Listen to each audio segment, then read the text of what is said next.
Greetings, everybody, and welcome. Thank you all very much for coming to join me for another day of Vandal Hearts 2, which I now finally have just enough energy to wade back into after an extremely hot and humid and generally tiring week, which it sounds like quite a few of you can relate to all around the world. How is everybody doing this evening? I hope the beginning of this broadcast finds you all at least somewhat not overheating and otherwise in good health and spirits. Meanwhile, I'm going to have to remember where on earth I left off because, let's see, 45, 51, 46, 13, 50. Okay, it was here.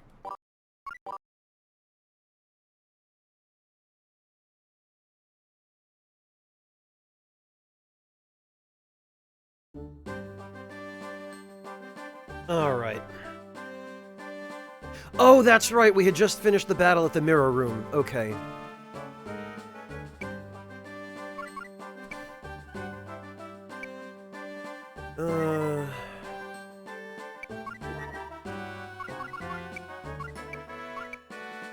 I think maybe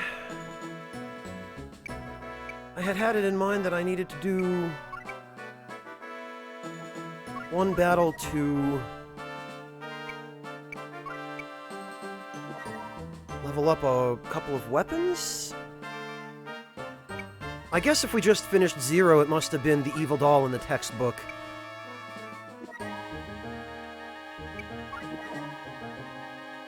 Ah, right.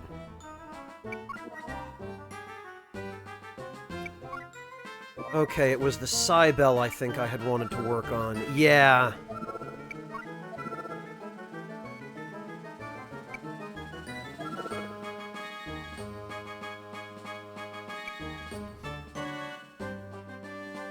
Okay, so Guilty needs to learn Zero Dash.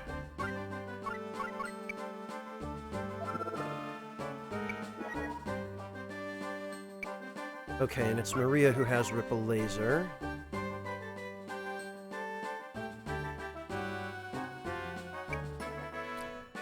But I think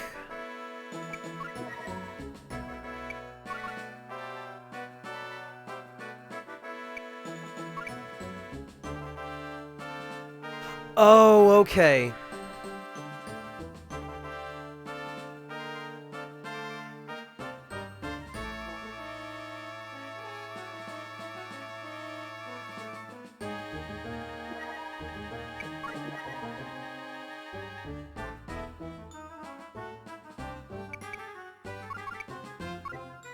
Alright, let's see.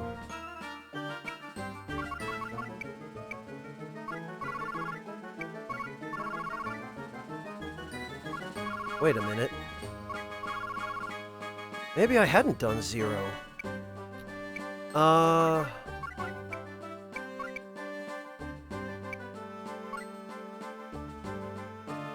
could have sworn I did. Did I not save last time?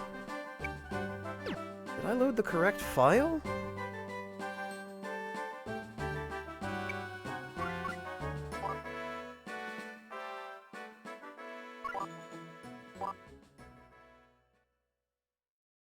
I think so.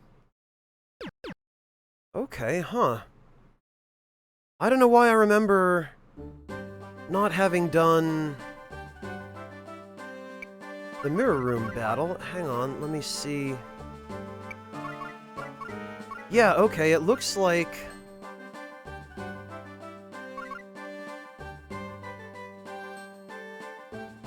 I had everything set up for it, but I might not have saved after I did that battle. That's weird. Well, at least it's not a terribly difficult battle under the circumstances. I guess we'll just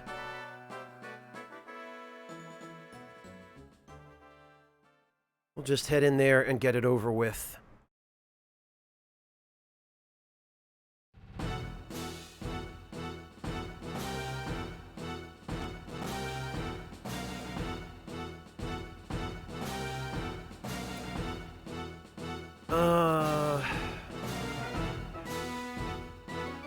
I think that's probably fine.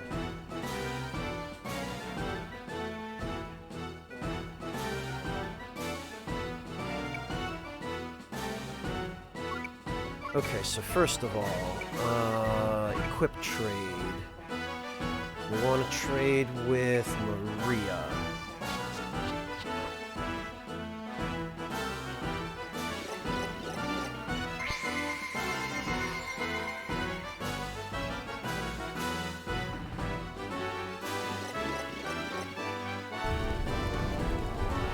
And of course, they're just going to waste all their SP on skills that don't help them a lot. Which is fine by me. Egress can pass her turn on to Guilty.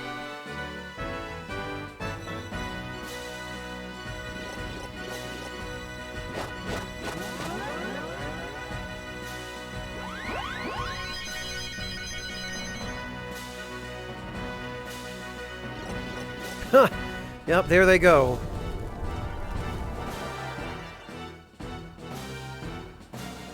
Just throw away all that SP. Throw it in the trash.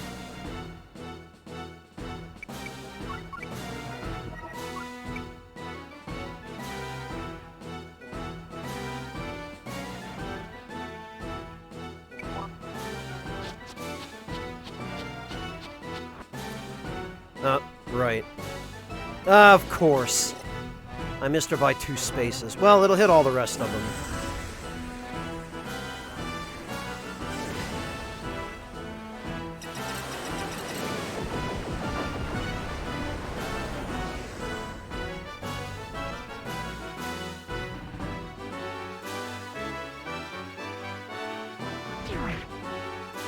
There he goes.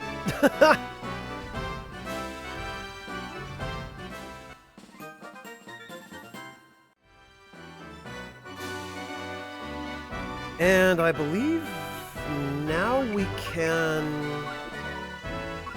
Yeah, we can use remove on Guilty.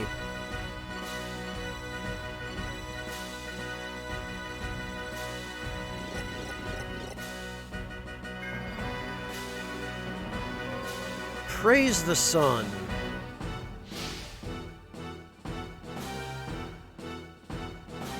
And of course, Evil Praeto is going to heal himself, but that's fine.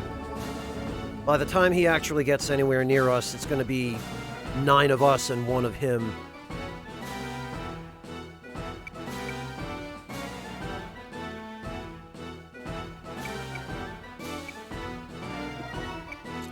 What we're going to do...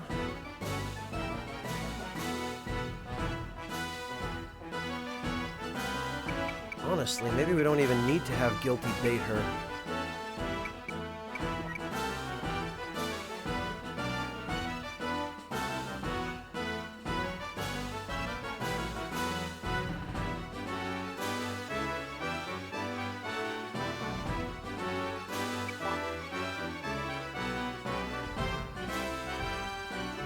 Ah, well.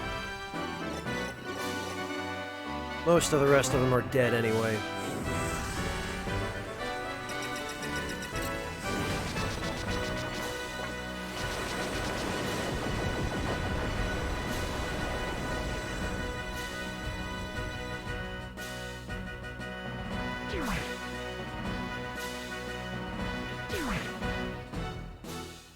Which just goes to show how scary this spell is, I guess, because...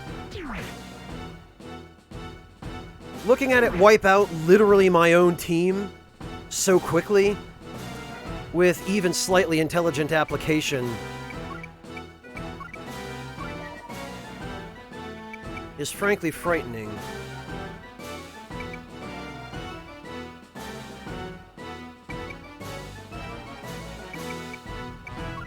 Do I have anything at all? No, I don't.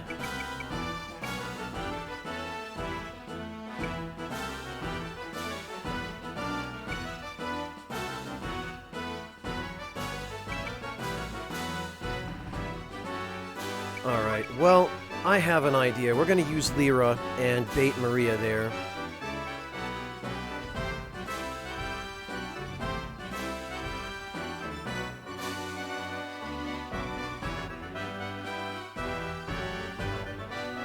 And...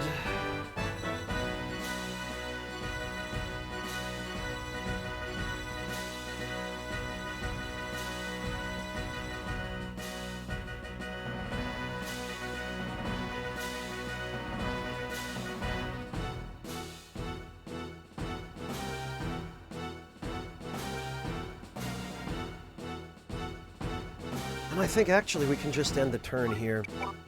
As long as we keep one of the opposing team alive.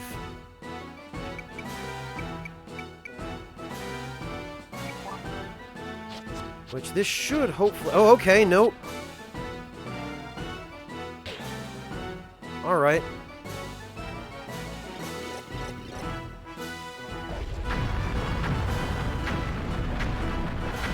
I forgot she had access to Dragonfire. Fortunately, it's not a big deal.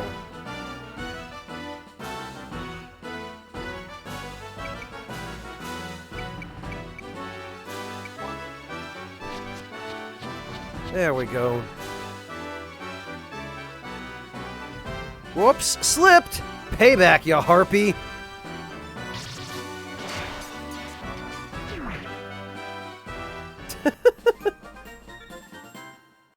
And yeah, I totally forgot about that, but they do have certain people on your team have unique dialogue for attacking each other. I believe Maria also has some for attacking Pike.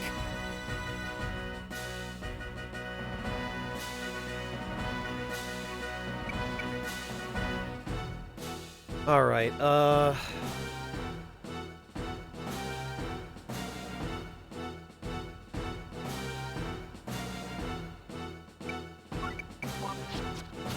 think... Yeah, okay. There's the evil doll. I think the other one was in a patch of blood over here. Yeah, I think this was it.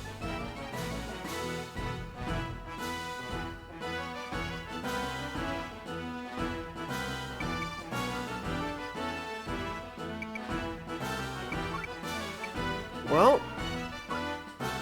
Oh, okay.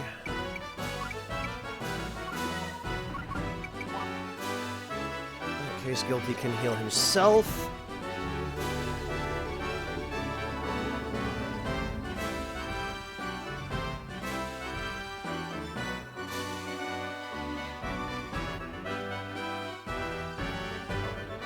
And pretty much everybody else can...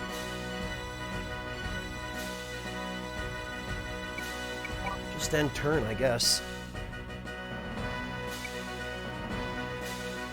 What is it? Just Prateau left, I think.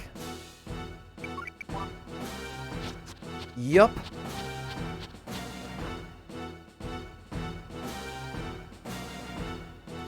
I probably ought to have somebody who needs some levels go over there and take care of that.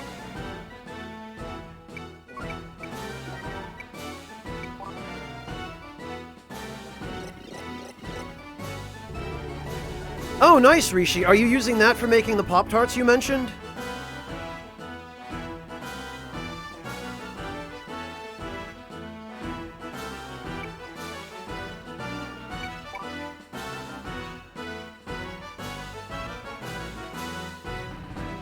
Ah, nice, Rishi. Very good. I would love to see how they come out if you don't mind taking some pictures and posting them in the Discord. Yeah, definitely a clean kitchen is a good thing. I can absolutely appreciate that.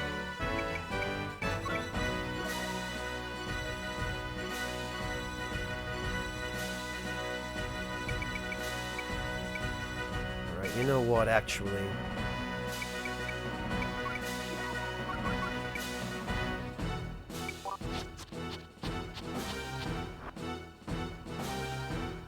Hello, Parrot Man! Welcome!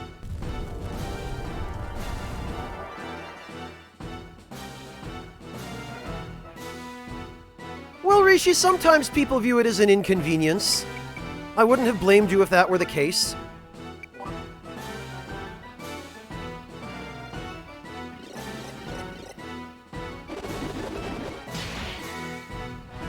Got him.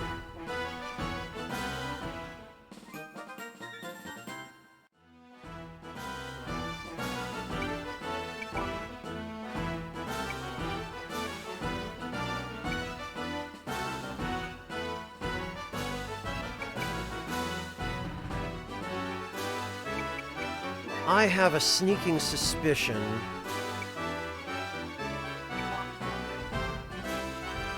Oh?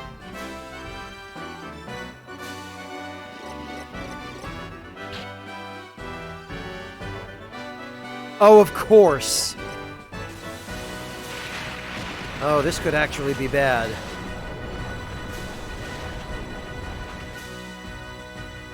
Yeah, damn it.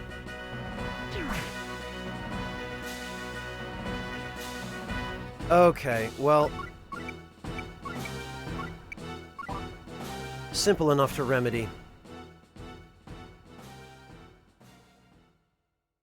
I keep forgetting how little HP she has with that setup.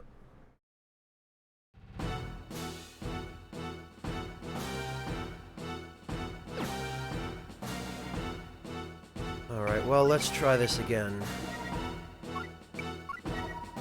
Equip trade, Maria.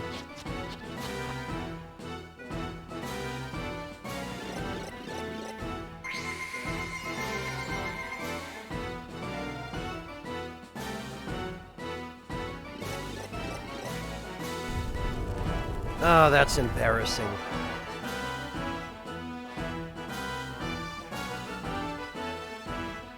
Okay, trust her on guilty.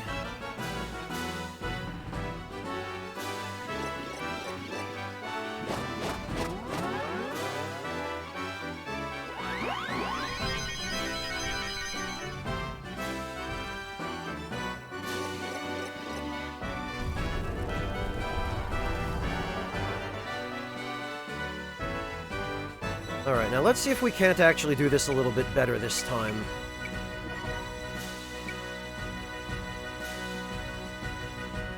She is going to move next.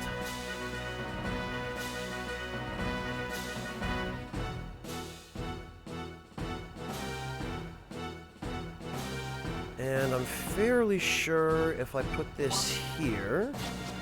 Yup, this should still hit her.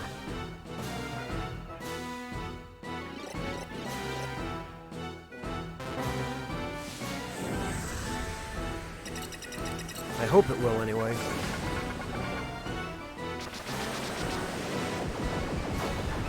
Yup, it did.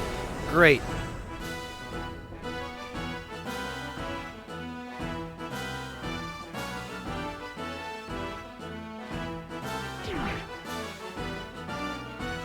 Okay.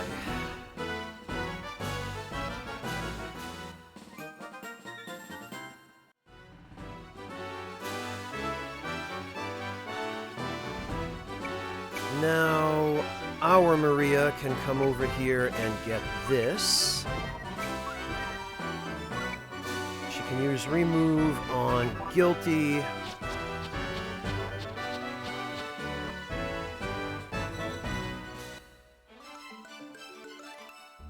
There we go. I should have done that all in one turn before.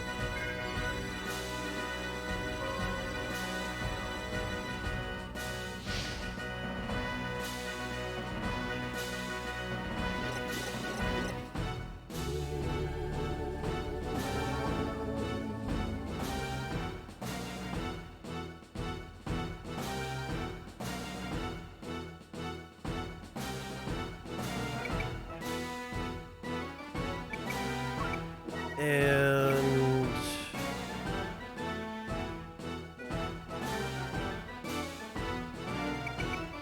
actually...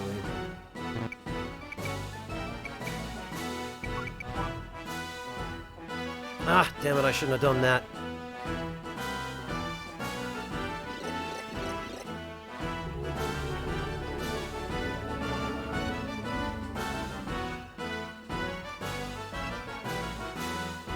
Should have had guilty move first.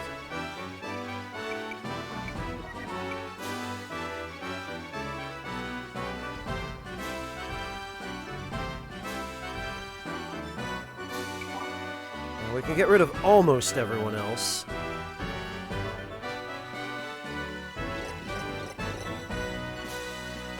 Hello, Denim.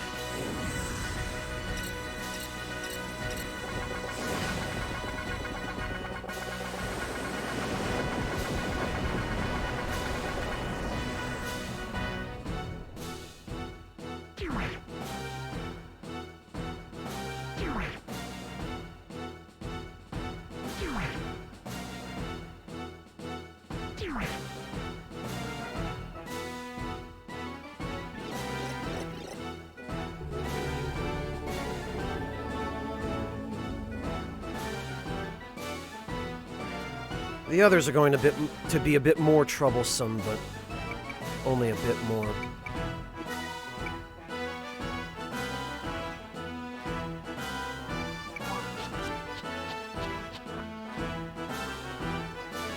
We only need to use this once. That should be enough.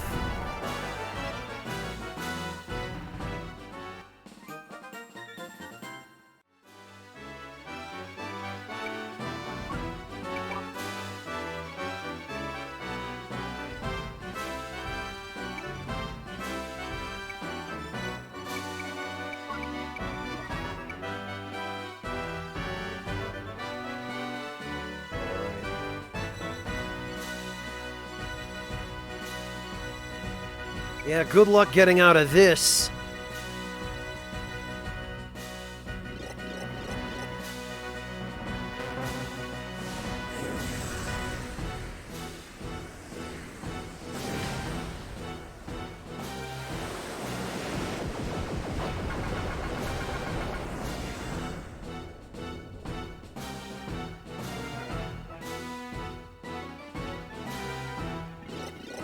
I guess he's just going to keep spamming that on himself. I am going to need to...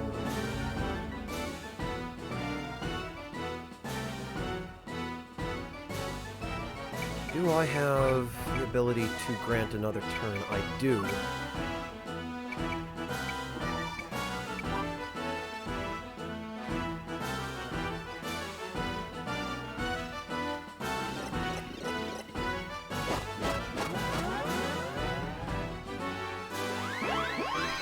Frankly, I'm glad that the enemy team is too stupid to be able to use skills like Entruster effectively.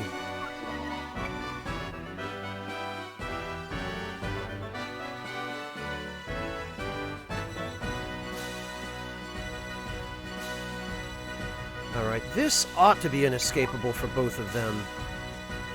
They should be able to... But they shouldn't be able to get out of the way in time.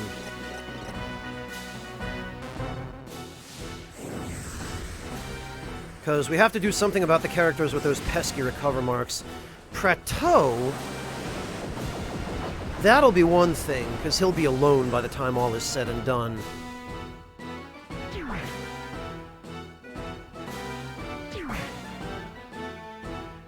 There we go. This time we didn't have Maria take any damage from...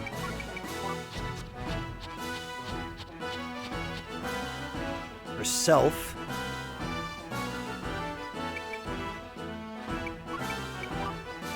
We're gonna have Vlad move up so that hopefully he'll be the only one in range.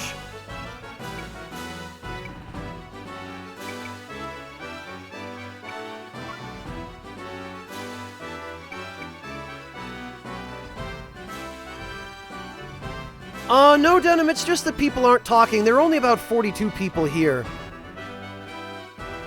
There aren't too many people. I think everyone must have gotten bored of Vandal Hearts 2 or something, because the turnout today has been quite low. It could just be the time of day, mind you.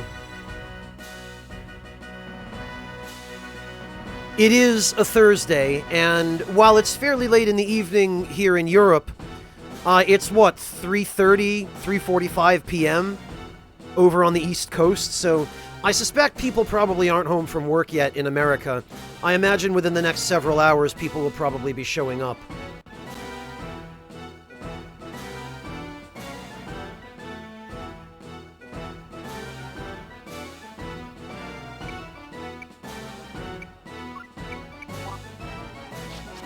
Which is no big deal.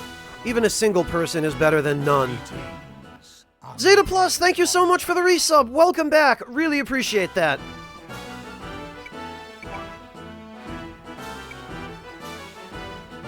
Oh good, Maria is just out of range.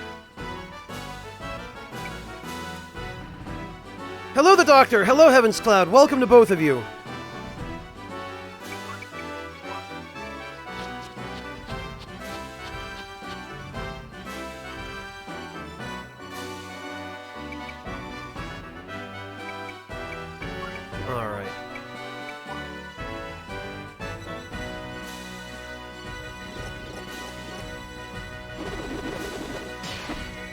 Ah, that figures. Oh, very good, Zeta Plus. I'm glad to hear that.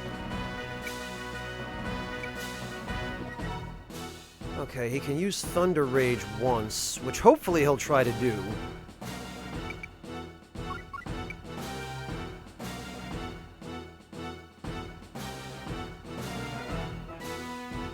Mirror matches, Redial Nick? I mean,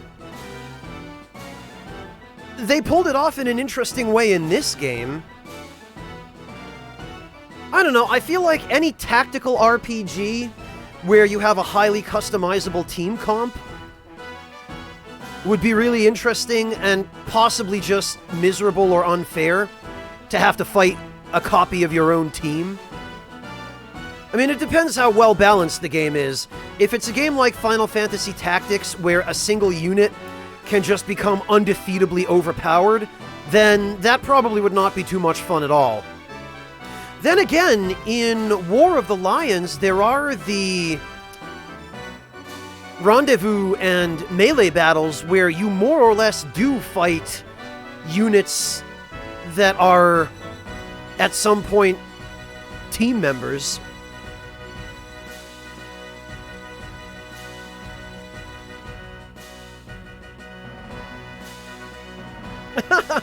Hey, Piranha Guppy, welcome. Piranha Guppy, as long as you are using... Here, let me show you. Hang on.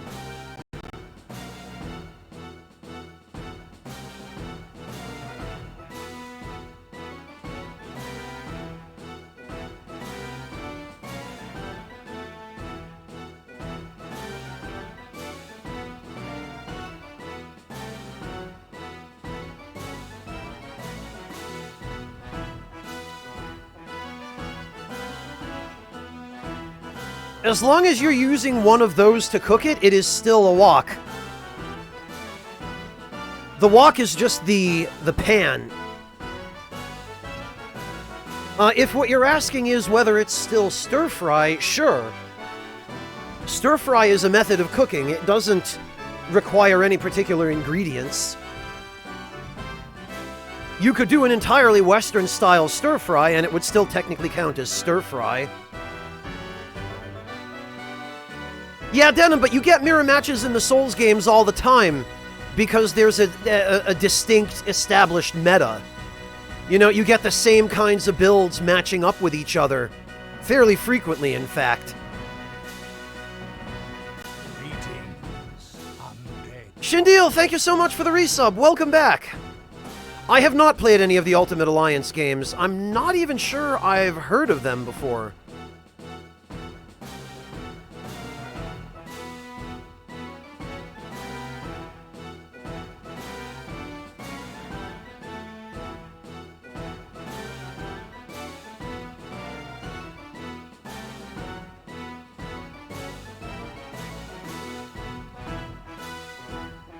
Oh, the Marvel Ultimate Alliance games. Okay, yeah, I've heard of them.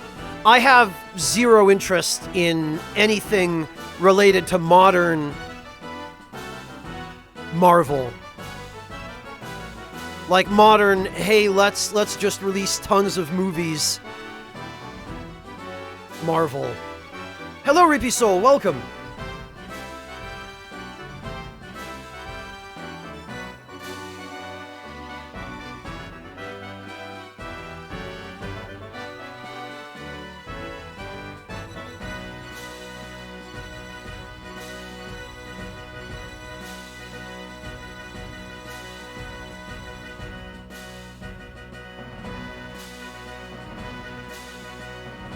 No, Denim. Fighting games in general, I'm not really... I don't know, I don't have all that much interest in them.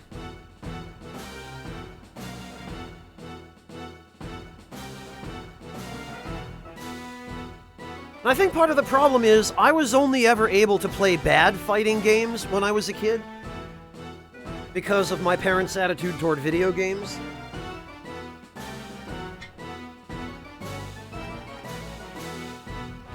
And not only their unwillingness to spend money on them, but also their unwillingness to let me spend my own money on them. Until I reached a certain age, at which point I think they kind of gave up.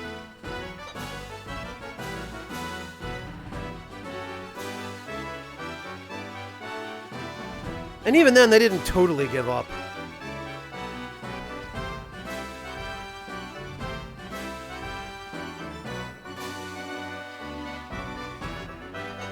Oh, I see, Shindiel.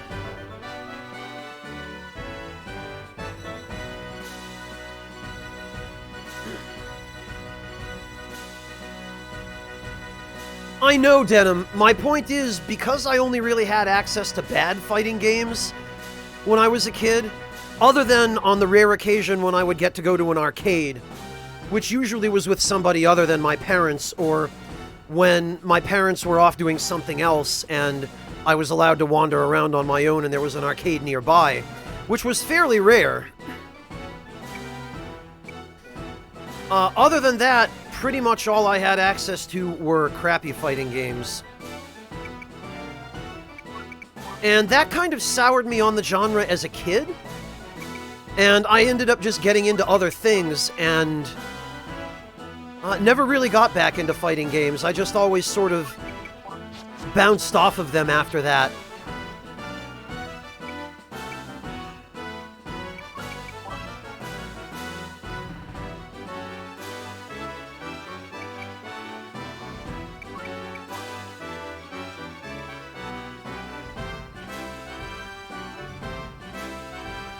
Yeah, that's kind of my feeling, Reapy Soul. It's just so hard for me to get interested when all they're doing is transparently milking the cash cow.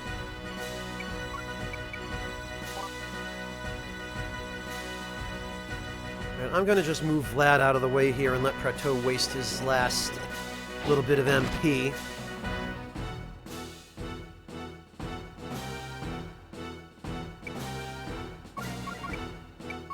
Pretty sure he has... Okay, he's just got comrade marks.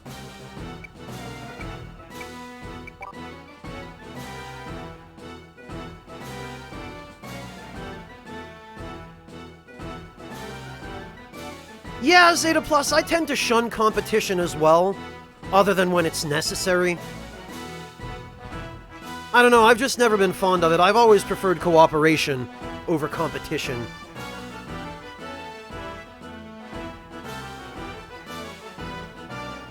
Salmon and shrimp piranha guppy? I would go with rice. And if you want to do something really nice with that rice piranha guppy, you could simmer it in some stock and make a risotto. Matter of fact, piranha guppy, hang on. Let me give you an idea.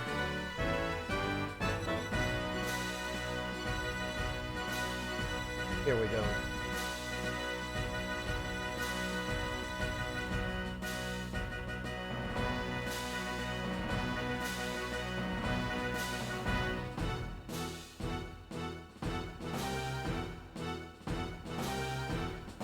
Because normally piranha guppy, just plain rice doesn't really have a lot of flavor. But what you do with the risotto is you cook a lot of flavor and also moisture into the rice, and the flavors of the stock and the salmon and the shrimp and all of the seasonings just sort of blend into the rice, and the rice absorbs them, and you get a really, really nice dish that's just flavorful throughout, instead of flavorless rice with only bits and pieces of flavor mixed into it, you know? So that's what I recommend. If you're looking for ideas for that.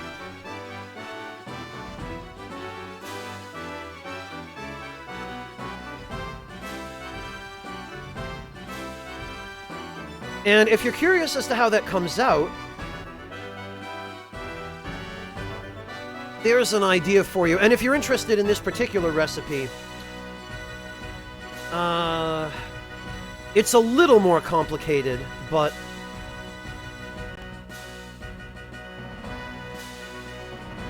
there you go. Yeah, well, I'm right there with you as for not being a pro, Shindiel. Hello, Spectralex, welcome! Yeah, this is indeed the direct sequel to Vandal Hearts 1.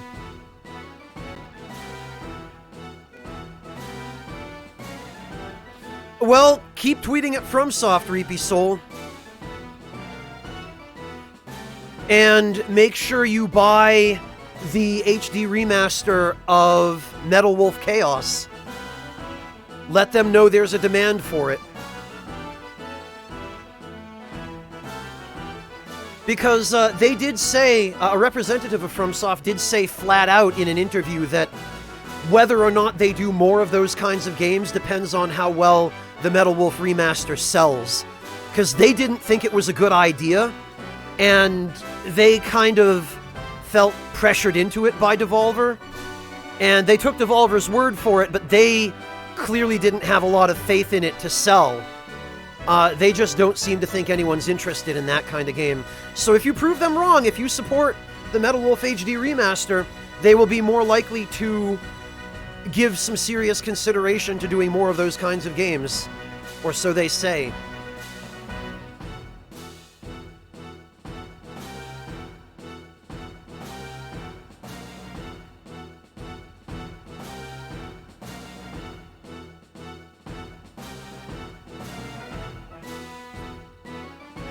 Alright,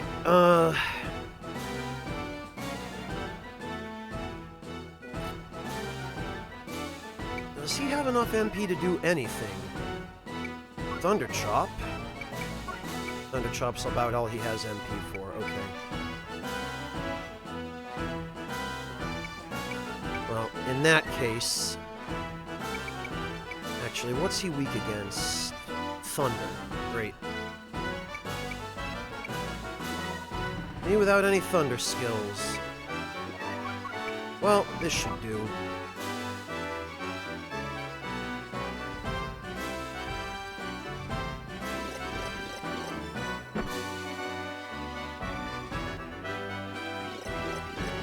Got him. Oh, come on!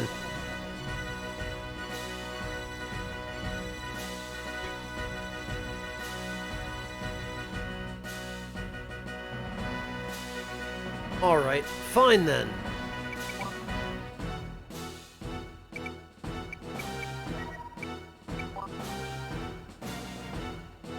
Since I know he's going to move first and his back will be to me here. Guard it now, idiot!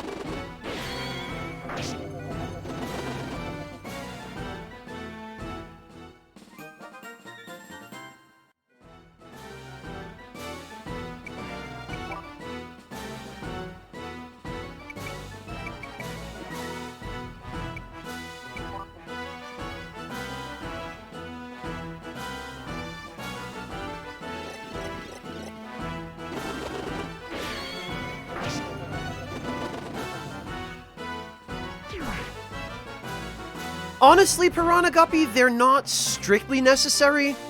A traditional risotto does require them, and it sure is a lot better with them. But even if you just simmer the rice in the broth, the rice will still have more flavor than it would if you did nothing but mix the salmon and shrimp into it with a little bit of seasoning. Any part of the risotto procedure you can apply to your rice with whatever ingredients you have will still result in better tasting rice than just plain rice.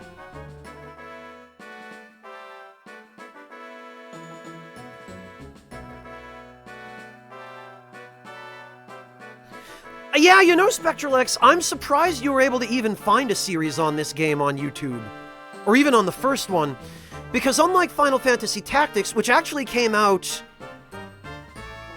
I think a little bit after Vandal Hearts 1. I think it came out 9 or 10 months after Vandal Hearts 1. Vandal Hearts 1 barely got any publicity at all. Whereas Tactics became super well known, it became really mainstream, it became really famous and revolutionary.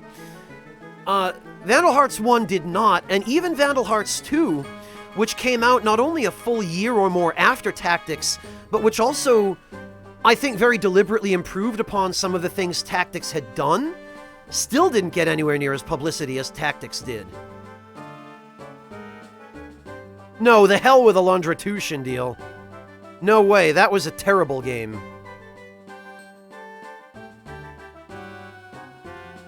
But yeah, I'm glad anybody is still enjoying watching this, Shindeal.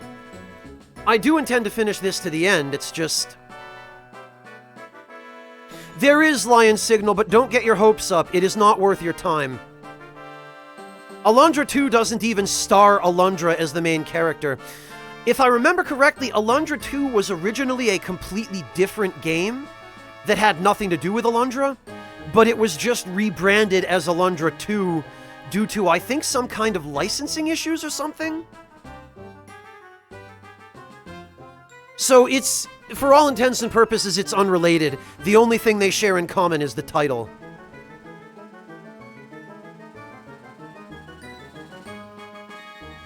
Like, they're not even set in the same world.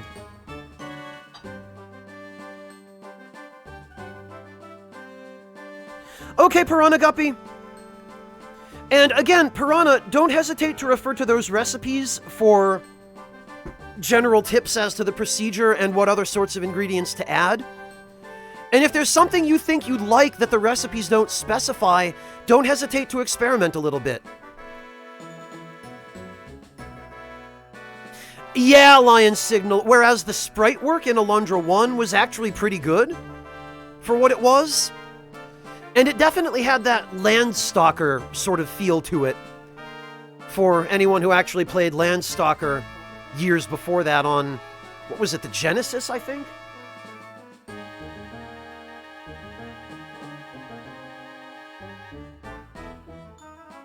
And actually, I think Landstalker was eventually re-released on the Wii Shop as well, so it was playable on the Wii at some point.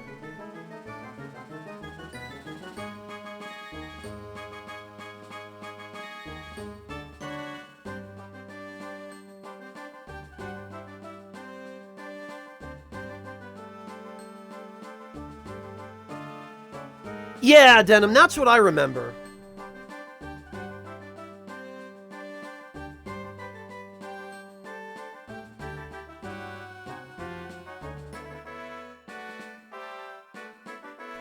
And if you played both games side by side, it's pretty clear that Alundra was very, very heavily influenced by Landstalker.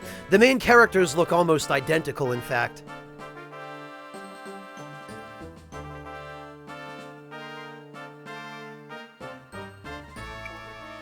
All right.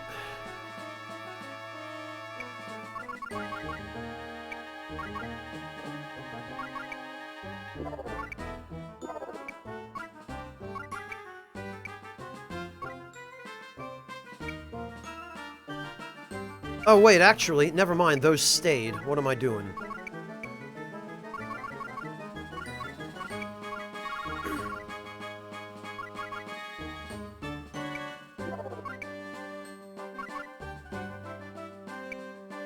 Well, actually, hang on.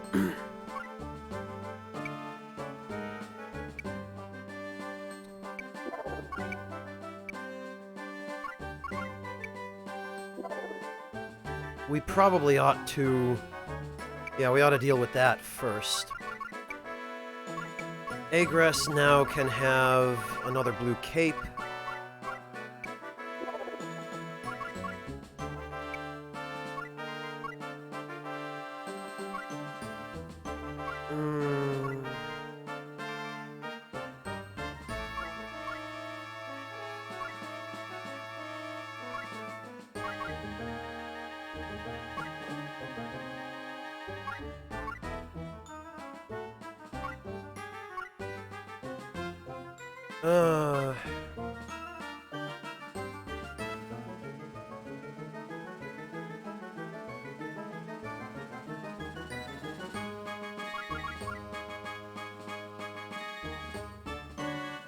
Hello, Seventh Justice Flame. Welcome. No problem. Enjoy your lurk.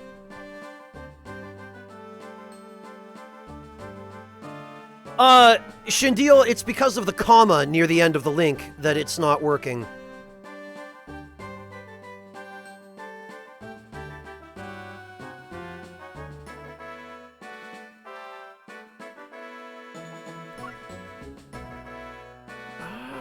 think everything else is pretty much okay here. Hey, Ryuji!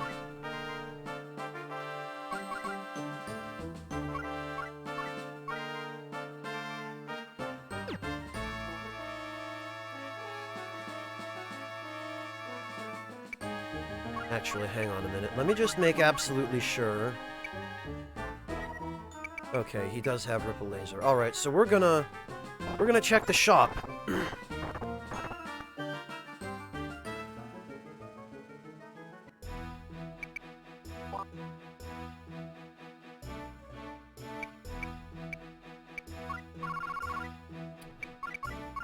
But I don't think there's gonna be anything new.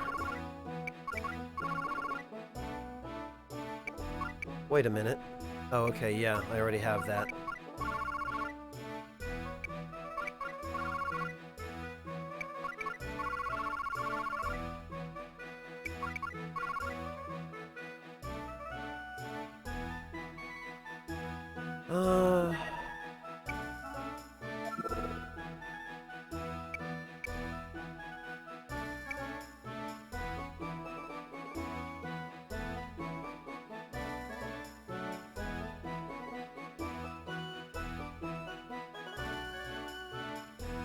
Oh, that must have been a long time ago that you saw those series then, Spectral X.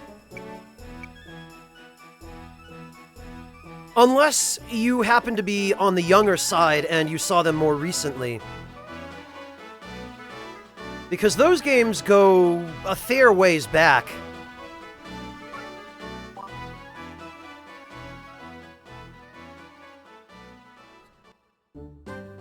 Alright, well, let me just make darn sure to save the game this time.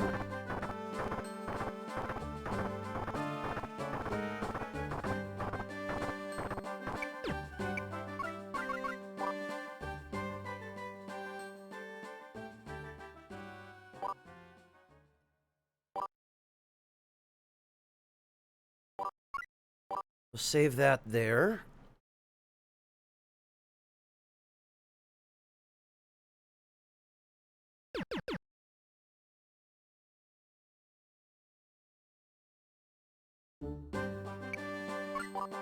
And we'll just enter a quick battle here.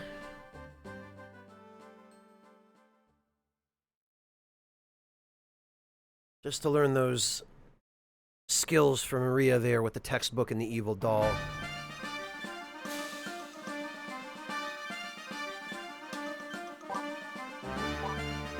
Joshua can go there. Lyra can go there. Pretty much everybody else can just hang out over here somewhere, I guess.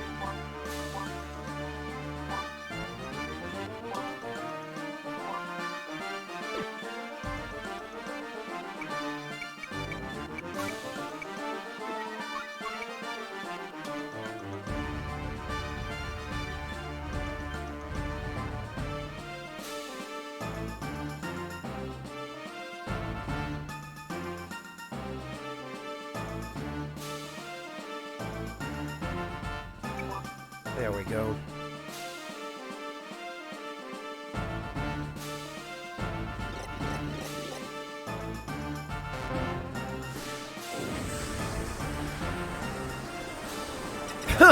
Redial Nick, I could have used you when I was setting up this game. Your help would have been really handy then.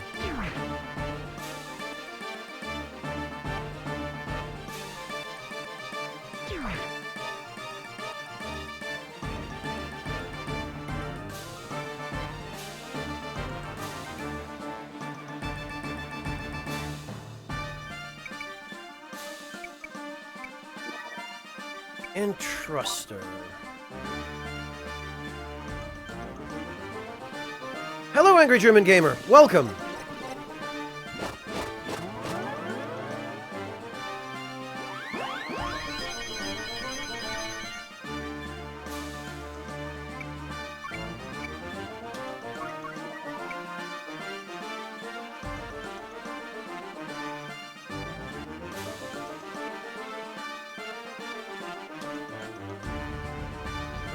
I think this should get him. Okay, and then there's one guy left over there, which I at least want to make sure someone will survive.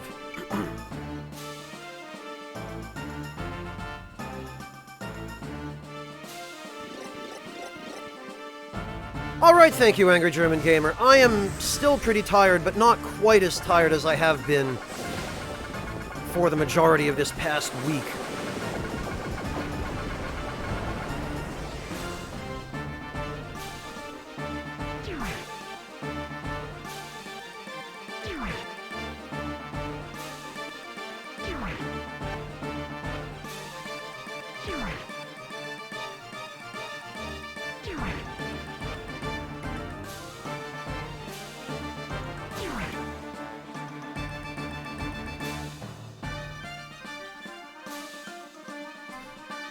Amen to that, Zeta Plus, at least in terms of the weather. I mean, I love the aspect of summer wherein everything is green and alive and pretty and nice.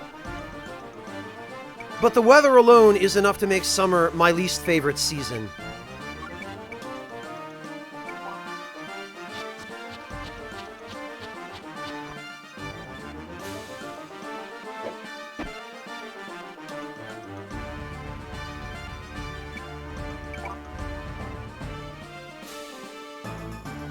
Hello, Mojo.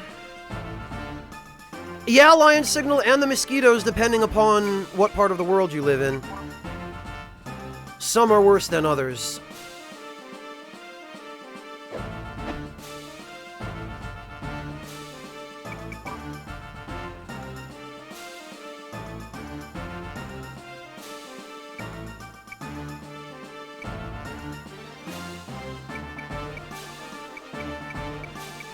He's probably going to move to her side. Yep.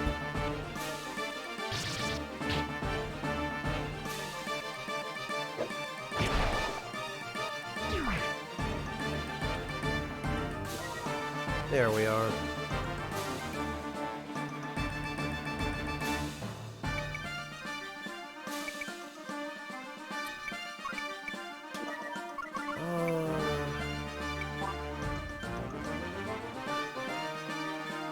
Hello, Nightshade Ninja. Welcome.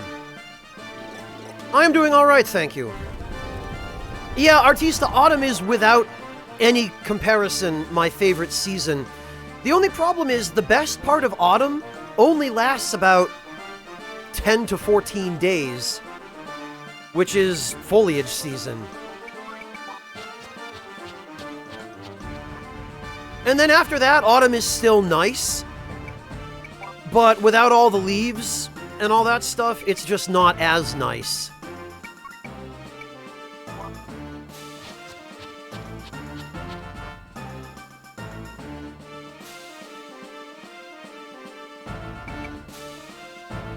Oh wow, Lion Signal, that's unpleasant. Yeah, Artista, I wish autumn lasted as long as any of the other seasons.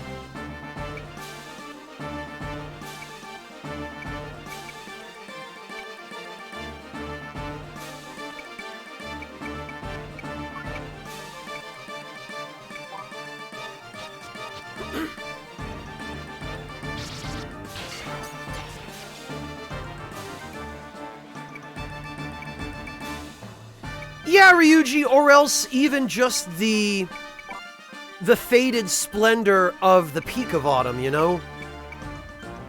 Because then you can't help looking around and thinking, aw, it's over now. Damn. All I have to look forward to now is 5 months of bare branches and snow. Or worse, bare branches and barren brown dirt, you know?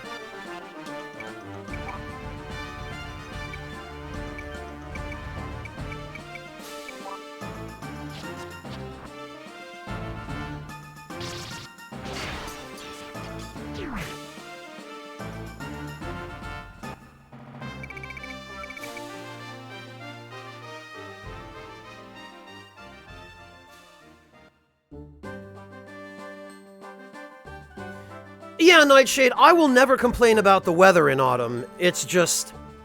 I wish the best part of autumn lasted a little longer.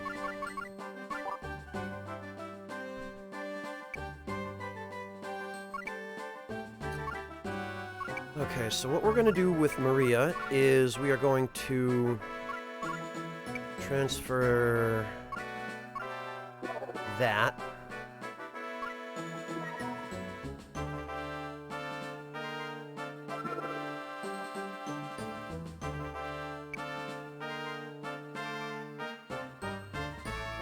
Hello, Kuyamo! Welcome!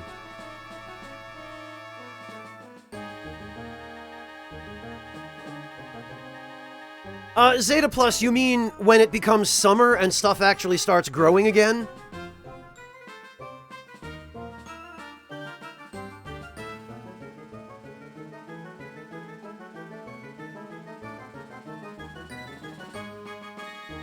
Yeah, that's what I figured you meant.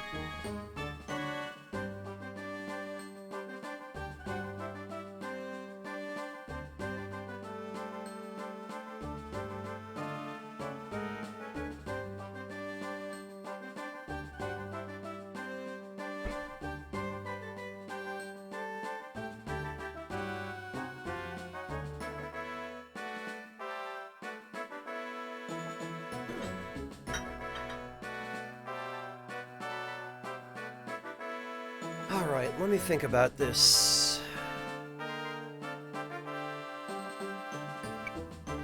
She had the Cybele.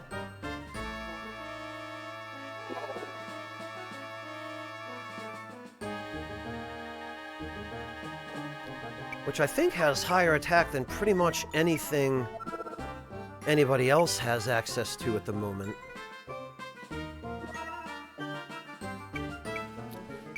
I think at this point we really ought to be thinking about using some of these special weapons because they're pretty much better than any of the rest of what's available to us at this point. So Egress can have the book. It's dumb, but it works.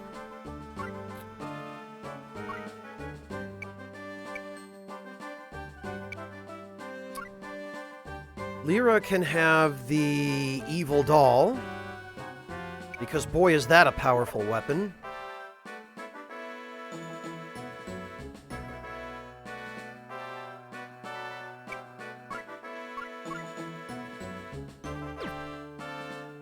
And now we just need to transfer some skills.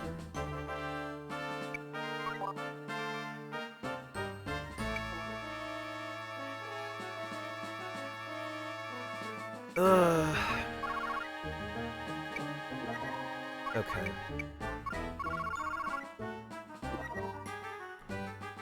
Nova Body is garbage, and we will never ever use it.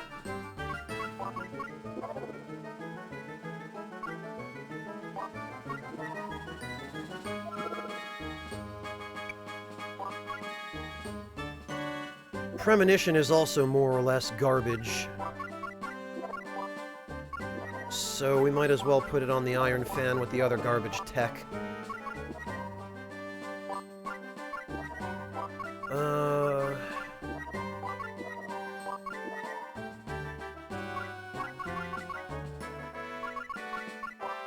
And actually, we can put the 4 Brawler skills on this now, too.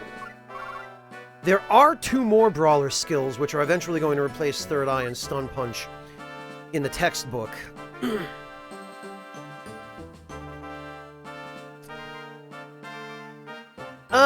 Piranha Guppy, yellow cheddar or white cheddar?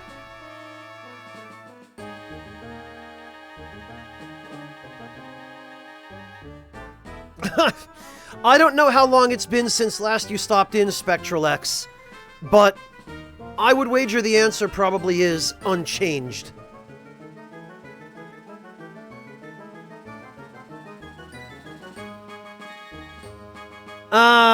Yeah, Piranha Guppy. Honestly, I wouldn't recommend that. The orange cheddar... for something like salmon and shrimp which already have fairly delicate flavor, the orange cheddar is going to overpower that. If you want to add something to it, Piranha Guppy, what you could add is if you have like any parsley flakes, or especially if you have a little bit of dill, even if it's dried dill, that will go really well. Especially if you mix it in before you start reducing the stock in your risotto. If you want to add cheese, I would use a white cheese and probably an aged white cheese, and probably not all that much. Like, if you had an aged white cheddar, I would say, yeah, grate a small amount of that into the risotto. But the orange stuff, you're not going to get such good flavor out of that. Yeah, dried parsley is great, Piranha Guppy. Dried parsley, dried dill, both of those will go really well. Don't overdo it on the parsley. You don't need that much. Dried dill will be excellent with a salmon and shrimp risotto. And if you have a clove or two of garlic, crush those, mince them, and throw them in with the risotto while you're reducing the stock. Because those will go really well with salmon and especially shrimp. If you have maybe a little bit of extra virgin olive oil, pour in just a dash of that, and that'll go pretty well. It depends on the recipe, Lion Signal. It really depends on the recipe. And it depends on the fish and the cheese. Cheese generally is not something that tends to go that well with fish if it's not breaded fish or, you know, not prepared in some way that involves cooking it extensively and adding lots of other ingredients. But, with a risotto, Lion Signal, Piranha mentioned that she didn't have any butter, and certain kinds of cheese, if you don't have any butter, because they're made from similar ingredients, just a different process, cheese and butter. Certain kinds of cheese can kind of substitute for butter in a risotto in a pinch if you have to. Unfortunately, yellow cheddar is not one of them. That's unfortunate, Piranha. Yeah, a little bit of parsley will go a long way, though.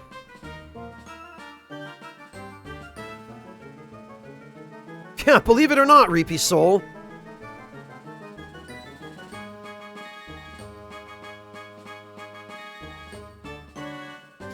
On the other hand, Reapy Soul, if you look at some of the sushi that has sprung up in America, because Americans, by and large, are so terrified of eating raw fish. And granted, with American quality control standards for raw fish and pretty much everything else being so much lower than they are here in the EU and in Japan, I don't blame Americans for being leery about that. They're wise to be cautious. But some of the stuff that has sprung up as a result is stuff like the California roll, which is imitation crab, avocado, and cream cheese. And I know cream cheese isn't quite cheese, but for all intents and purposes, it might as well be.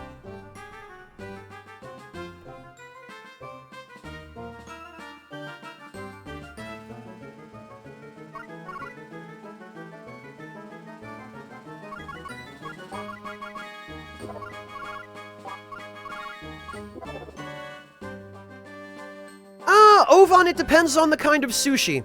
Some kinds of sushi are really interesting. Especially the more complex ones. I would argue that rice by itself is the least interesting Japanese dish. Because it's a staple food there, and frequently enough it's just eaten on its own.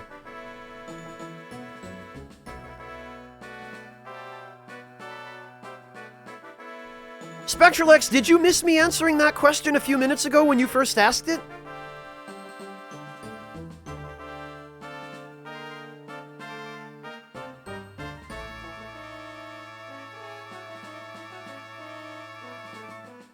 Well, Reapy Soul, when you can get authentic stuff, or if it isn't authentic, which it doesn't necessarily have to be, as long as it's good, you know, as long as it's fresh and the quality is good, and it's an interesting combination of stuff. Like, there's a place, Reapy Soul, in the town of Great Barrington, about half an hour-ish from where I used to live in Connecticut. And I don't even know if they have a website. I think I searched for their website during a previous stream and couldn't find one for them.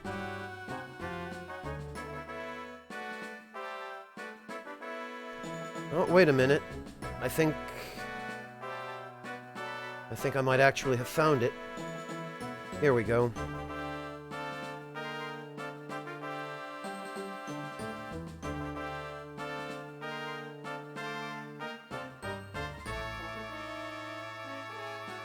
Yeah, okay.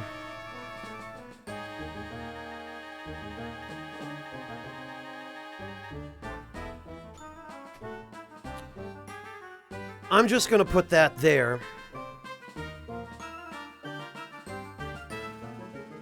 Well, Reapy Soul, I'm conflicted on whether I feel like Asian restaurants have to have that flair. Because obviously outside of Asia, people's tastes are going to be different. You know, that's just the way multiculturalism works. And on the one hand, yes, obviously there's a need for restaurants to adjust their cuisine to suit local tastes if they want to not go out of business. But then that also depends on where the restaurant is and how well the local people around that restaurant appreciate the original and properly authentic cuisine from that country or culture. I always feel like in the bigger cities, it's a little easier for those kinds of restaurants to be truly authentic because there are enough people in those kinds of places that the clientele is there. You know, the restaurant just has to get the word out. But as much as I'm usually not a fan of so-called fusion cuisine, because usually it just tends to be this poorly thought out mishmash of trendy ideas and very little actual inspiration, there are some restaurants that manage to do it well and in interesting ways that doesn't really bastardize the original component cuisines so much as it does justice to both of them in kind of a way that leaves them recognizable, but combines them well, I guess.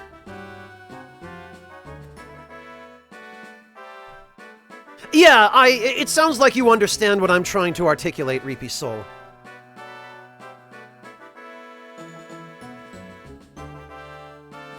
Well, Platypus, normally to me, a restaurant with too big a menu is a red flag. Because unless everything on that menu comes from the same type of cuisine, it's a sign that the restaurant is trying to do too much and that it's probably not going to be good at any of it. Usually the restaurants that specialize only in a fairly narrow niche are the ones where you can expect that what they do, they're probably going to do fairly well. Like, a chef that has to remember 70 or 80 different recipes and preparation methods for the kinds of standard, watered-down Italian food that Americans, especially American children, tend to really love, like mozzarella sticks and pizza and spaghetti, that kind of thing, that, you know, that they're taught to like, or that they get used to because their parents can't afford anything better. That kind of stuff, if a chef has to know how to cook that, and then how to cook a bunch of French stuff for adults, and, you know, a bunch of, like, pub-type food which tends to be either English or German influenced. Too many different influences, too many different recipes to remember, tends to result in a drop in quality.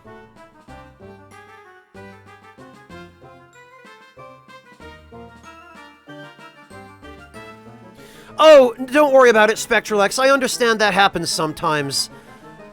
Twitch certainly isn't perfect, and that's not even taking your ISP into account. So, what I told you, Spectralex, earlier was simply that I don't know how long you've been following me, but if you've been around for any length of time, the answer to your question probably is that my enjoyment of tea has not changed.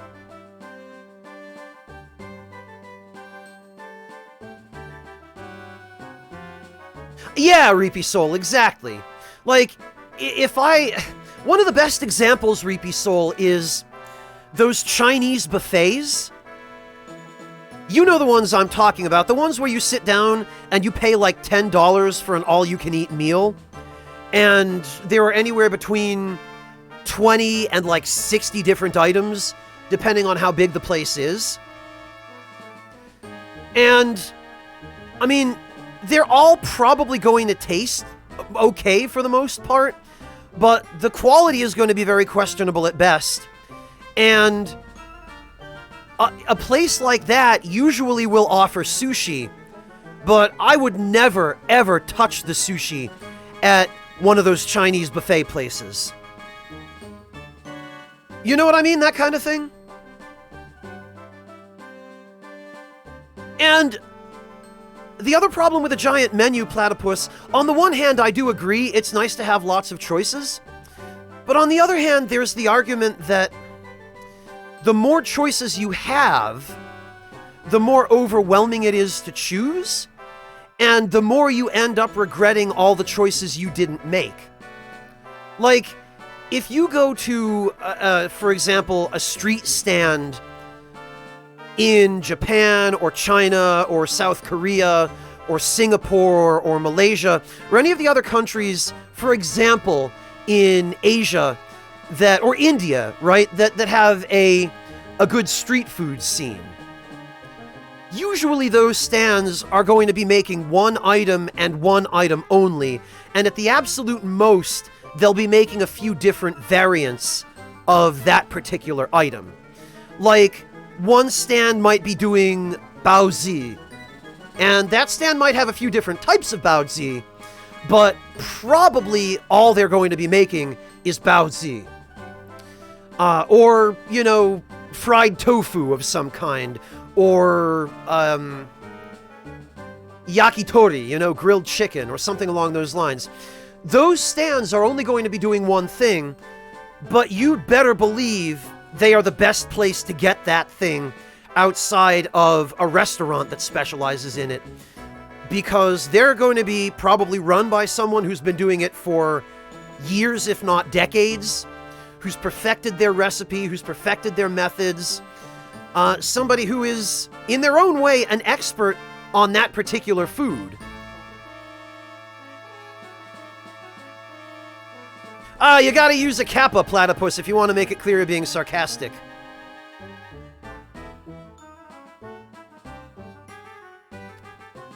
No, Denim. I'm saying the watered-down kind of pizza that you find on a kid's menu in a lower-end family sit-down restaurant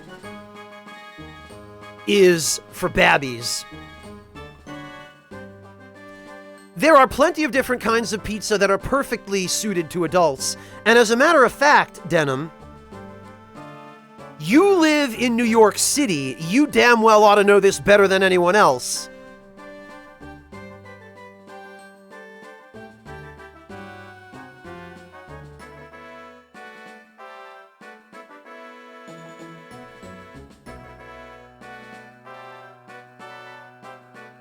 But let me give you an idea. See, the great thing about pizza is you can make it in any number of different ways. You can make it simple enough to be appealing to a child who has never had the privilege of a truly interesting meal. Or you can make it sophisticated enough for even the most discerning adult.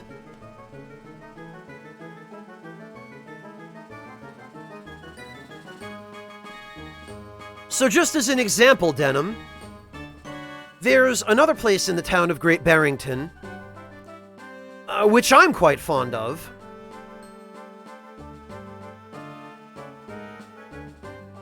Oh, very nice, Spectral X. And you're in Poland. I imagine it's probably a little bit tricky to get tea from America in Poland. Although I do know that Harney & Sons has a warehouse in the EU.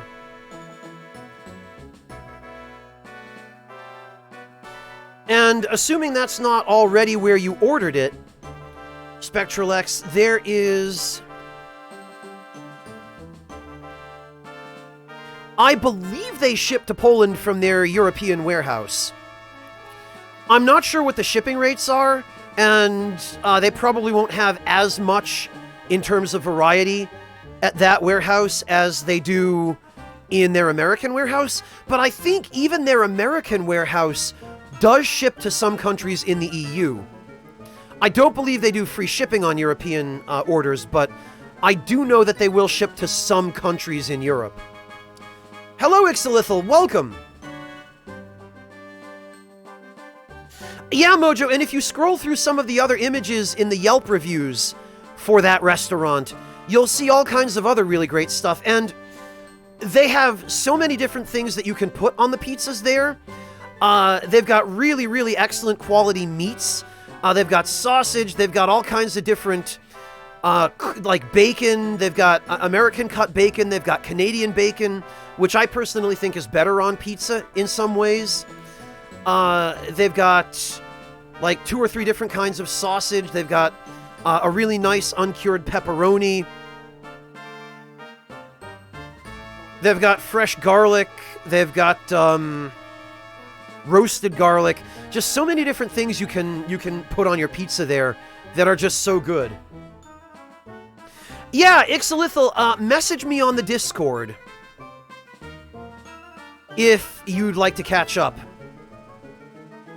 I will try and make some time to come talk to you after the stream if I can.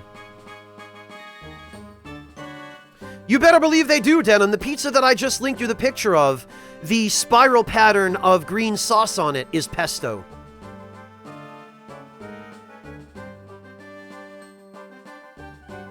Mojo, Canadian bacon is usually circular cut, yes. Let me give you a... Canadian bacon is basically...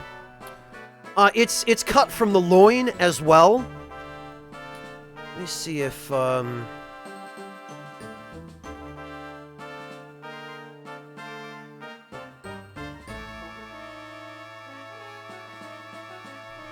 Here we go.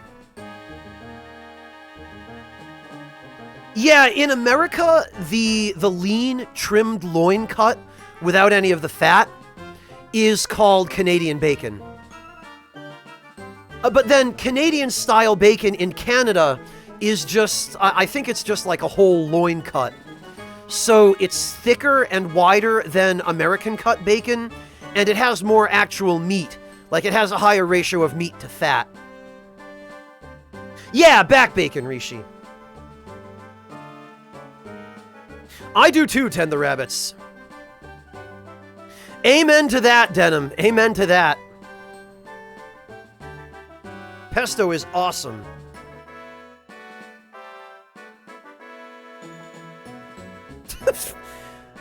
That's a really specific restaurant gimmick, Platypus. Lion Signal, what country do you live in?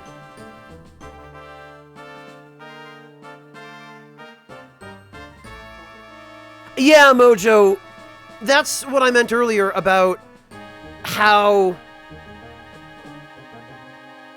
different countries will adapt a recipe or food from a particular culture to suit their own tastes. In America, that's basically what they call Canadian bacon.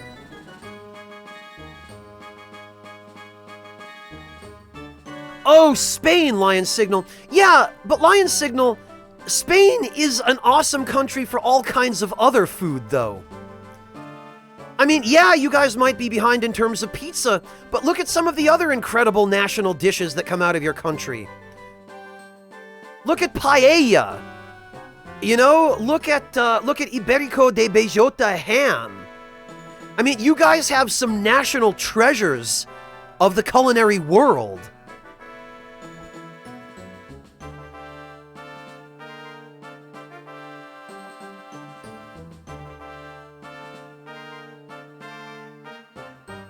Hey, Charlie, welcome. Good to see you. Thank you so much for joining us.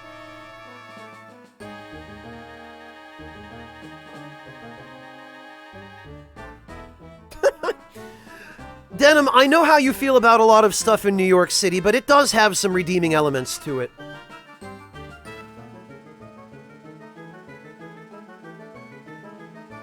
Redial Nick, I've been to Japan. I've seen cursed pizzas. Believe me.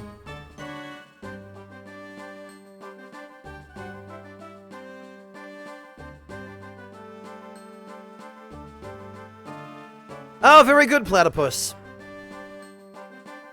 Oh yeah, that's right, Platypus. You did mention last time that you were going to Vegas. How did it go? How did you enjoy it?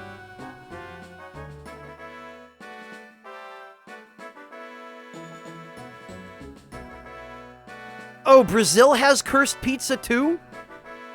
I have a hard time imagining what sorts of things Brazilians might put on pizza to create cursed pizza, Redial Nick. Like, are we talking ceviche pizza or that kind of thing? Because I can think of worse. Frankly, I've never even considered what sorts of pizza one might find in Brazil. I've never had the opportunity to visit that country.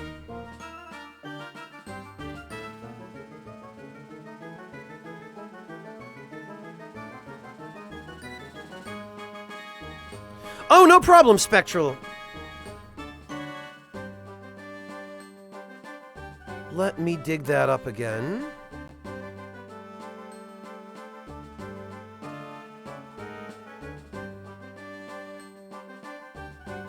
You know what though, Lion Signal? Churrasco pizza doesn't sound all that bad. Are you kidding me? Like, pizza with Brazilian barbecued meats on it? Sign me the hell up. I won't complain about that.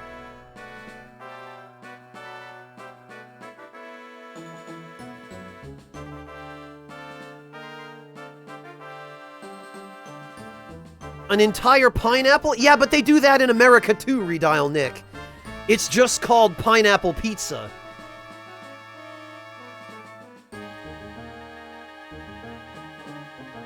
Several alcohol bottles, a pizza with a cake inside? Redial Nick, that's not cursed. That's just somebody's twisted sense of culinary humor.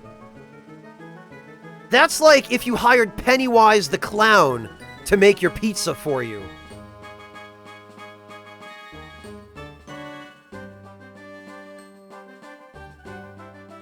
Like, that's the kind of pizza you would get if you had a bunch of luchadors running the pizzeria. Redial Nick.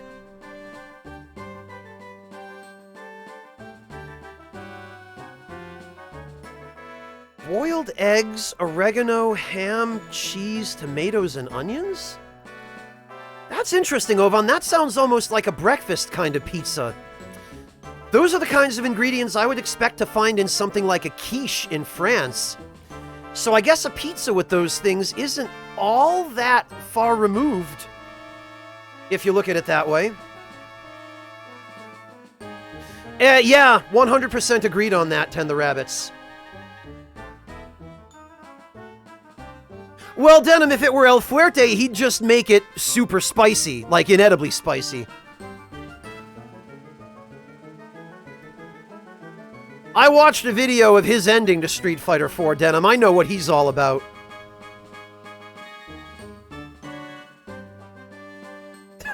I don't doubt that, Rishi. I don't doubt that. Rishi, have you heard of I think the place is called Enoteca Maria.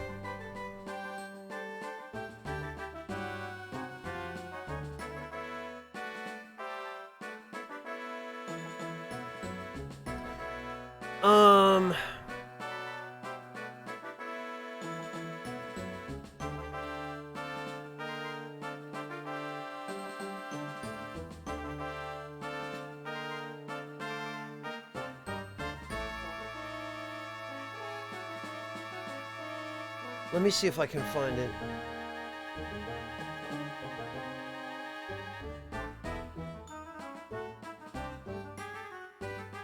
Here it is.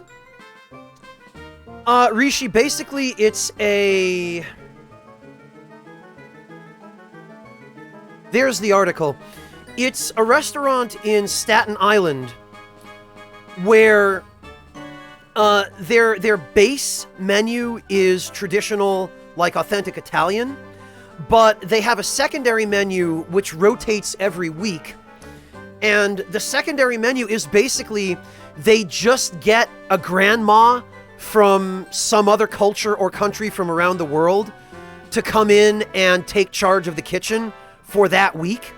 And then they put this grandma in charge of making grandma cuisine from that particular country and culture. It's just the most brilliant and adorable formula. Like, one day you might get a Polish grandma, one day you might get a Ukrainian grandma, one day you might get an Ethiopian grandma, and it just rotates every week with someone from a different culture or country. Yeah, Lion Signal, it is. Like, if you read the article, they talk about how basically every grandma feels like she's in charge and she doesn't know what everyone else is doing there. But, it's a fascinating... I really want to try eating there sometime. I absolutely want to see if I can do an episode of Fine Dining there, if I ever have an opportunity, because, like, that is just... I can't believe nobody thought of that sooner. I can't believe a place like that didn't exist until now, you know, until 2019. Because grandmas have been rocking it with good food for pretty much as long as society has existed, and probably long before. Oh, that's a shame for Platypus. Then you've got to get someone else's grandma to cook for you.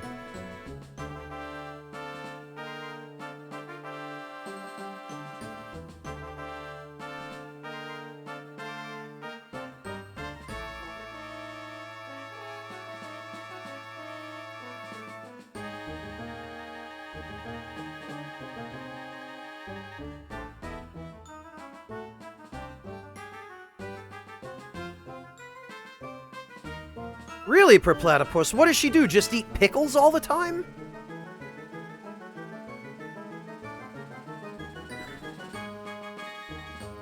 Ah, Reapy Soul, well, it's never too late to learn. I mean, it took me until I was 18 before I even got over my fear of being in a kitchen. But that culinary arts course I took in 12th grade changed my life. And I'm so glad I took it.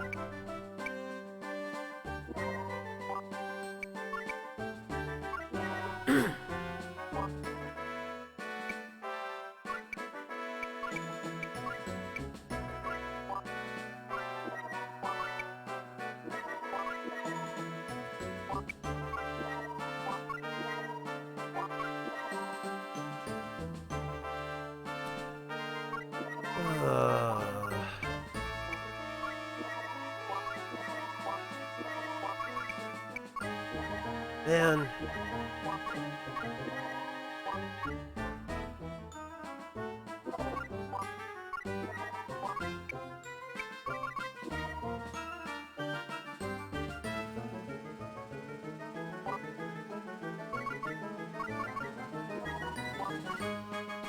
All these crappy techniques. Hello, Yorshka! Welcome! Oh god, Ovan, no!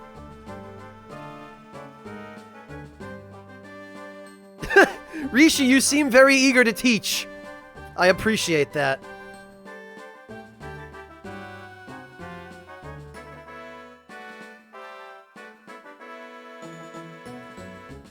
Oh, that's... Platypus, that's like Reconstruction era old school. That's the kind of cuisine that died for a reason.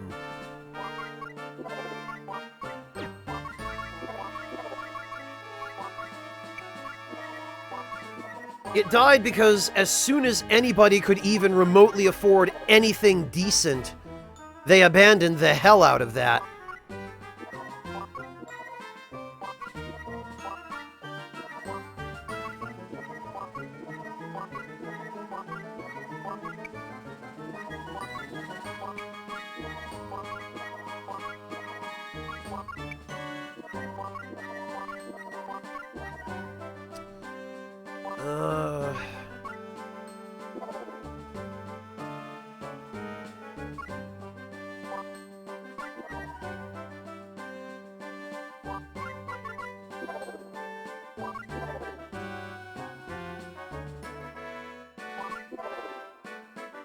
I guess this'll have to do for now.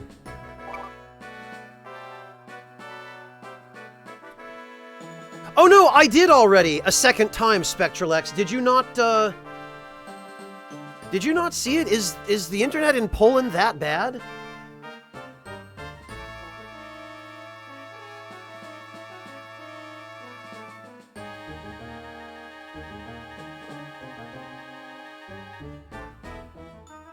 Here it is for you a third time, Spectral X.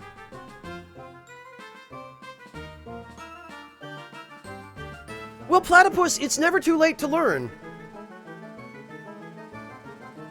And once you get the basic concepts and foundations down, then you can start being creative and applying what you know. Yeah, but not raw spam, the doctor. They like spam cooked. I mean, even cooked I can't stand the stuff, but cooked is still worlds better than raw.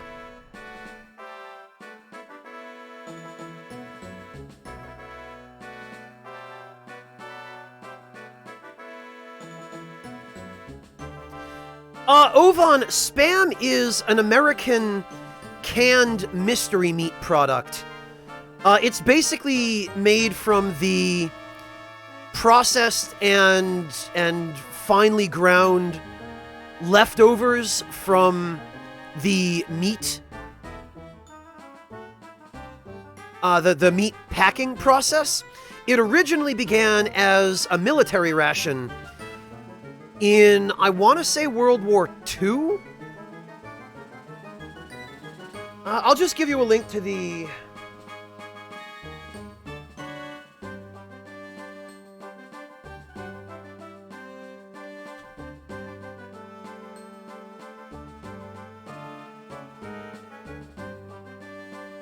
I mean, Wikipedia calls it a food, but I think that's being a little too generous.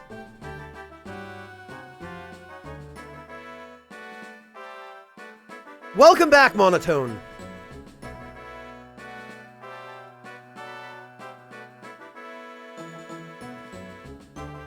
Personally, I think I would prefer to go eat some grass in the backyard over eating spam. That's just me.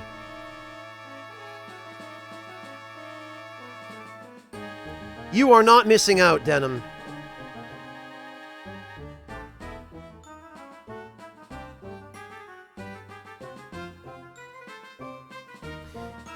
I guess in a sense you could call it that, Ovan.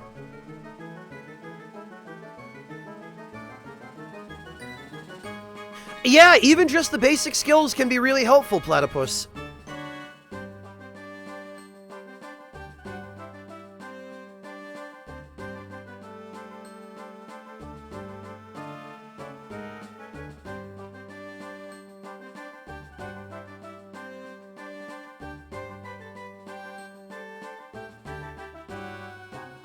Chef Rishi, that sounds like a meth addict's fever dream. I don't think I would even call that a restaurant. Rishi, are you sure that's not just some new method of torture they're using in Guantanamo?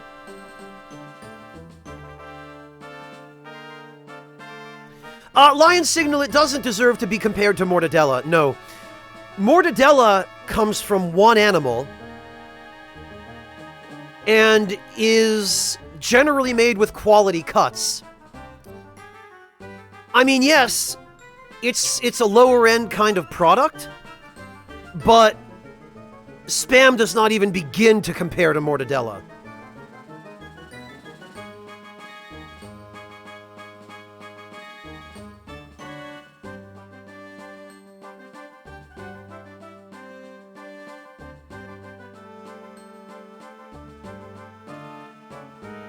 Platypus, if there's no food within 50 miles, I'm just gonna go out into the woods and forage. Are you kidding me? Well, depending on the area, I guess. At least as far as New England is concerned, I know which mushrooms are safe and which are not. You know, I know which plants are edible.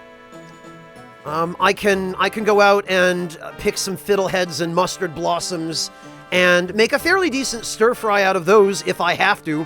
Or if absolutely necessary, I can find stuff that can be eaten raw, but...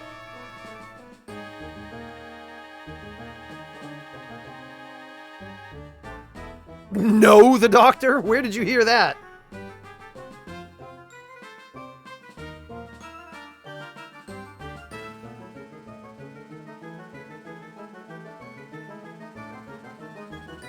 Okay, Spectralex, have a good one. No problem.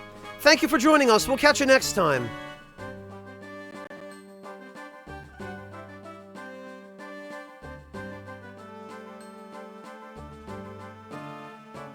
Rishi, I am inclined to believe the former.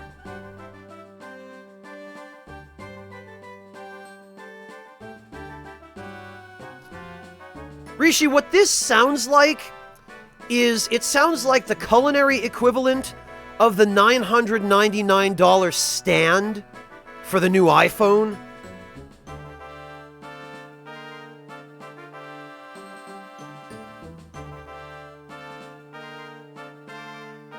Oh, okay, a proto-fascist cookbook. And the article is written by Vice. Yeah, that tells me everything I need to know already, Rishi.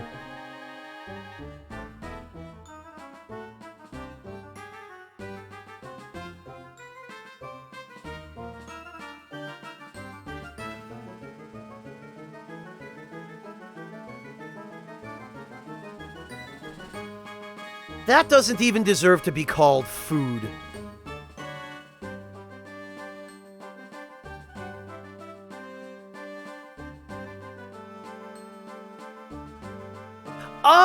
Well, Piranha, spruce needle tea, I think, is popular in parts of, I want to say Finland or Norway? And I've never had it, but I could kind of see how it might work.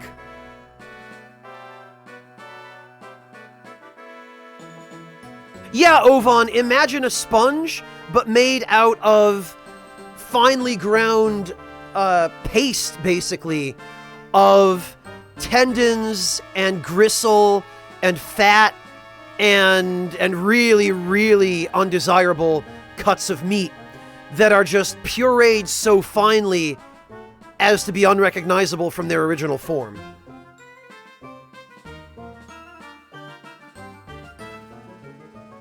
Yeah, something like that, Rishi.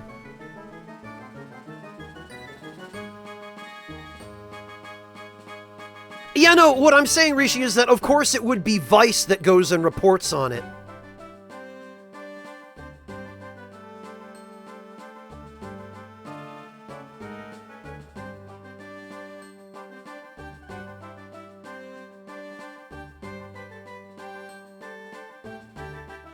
Oh, curry is good stuff, Reapy Soul. At least curry that isn't Japanese curry, because they put all kinds of goofy stuff in theirs. Chocolate and fruit and coffee and... I swear I'll never understand Japan's taste in curry. You can get normal curry in Japan, but...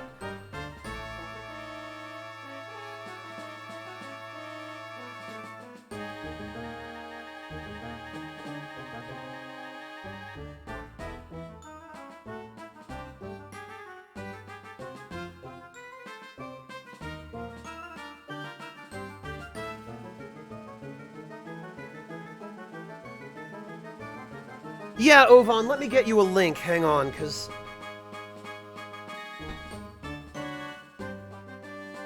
there is a fairly comprehensive... it's a fairly comprehensive episode of Begin Japanology on Japanese curry. Let me dig that up.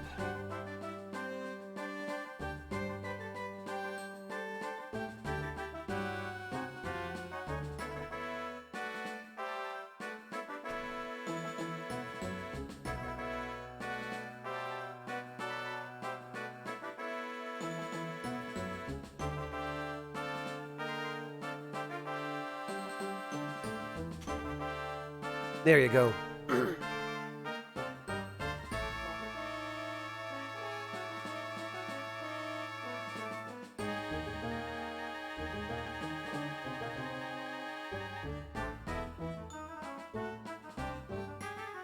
And that'll give you some idea of how they make curry in Japan, Ovan. Like I said, you can get normal curry there. There are a couple of different curry well, okay. One of them, Coco's Curry, is explicitly a chain that specializes in curry. But there are a couple of other chains that also serve what is considered to be a fairly decent, middle-of-the-road kind of family curry. I believe Denny's in Japan has it. And I think there are one or two other franchise-type places that have it as well.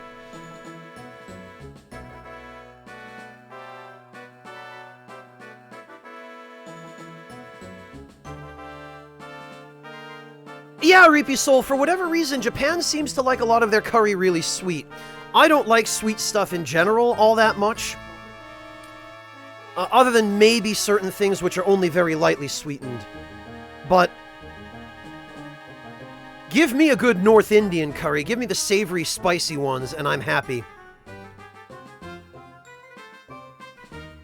Tender Rabbits, it depends on what level of curry you want to make. If you're just going to use a prepackaged curry powder mix, and you're just gonna throw in some vegetables and make some rice on the side, then yeah, a very simple curry can be very easy to make.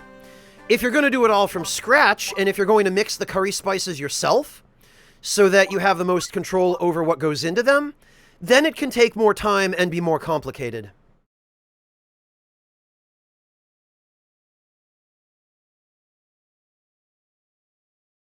Yeah, Reapy Soul, that's generally my favorite kind of curry.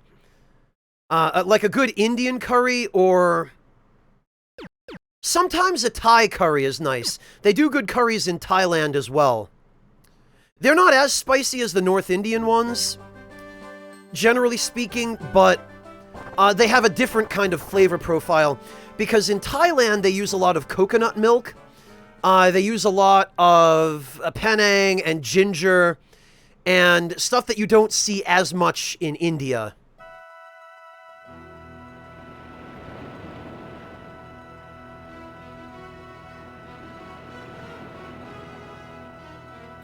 Alright, let's move on here. Strange, there wasn't a cloud in sight. I've got a bad feeling about this. Huh?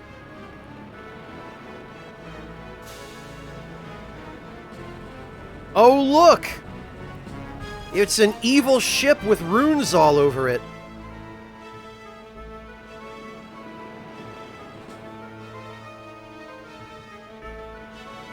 Whoa, it's a haunted ship!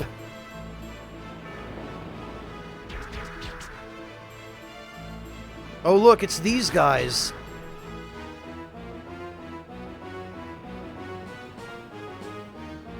Who's on board? People? Yeah, Tender Rabbits, that's a decent place to start. Oh look, Mahler just... nobody was actually on the ship. It's just drifting around and they teleport. Pay heed, White Dragons. I am Mahler of the Cooter Cult and a loyal servant to the Lord. I am here to visit divine justice upon you and cleanse your sinful souls. Cooter Cult? You mean the religious nuts? Indeed, they claim the world will end in 1000.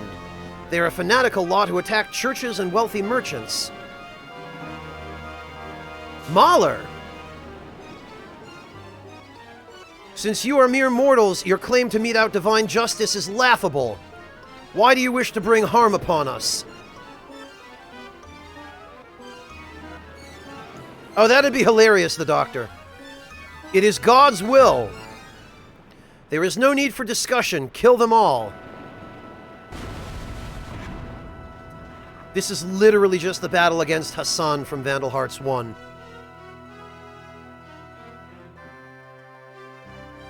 Yeah, they are a surprisingly honest and straightforward cult, Denim. They don't even try to hide what's in the Kool-Aid. They actually have a list of ingredients on the bowl.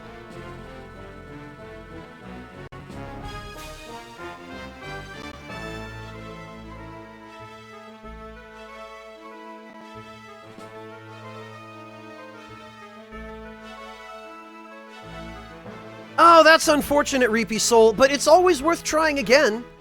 Use what you learned last time, and...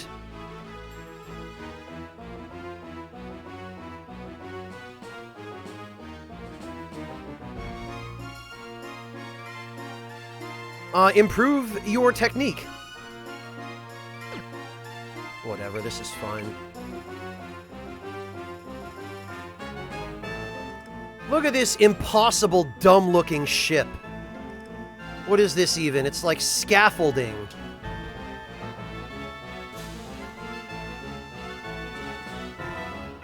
Alright, I'm pretty sure there are no items in this map.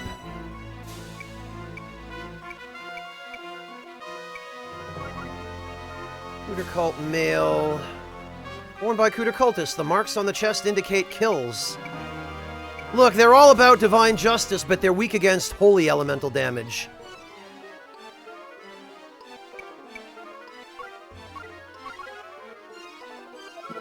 Worn by Cooter Cultist. Amplifies blind loyalty to Goddard as magic. Used by Cooter Cultist. Uses the life force of the user to fly. Well, that's great. What's Mahler got? A chainmail of a heretical monk. He was beheaded wearing this. Great. He has Fire Burst, Blaze Mark, and Triple Slash. Well, that's fine.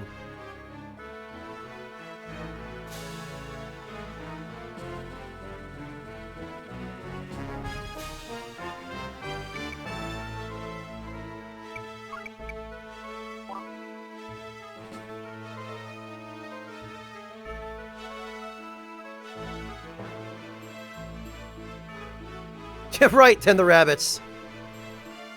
Cooter Cult Kool-Aid. Ingredients. Cyanide. Water. High fructose corn syrup.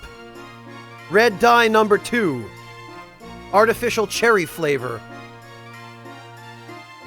Sodium benzoate as a preservative.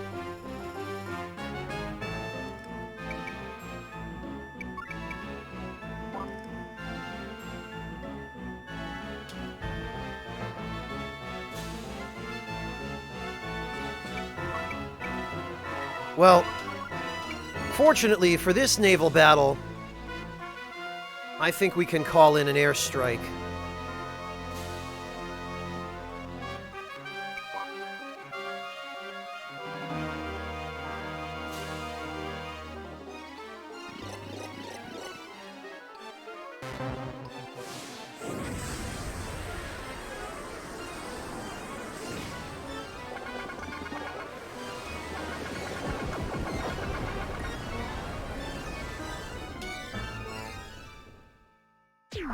Oh, good.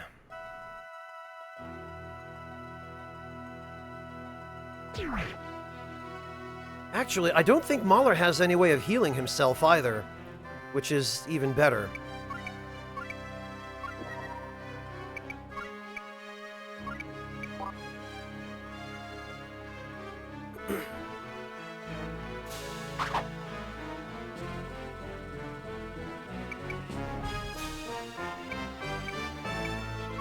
Okay, and Truster. From Gradius. MML.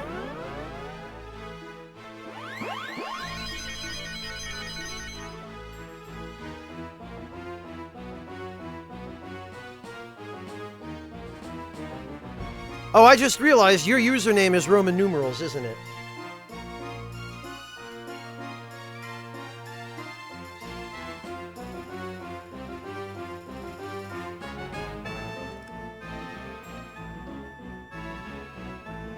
Alright,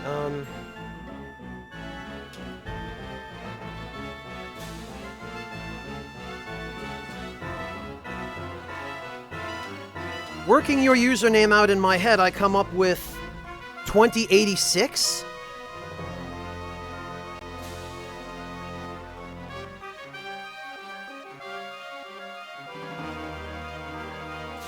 Okay. I guess I'll just call you that, because... yeah. Alright. Mahler, where did you run off to? There you are.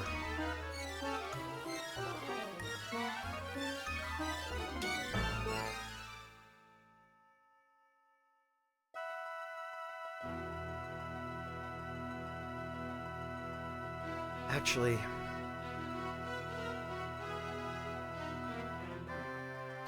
damn, I can't reach those other guys. Ah, well...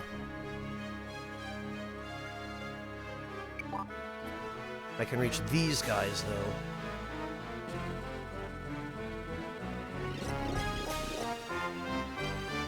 Yeah, Redial Nick, that exists. It's called Disgaea.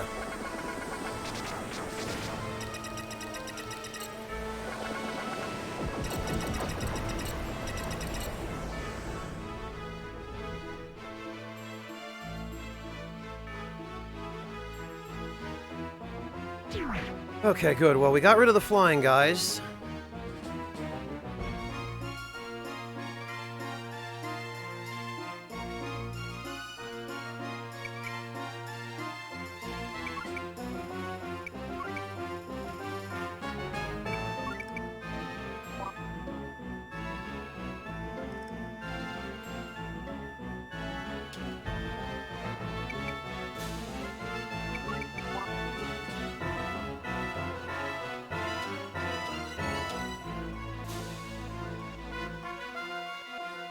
Guess everybody has moved except for Pike.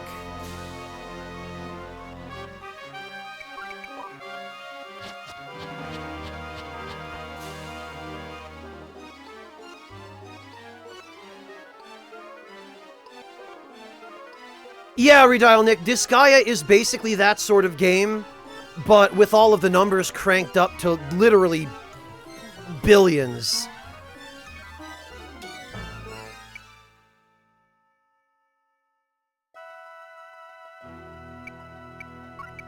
Alright, well...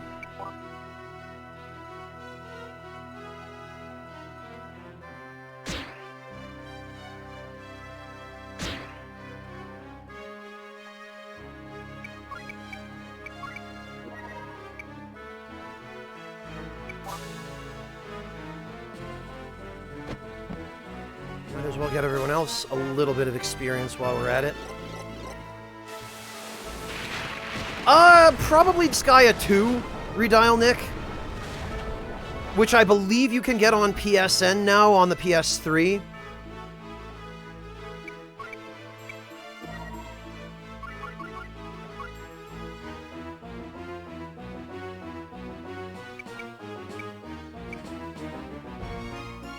Oh, Osifraga, are you in Spain?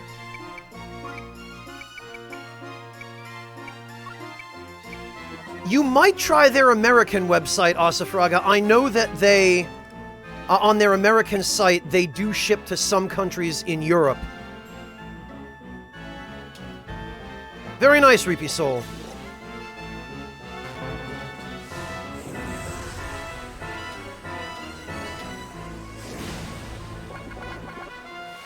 Nice, Rishi.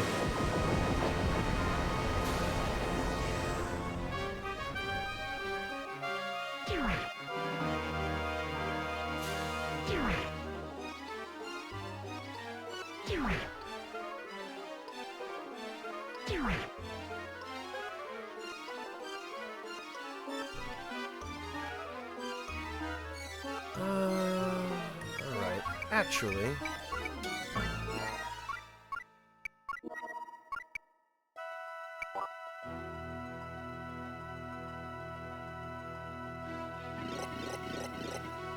Yeah, Osafraga, try ordering from their American website and just setting the country that you're shipping to Spain.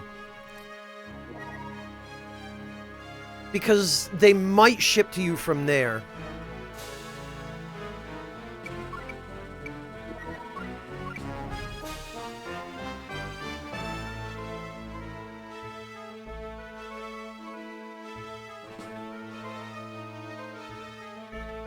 Oh, that guy has no sword techniques anyway, we can just...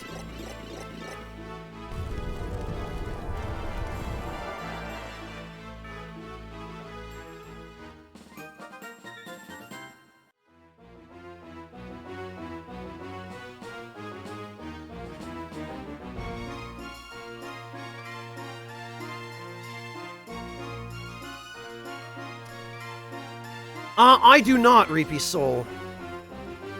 I never really was big on ice cream.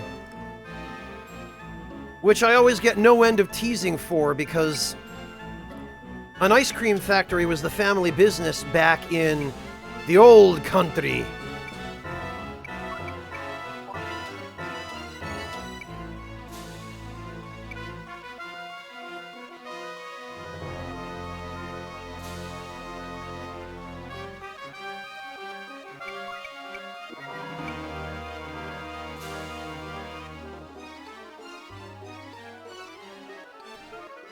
You know, I think we can...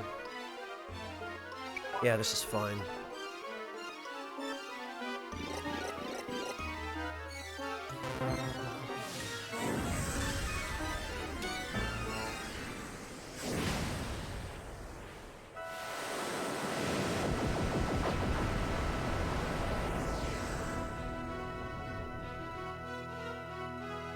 Yeah, Mojo, I'm a vanilla kind of guy myself, personally. So much the better if it has real vanilla.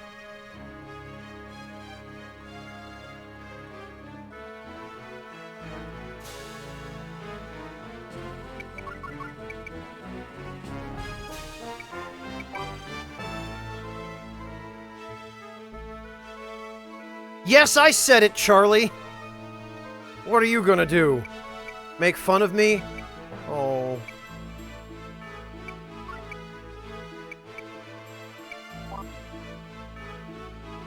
Oh, great. Well...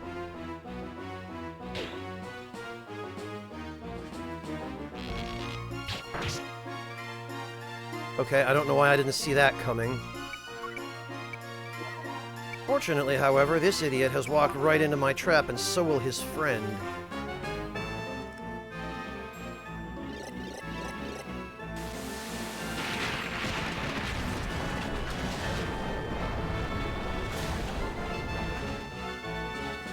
True enough, Artista, it is a pretty solid barometer of quality.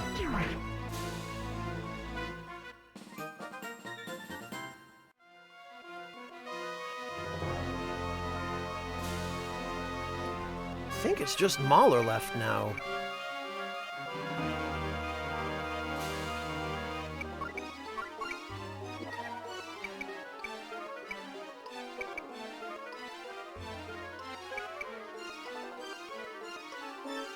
Okay, well...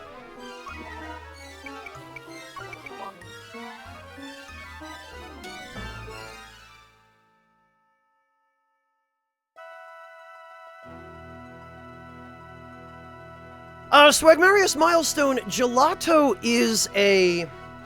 Let me pull up the article for you here. Basically, it's similar to ice cream, but... rather than using primarily lots of cream and what do you call it? Stuff that's fatty and uses lots of air for volume, gelato is a lot more solid, and usually it contains a higher proportion of whatever ingredient is used to flavor it. Like with fruit gelato, a larger proportion of the contents of the gelato is, say, fruit puree. Let me see here. There you go. It still ends up being usually too sweet for me, but if you're the kind of person who likes ice cream, you'd probably really love gelato.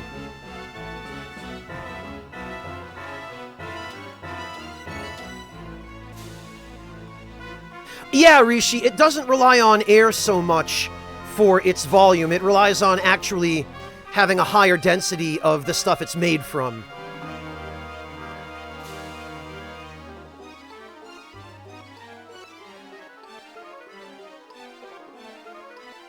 So if you like ice cream, but you prefer that half your ice cream doesn't consist of air, gelato is probably a good bet.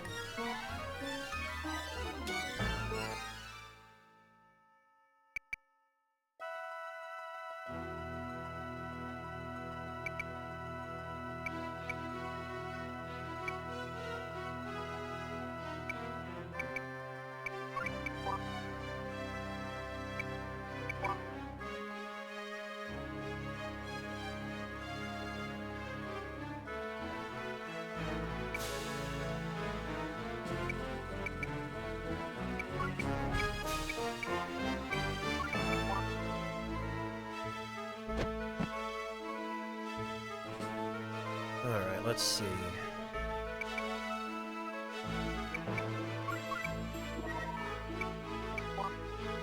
Joshua another turn.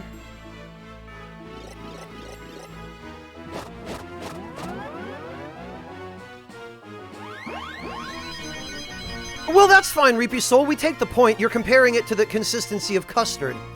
And you're correct. That's because gelato has less air.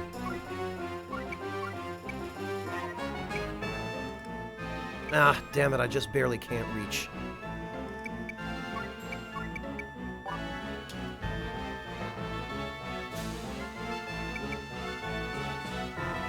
Well, we can move everybody else back. I don't think there's anything Mahler can do that can really threaten Joshua at this point.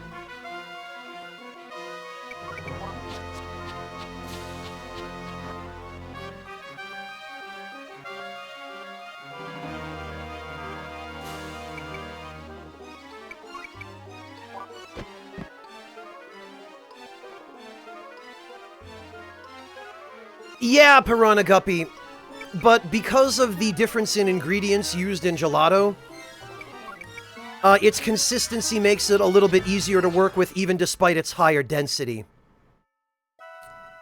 Which is nice, because it means you actually get more product for your money and less air, but it's still just as enjoyable, if not possibly even more enjoyable, than regular ice cream.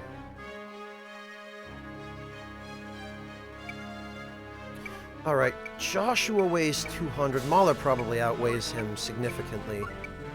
210. Yeah. Alright, well,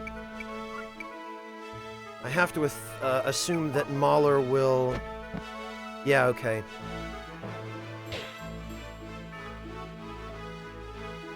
Oh, alright.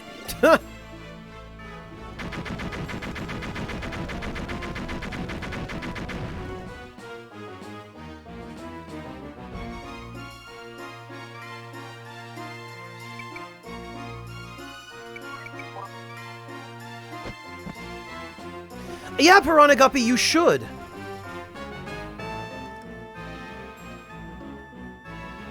And you should be able to find it somewhere near you, Piranha Guppy. You said you live in, what, Sweden? Right? Or Switzerland? Am I remembering that correctly? You shouldn't have that much trouble finding it there.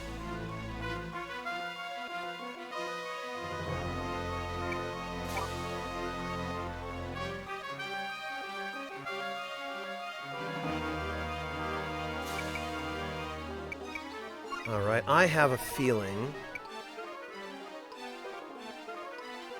Mahler is gonna just back up. Yeah, he sure is.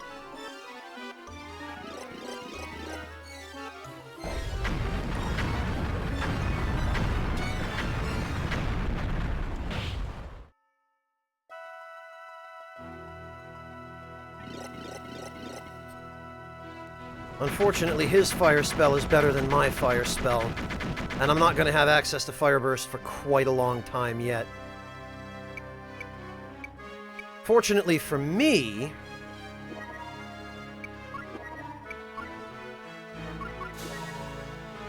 he can only cast it one more time.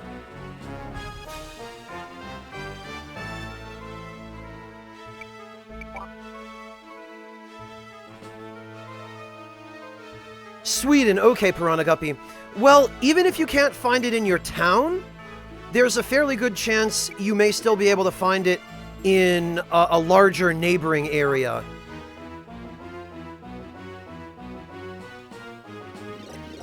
Like maybe a bigger city or somewhere close to the major population centers.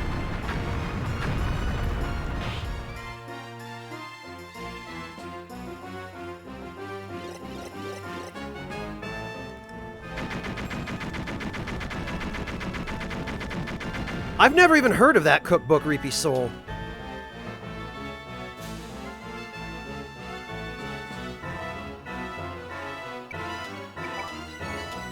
Oh, this is going to be fun. This is going to be some shenanigans right here. Check this out. I'm going to totally pull a ghost on him. Oh, I don't have enough MP. Oh, well. In that case, I'm just gonna Blaze Slash him. We'll see how he likes it. Peekaboo!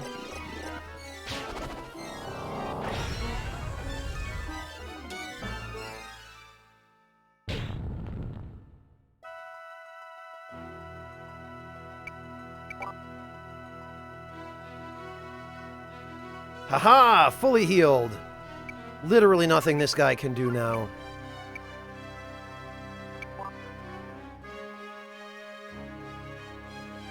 You! I know you!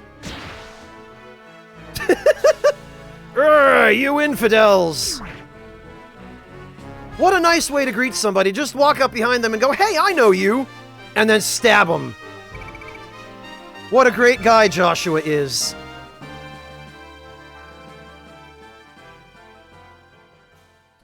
Oh, okay, Piranha Guppy. Yeah, if that's an even mid-sized city, you should probably be able to find it there. You might even be able to order some online. Lord Louise, thank you so much for the resub. Welcome back. Very much appreciate your support.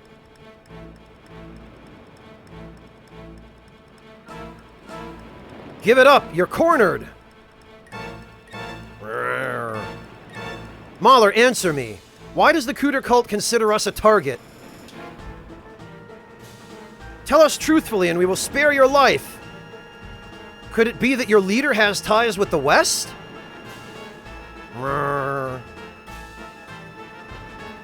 That Mahler. He was with Adele at the bandit hideout. Huh, don't think you've won. Take that!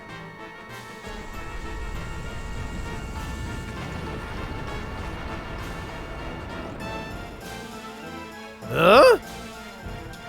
You can drift until you die of thirst and hunger. Oh, and he just teleports away. Well, this is bad. He destroyed the ship's rudder. If we don't act now, we'll be washed out to sea. We've got to find the nearest land.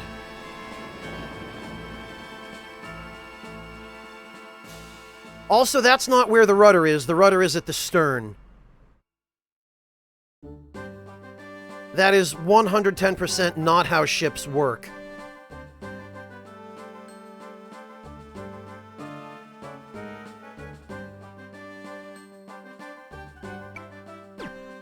Oh, and actually... Oh, okay, then you'll definitely find it there, Piranha.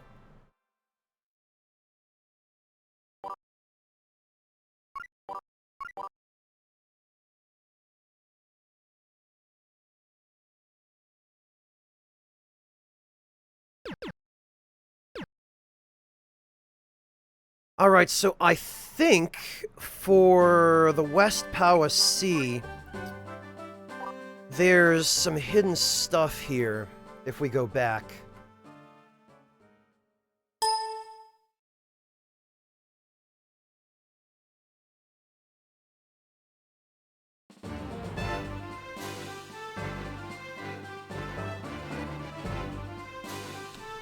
Uh...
Swagmarius Milestone, the way you can remember it is that the word port and the word left have the same number of letters in them, right?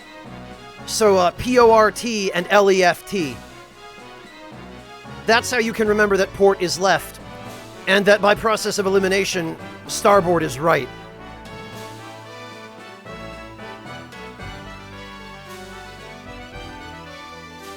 I don't know, Rishi. You'd have to ask whoever designed it.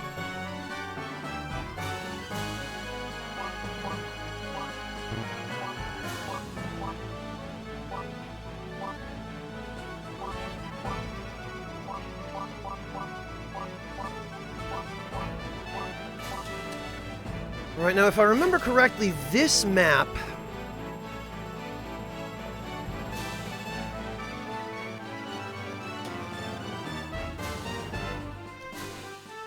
Yeah, okay. Well, I think what happens here is we have to... Yeah, because there's something here. I believe this is a tortoise shield? Oh, maybe there's not something there. It doesn't look like it's a unique tile. But there's a tortoise shield hidden somewhere here. It might be this.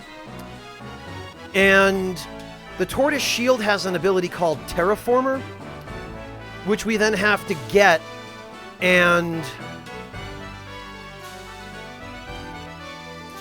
use it to turn the water next to these pillars into land, and then put blocks on the land and use them to climb up.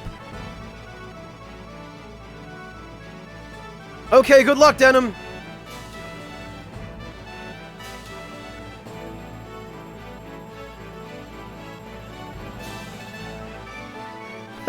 Hello, AccessCom Media. Welcome. No problem, Swagmarius.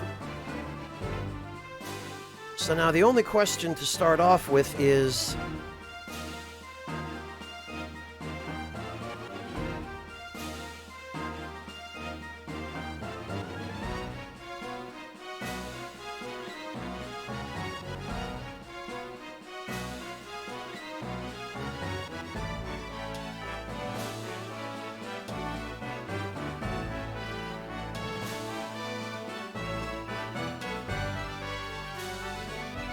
where is the tortoise shield?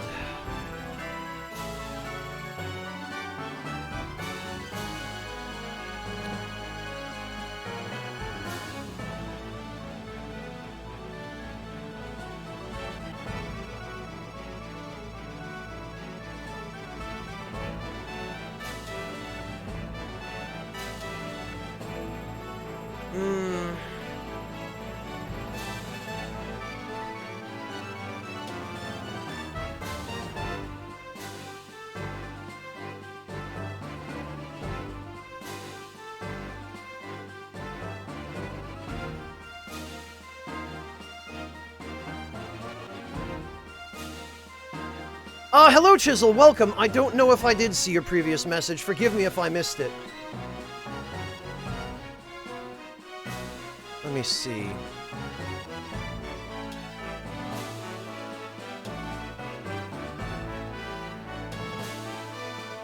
Augmented your +10 weapon to one with stats. Oh, you turned it into a boss weapon. Chisel. That's actually alright, Chisel. You can turn it back. If you go to the giant blacksmith or I think any blacksmith can do it, you can revert a boss weapon back into the +10 weapon that it was made from. I mean, you're out whatever soul you spent on it, but...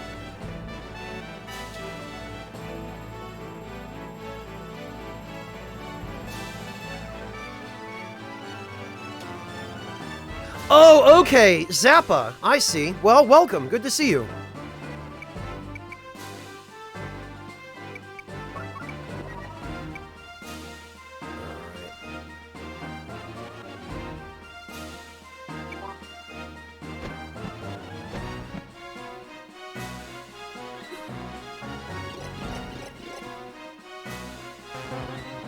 Hopefully we'll be able to take out some of the more annoying, more mobile units.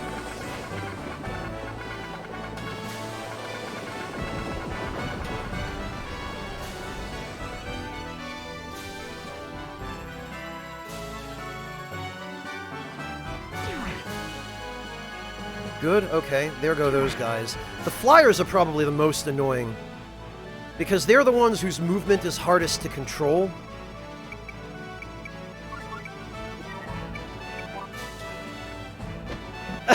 Oh, Safraga, thank you for continuing the gift sub that you got from a German spy. Oh, this bastard. Okay. Alright.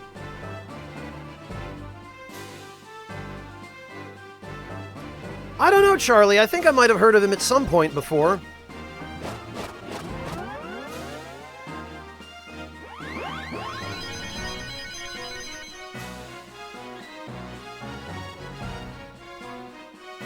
Alright, well, fortunately, we have ways of sandbagging this kind of scumbaggery. We can, in fact, sandbag the scumbags, if you will. Well, that's a relief, Charlie. I'm glad to hear that.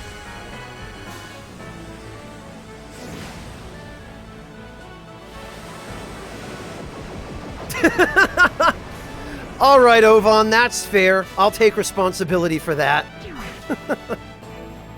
Because one way or another, I know you won't regret it, weight gain or not.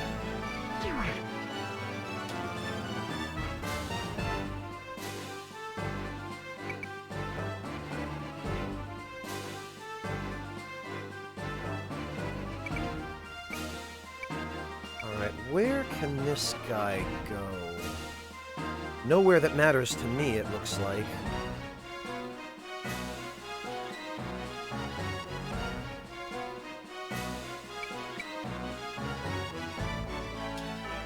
You know, and actually...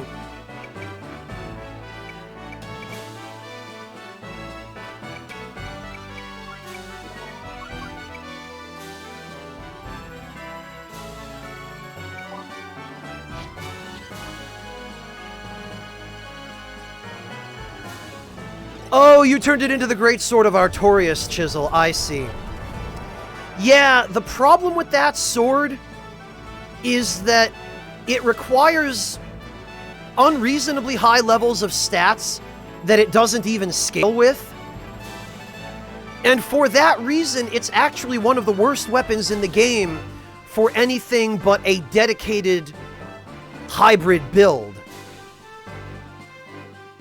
And because you can't really optimize a hybrid build for anything specific, it ends up just not being optimal in general, which is really unfortunate.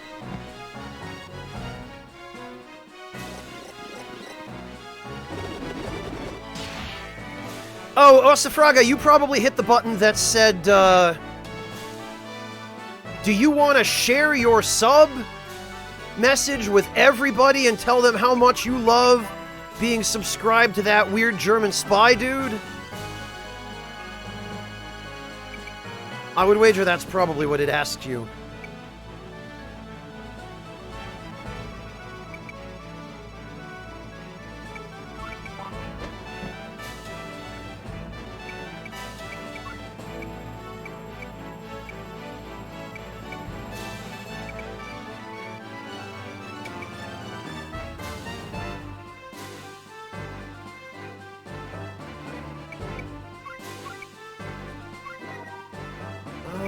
actually.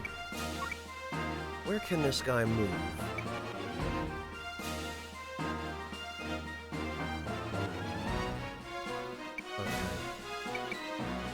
I think it should be a fairly safe bet if we put a block here. I don't think he should be able to stand on it.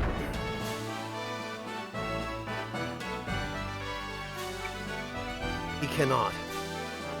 But we can.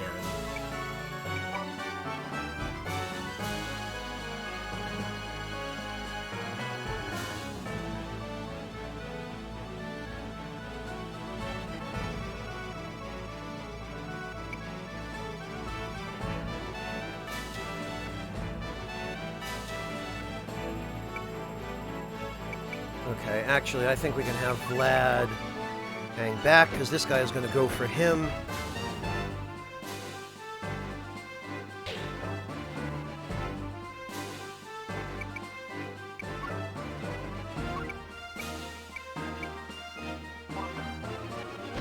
There we are, and then we can kill the archer. This guy... oh, he can get behind Joshua.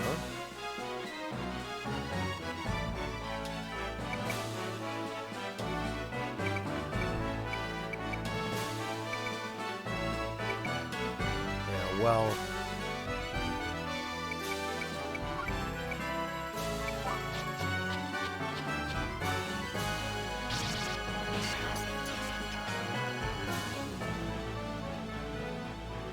okay, now, does Maria... yes, she does.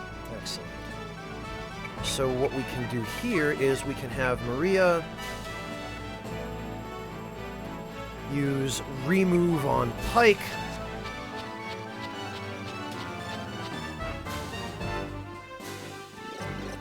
Yeah, the shield of Artorias, Ovan, is generally more useful if you're set up to use great shields.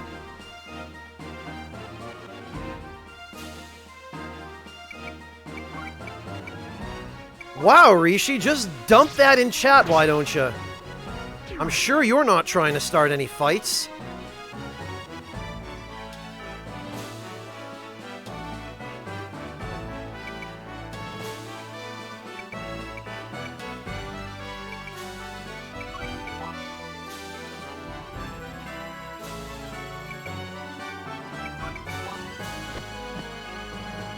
Yeah, right, Ovan?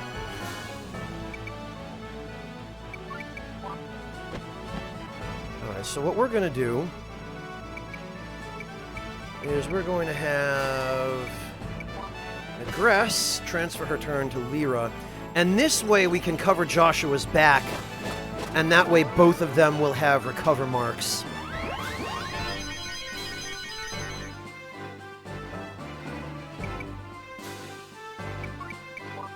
Yeah, try and hit him now, sword guy.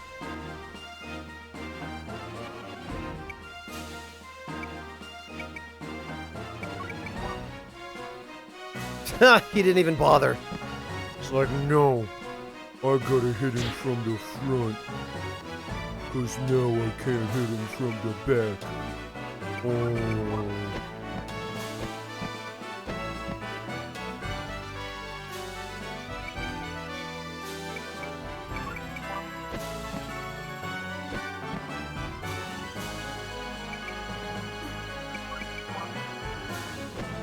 Hello, Chibicam, welcome!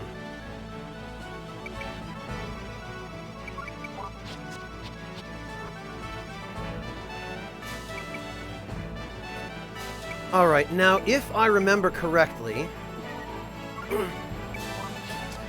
I think this treasure chest should be the Tortoise Shield, because it's the only one we can actually reach.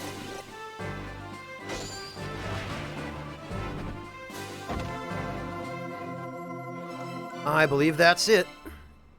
Yup. So now we need to actually get the Tortoise Shield.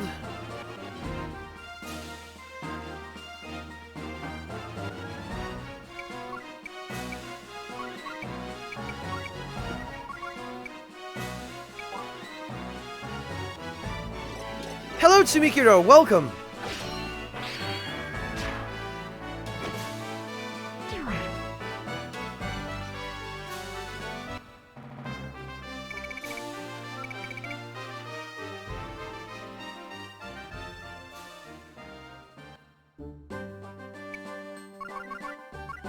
And now we need to...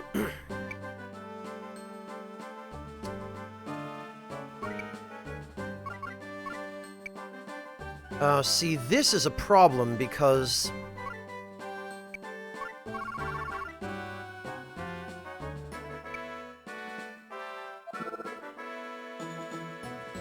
A shield made from the shell of a tortoise-like sea monster. This is a problem because we're going to have to switch weapons on Pike temporarily, but at the very least, thanks to the fact that we now have a bunch of special weapons...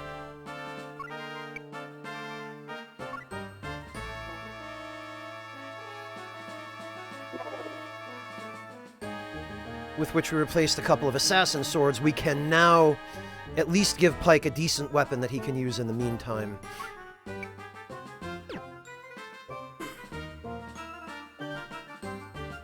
Probably as a matter of course, Tsumikiro, yes. And yes, it is. Push-ups, Chibi-kem. But don't skip leg day, though.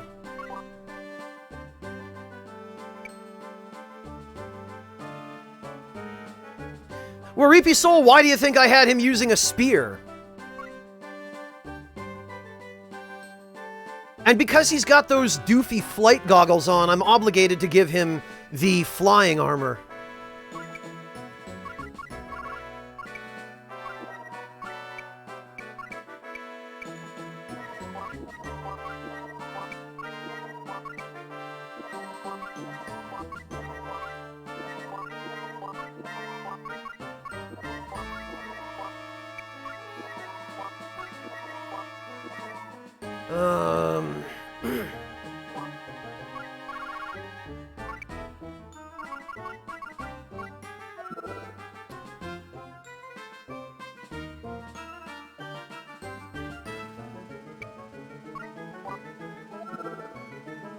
Oh wow, that is actually a substantially better shield than the Knight Shield.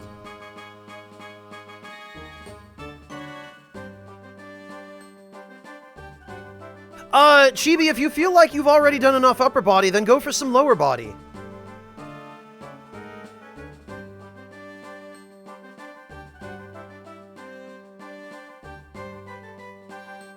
Oh, the fish, Reapy Soul. Oh, thanks for clarifying that.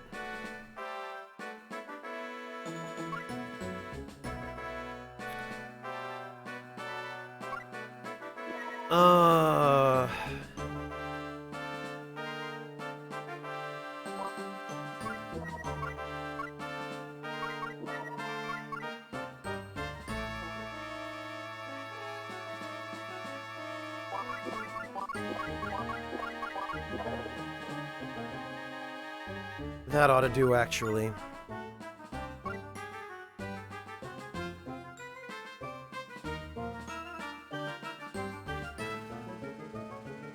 No, you know what?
Okay, well, that'll have to do, I guess. Hey! Ari, welcome! Good to see you. Thank you so much for joining us. How are you doing, Ari?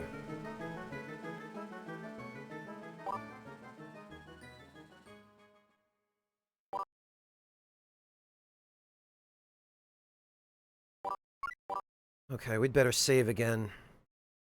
Because apparently I forgot last time. Hello, Riverblade Gamer, welcome! And Klaus, hello as well! One or the other of Charlie's community members must have just finished the stream if you guys are all rolling in at the same time. I'm gonna guess, Klaus, it was you. I figured as much, Charlie. Yep.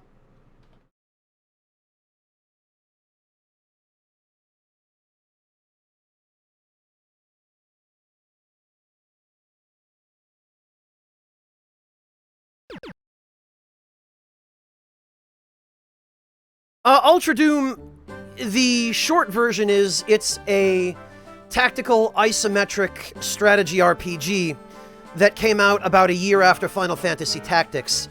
But if you want the full breakdown, there's the article for you.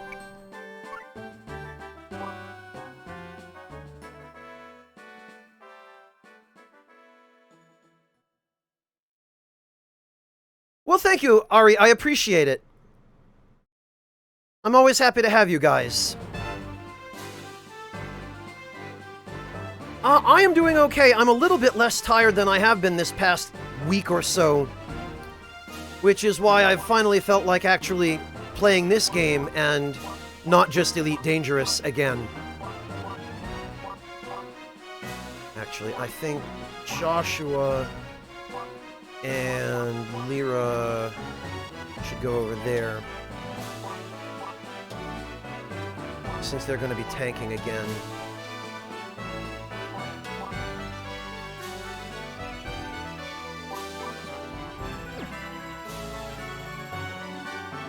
But other than that, Ari, I'm alright, thank you. How about yourself? You must be tired. It's getting quite late now.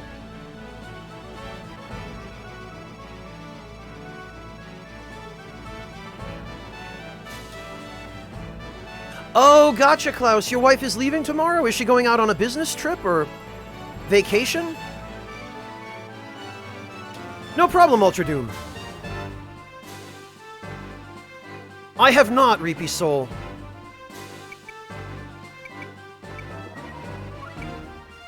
Alright. I kind of think maybe I should... Well... Oh, Sugar Crow, thank you so much for the resub. Welcome back. Very much appreciate your support, Sugar Crow. Great to see you.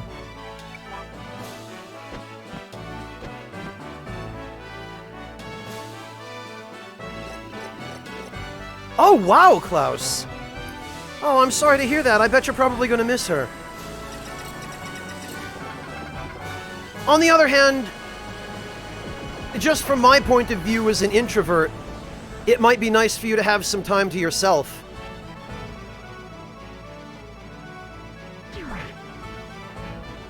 Yeah, Ari, welcome to my world. And I know Charlie's in the same situation. And in fact, I know quite a few of us probably are.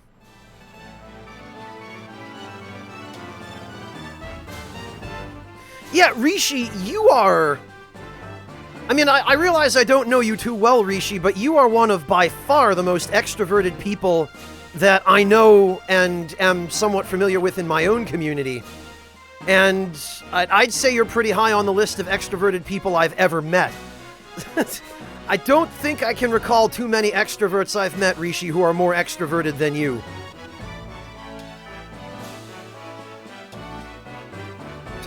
You too, huh, Sugar Crow? Yeah, I don't know what it is. It's like the whole German group in my community is just way off their sleep schedules for whatever reason.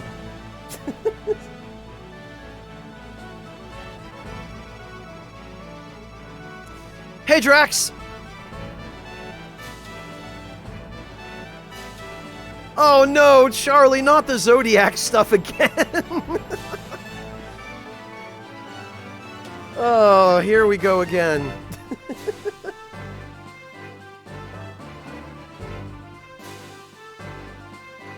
Maybe, Ryuji, maybe.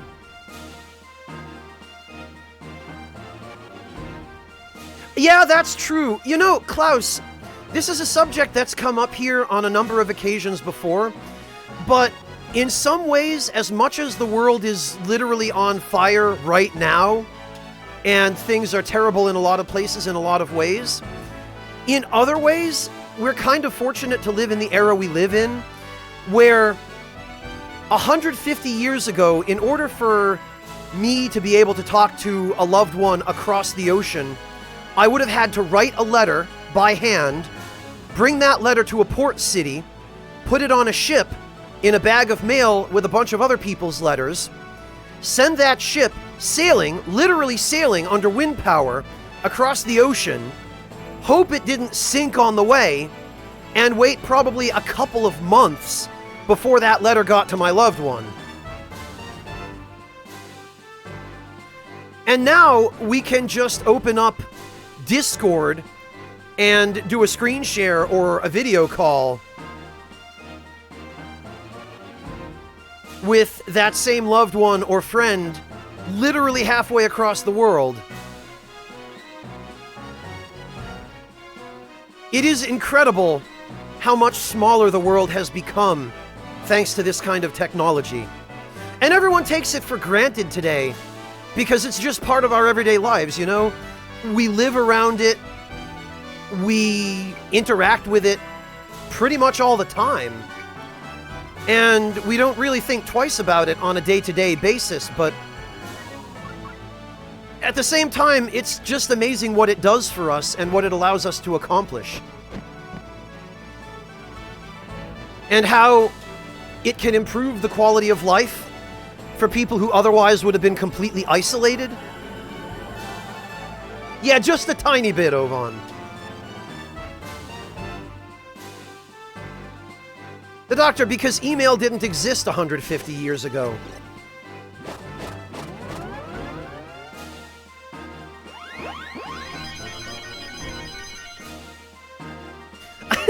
Yeah, Panda, and... Panda, I have a feeling you might be a little bit younger than me. I am 34 as of this past May. And when I was in elementary school, when I was like 6, 7, 8 years old, I remember very distinctly that our teachers would have us do what was called... we would write to people that were called, in English, pen pals. Pen being, you know, the writing tool, and pal being the slang for friend. And a pen pal at that time was basically, hey, let me just send a friendly letter to a random person I don't know in some part of the world I've never been. And maybe talk to them, maybe get kind of friendly, maybe learn about their culture a little bit. And at that time, that was pretty much all there was. You know, email existed, but the internet was still a very new technology, and I'm old enough to remember a time when nobody had the internet. You know, when having a computer in your own home was a luxury that only the wealthiest people, or in my case, those who qualified for state services, could afford.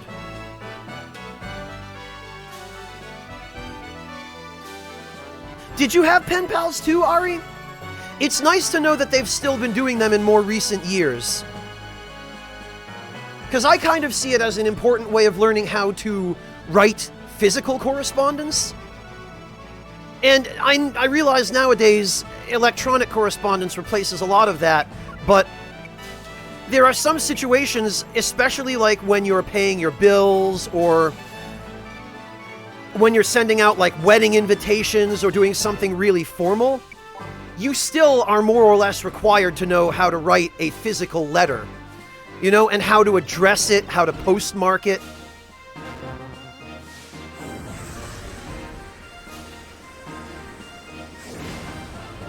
A Zoomer? Chibi, you mean a boomer? And, yeah, Chibi, both of my parents come from that generation, so I've seen it many a time. I love my poor mother dearly, but she still cannot figure out how to check her email. I still get messages from her sometimes where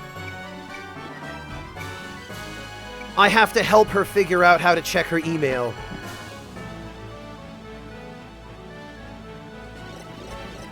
Oh, I've never heard Gen Z referred to that way, Chibi. Yeah, I guess so, Charlie. I guess so.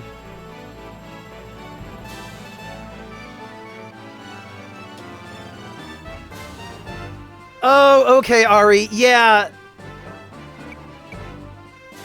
It wouldn't surprise me at all to learn that...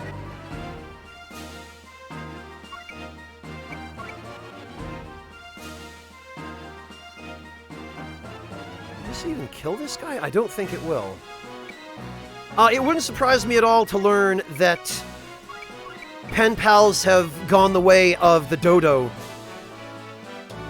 And that they're just not done anymore because school systems think they're obsolete for whatever reason. Which is truly unfortunate.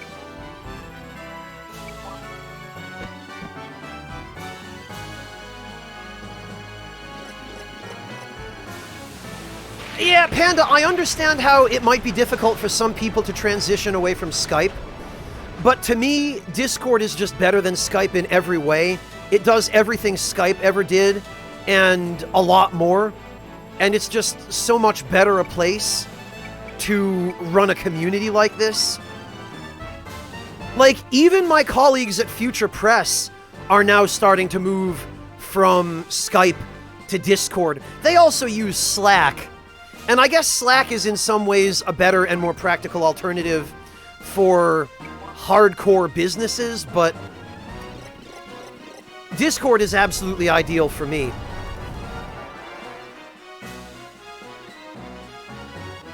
Yeah, Sugar Crow, it's always difficult to convince someone to give up what they know for something that's unfamiliar to them. But more often than not, it ends up being worthwhile to do. Oh, damn it. Well, that figures. I can't reach.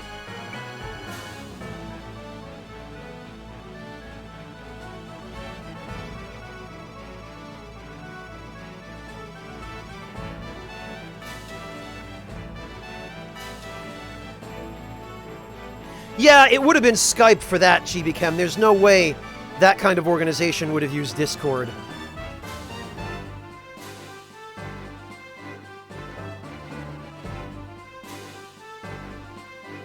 Yeah, it's really handy, Sugar Crow.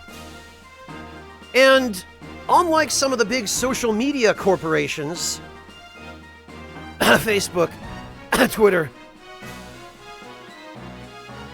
Amazon, Discord does not harvest your information and sell it to third parties. At least not as of right now, and I sure as hell hope that doesn't change.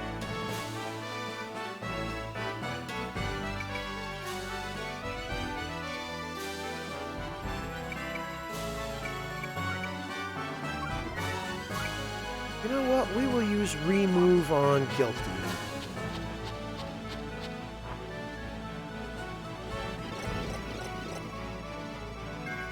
Yeah, sorry, Ari. I appear to have a bit of a tickle in my throat sometimes. That just mysteriously happens to occur when I'm talking about big, greedy corporations. It's a specific condition.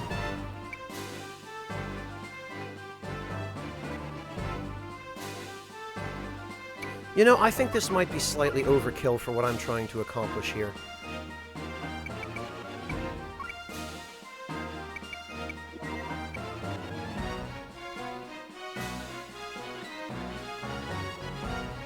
Then again, that won't actually finish him off, which is the entire point. It will finish him. Well,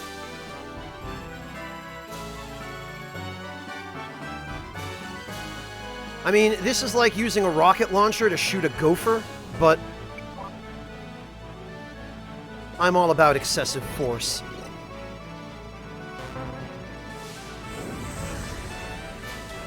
Crash Team Racing? Charlie, no, I didn't. Are they remaking it or something? Or remastering it?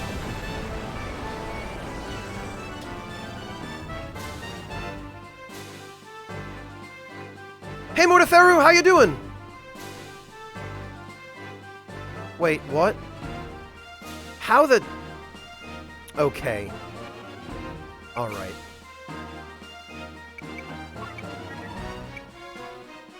Now I'm just upset. Get out of here!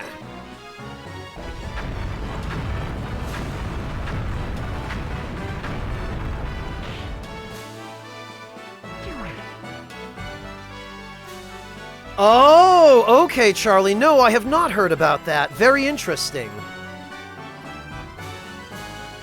Sounds like somebody needs to be punished for a little bit of greed.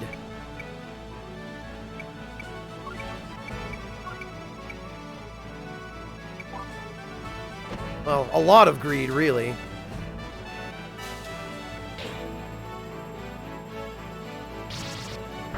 Oh, okay, that's what we're doing?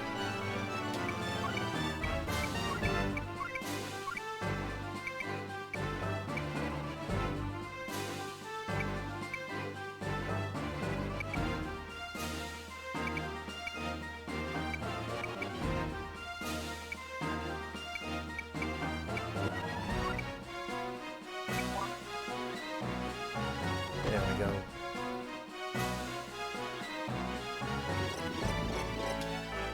Oh, okay, Mortiferu. Well, I definitely understand the noise being a problem for you. But have you considered participating in the festivities when it quiets down a little? Haha! There we go. Guarded.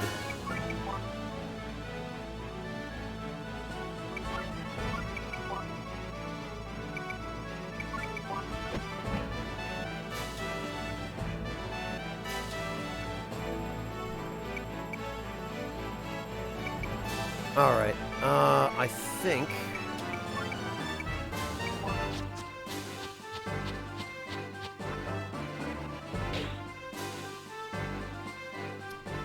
Wow, Chibi, that is depressing and disgusting all at once.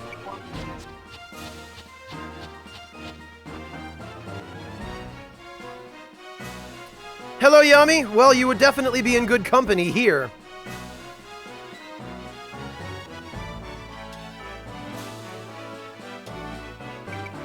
Okay, we can have Guilty drop back a little.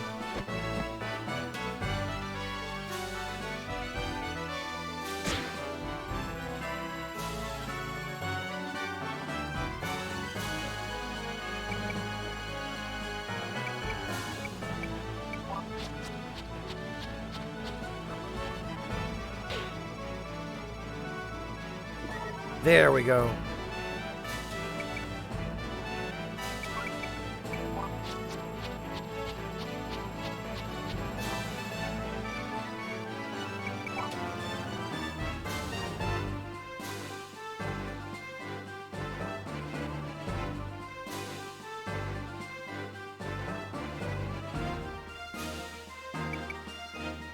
Yeah, Chibi, that was probably something that corporate told them to do.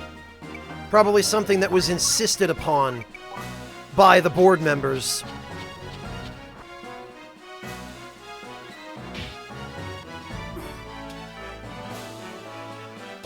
I bet what's going to happen, though, Chibi-Chem, is that people are just going to revert the new Crash Team Racing game to its 1.0 version and cut out the microtransactions manually and stop playing it online. That's what I would guess.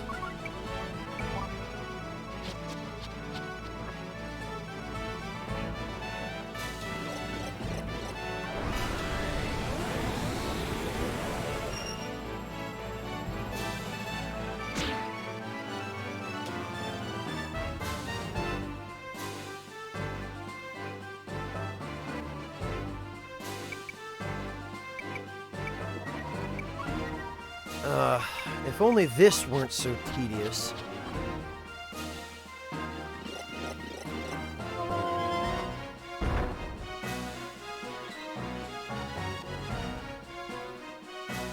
Well, Ovan, if it's on any kind of a disc, then they can just uninstall the updated version and uninstall, and rather install the 1.0 version in its place from a disc.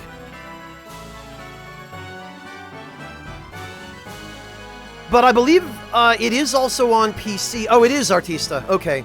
Yeah, it's on PC, so you can just mod that crap out if you don't feel like manipulating the version.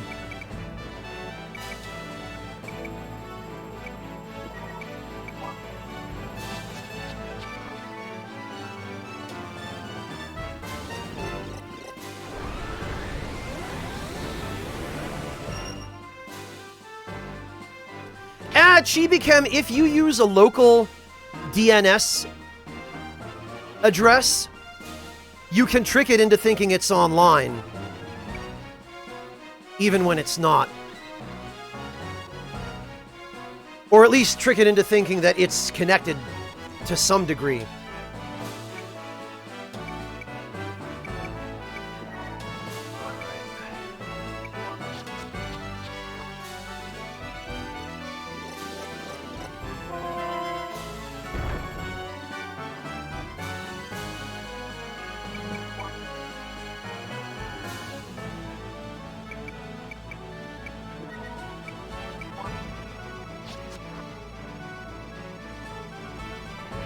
Well, Yami, it's a good thing you didn't decide to go to Las Vegas on vacation then, huh?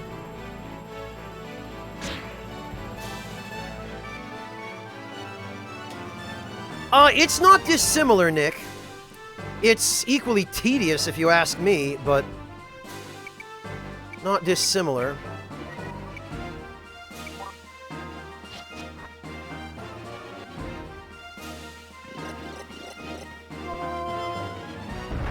Actually, can she... I think she might just be able to fly up there now. Yeah, she can. Perfect.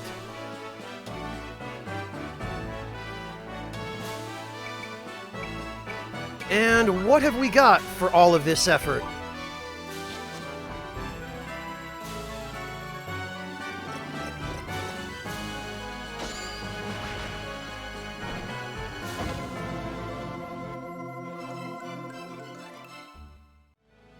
Casts, okay.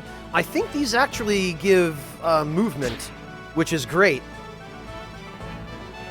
Congrats, Lord Luis. What did you think? Yeah, Yami. Gambling in video games isn't that much better. I mean, it's only slightly less rigged than real gambling. And I mean, if you're talking microtransaction gambling in video games, with loot boxes and stuff, that is real gambling. W boots. Okay, I don't remember what those do.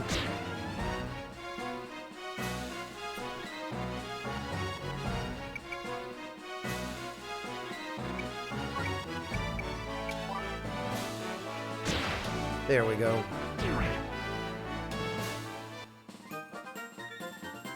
Well, Redial Nick, it isn't even really difficult, it's just tedious and irritating, you know?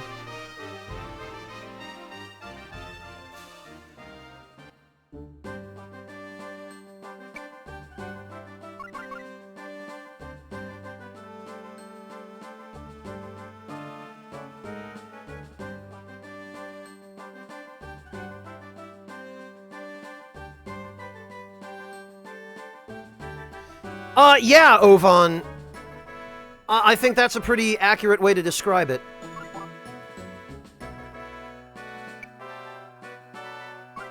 Alright, let's see. What do we got? W boots. Pair of boots that enable walking on water. Oh, okay. Used by Shinobi. That's what they're for. And the casts... Hardened casts that add 3 extra steps to your range. How about that? Yeah, I do believe I will give Maria the casts. Now she's got 2 different pairs of shoes on.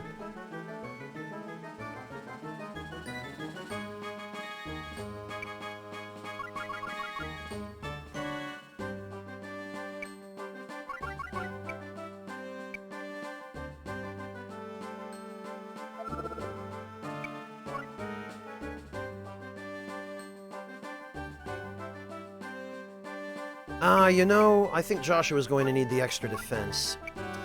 Pike, though, can have his actual pike back, or his spear.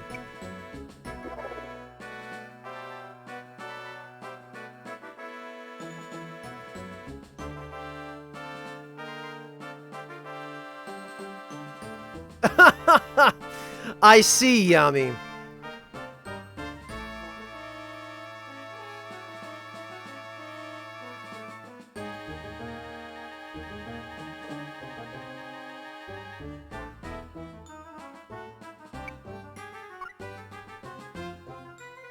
Alright,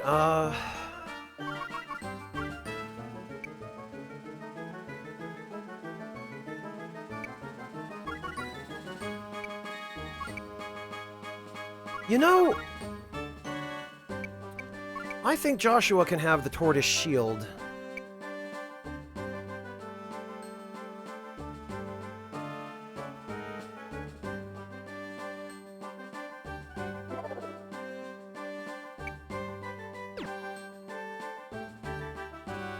Because that'll give him more health. And now we just need to transfer over his recover marks.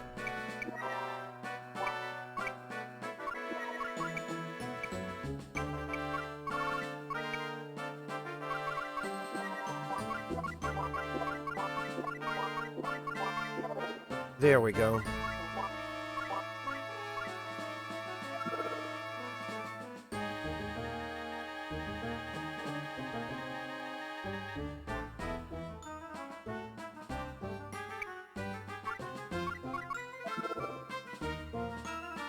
Oh, although the Knight Shield does give him heavier weight.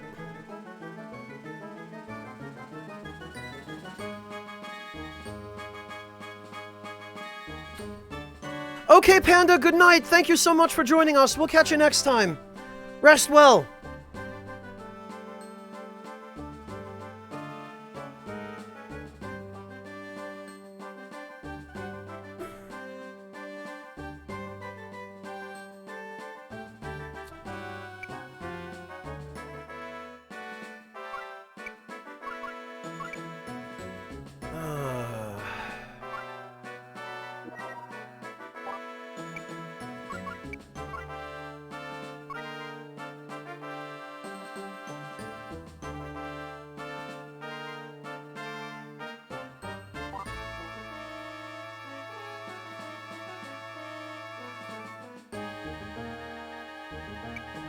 And we definitely better save after that.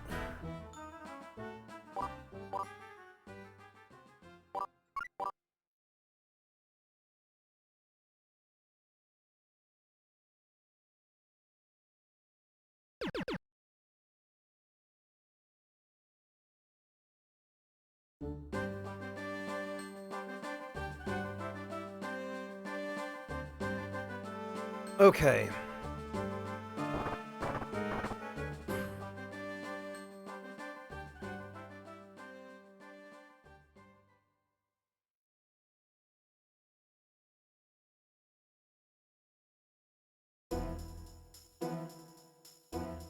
Uh-oh.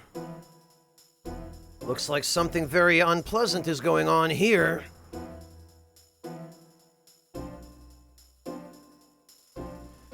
It took some doing, but we managed to land. However, we strayed considerably farther west than we planned. Wait, there's something odd about this village. It does seem too quiet. Huh? Kill you, kill you, kill you, kill you, kill you. Die, die, die, die, die, die, die, die, die. Oh, look. It's the possessed people from Vandal Hearts 1. Kill, kill, kill, kill, kill, kill, kill.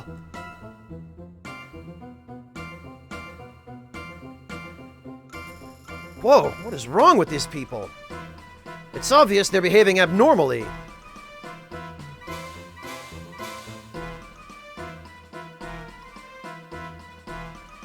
They're acting like Lord Cosimo that night.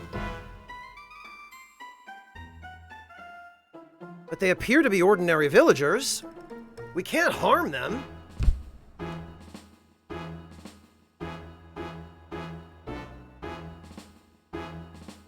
Die, die, die, die, die, die, die.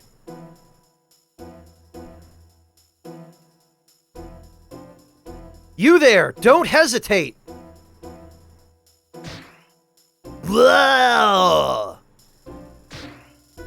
Kill them! They'll feast on you if you don't fight!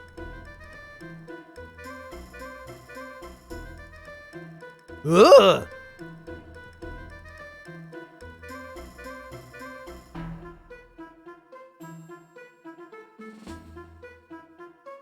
Oh, Yami, why, dude? Why? Why do you keep falling for that?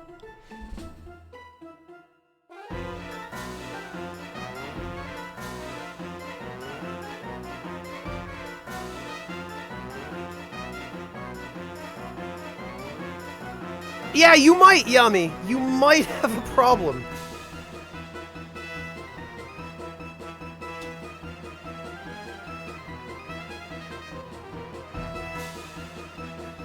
So the first time I played this game, I freaked out when I got to this battle because I thought they were going to make me do what they do in Vandal Hearts 1 with the village on Gilbaris Island, where you walk in and you have to fight the villagers, but you can't actually kill them because you're not allowed to, and you have to destroy the statues instead. I was afraid they were going to pull that stunt here. But then they did a hard swerve, and Hammett shows up, and he's like, no, kill them, though.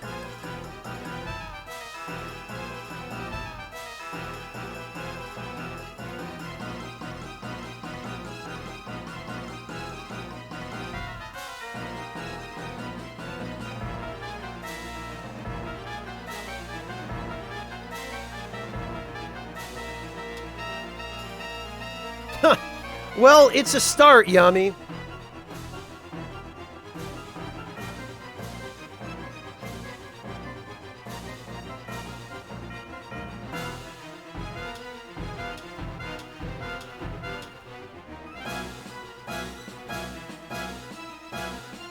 Yeah, Artista, better yet, make your own.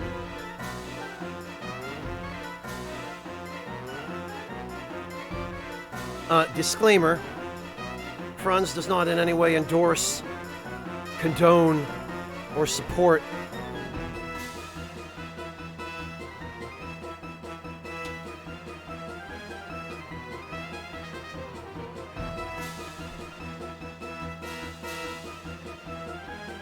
stuff.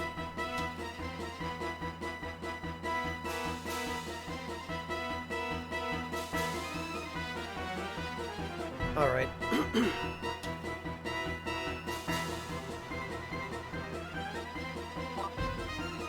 Ah.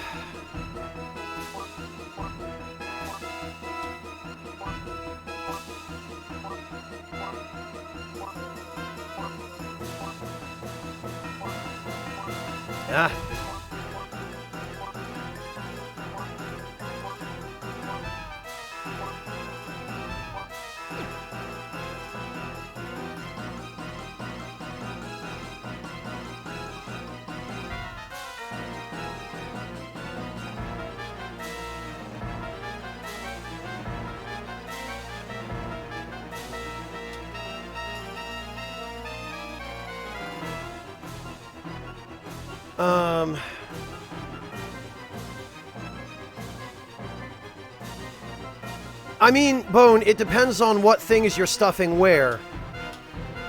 I think perhaps it would be better not to elaborate. Let's see. Cheap work clothes made of filthy rags haphazardly sewn together.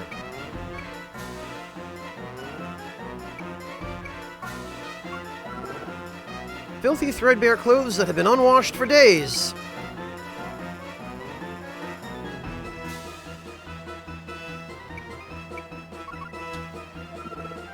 Tattered skirt with tears and moth-eaten holes. Pathetic!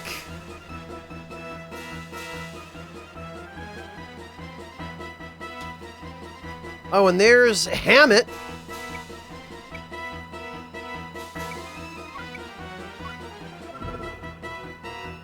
A rigid shield made by layering steel, wood, and leather. His got an armor fashioned out of an incredibly hard kiln-fired clay.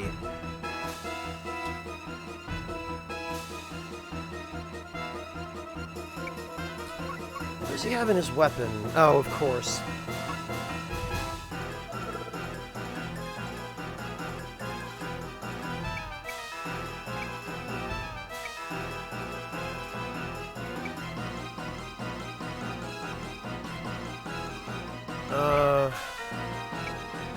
Oh, that's right, and I have to save him, actually.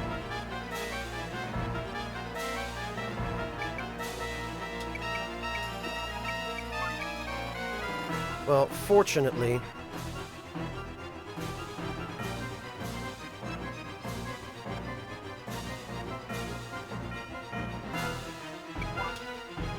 Oh, hopefully... Damn it!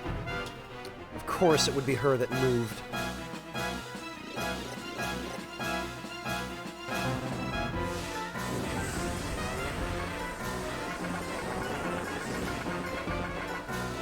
That would probably be a good idea, Lord Luis. Ah, figures it didn't get her.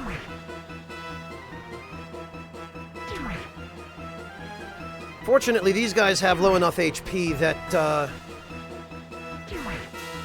Ripple Laser will still kill them in one hit.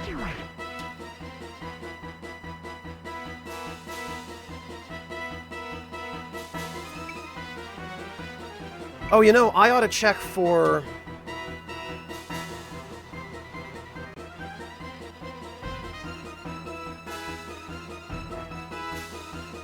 I ought to check for stuff. We'll just do... exterior collisions. Ah! I think I see one there. So that's 018.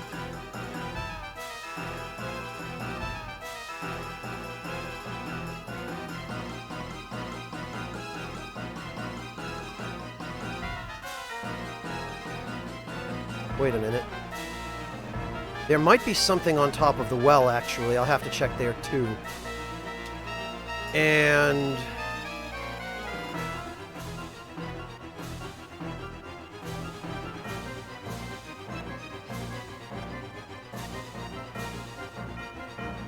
oh, yeah. 10 to 1, there's something up there as well. Okay. In that case, Maria needs to go this way.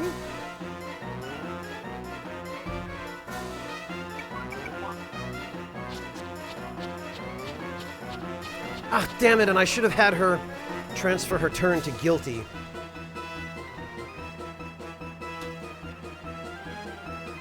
Well, that's fine. Egress can still do that.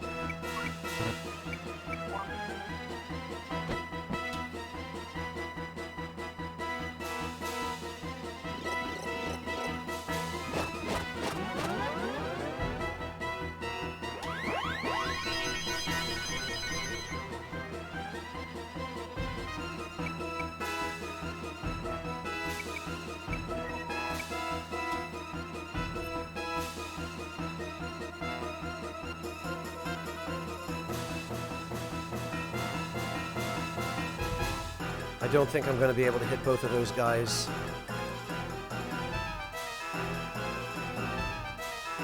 Although, actually, it probably would be better if I don't.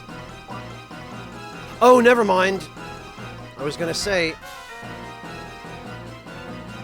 because I think they might be the last enemies left, but they're not. I forgot about the ones in the corner.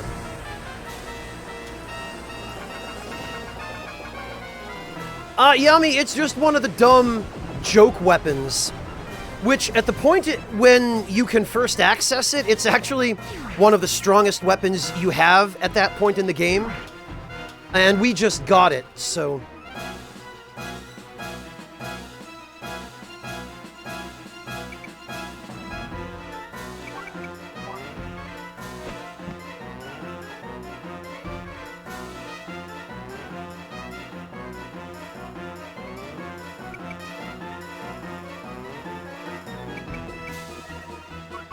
but yeah, it's a strong weapon, and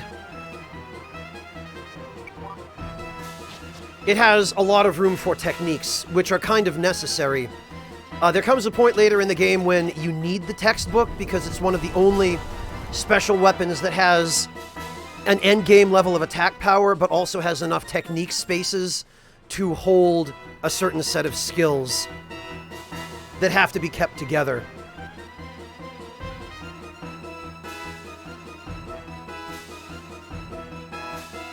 Yeah, Yami, it's the same idea. It's on that same level of, oh, hey, look, a joke weapon that doesn't suck.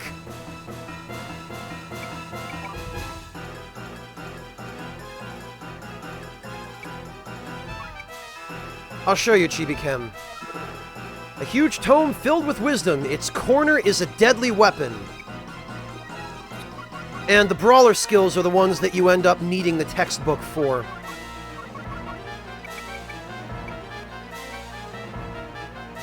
Well, maybe not needing, but...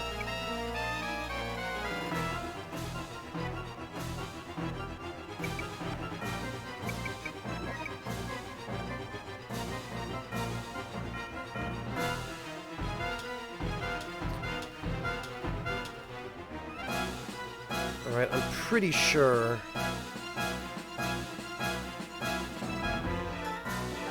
that if I aim this here, none of these guys will be able to escape.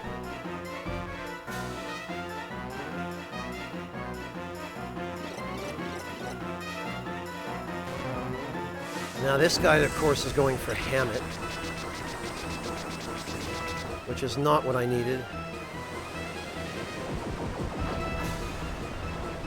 It's a doll! Bone.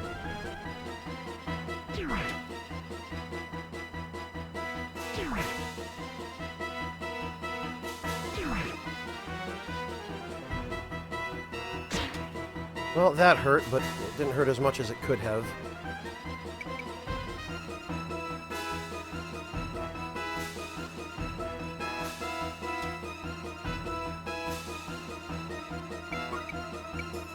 I think Joshua should be able to climb that ladder.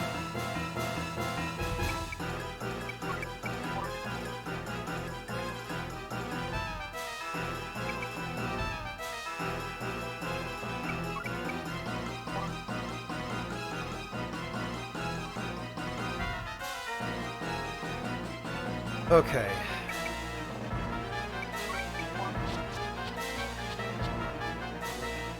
There was indeed something up here.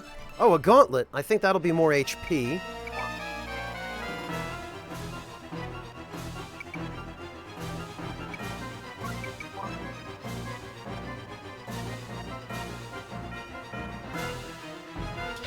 Then I'll just have Joshua move in and tank this guy. Yep, okay.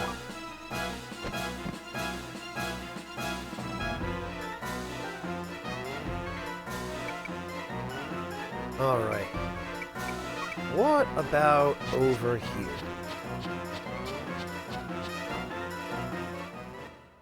There was something. Oh, a helmet! Nice.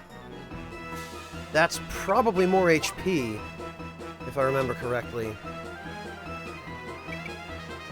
Right, Hammett can get down.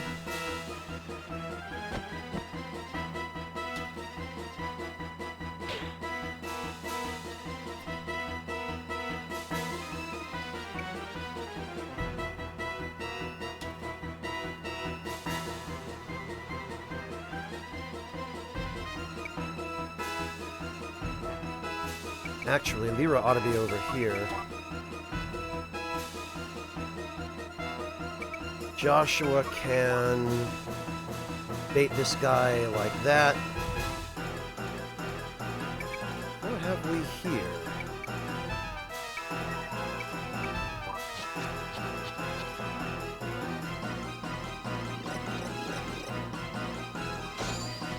Yeah, they can be fun, Chibi, especially when they're actually viable and not just stupid gimmicks.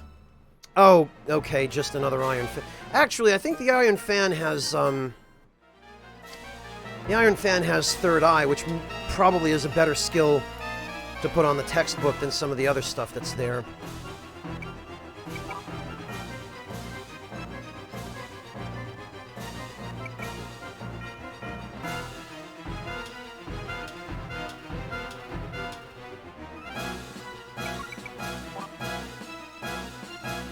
Oh. Okay.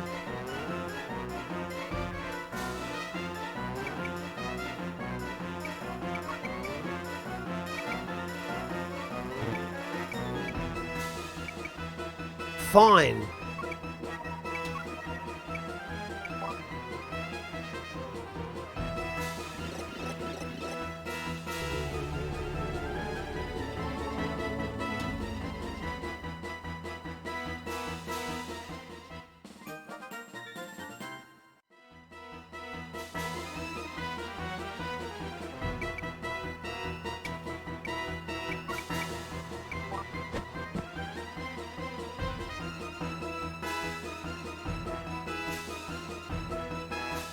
Actually, this being the case, I'd probably better move everybody else.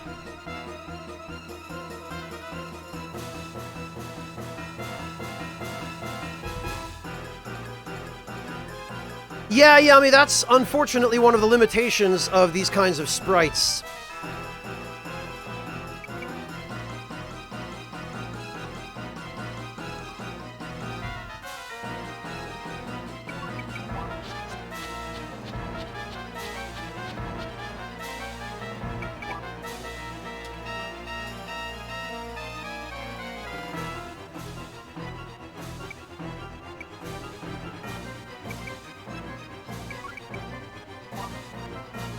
Alright, is he gonna... Yeah, he is gonna go for Lyra. Alright.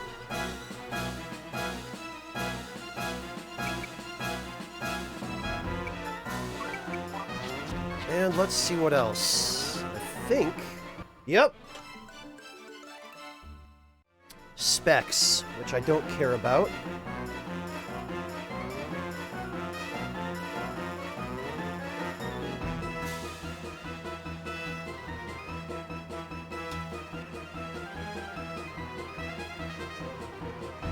And then there's that other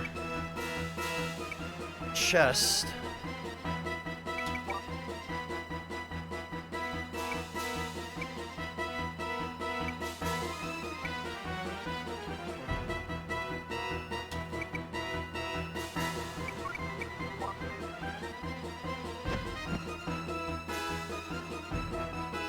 Yeah, I figured as much.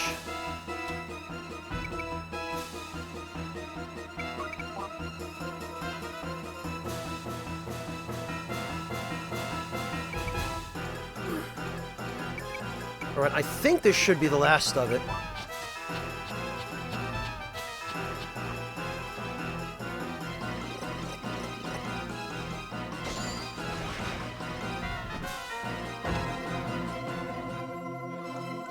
Oh, it's a bow. Sniper bow. Okay, well...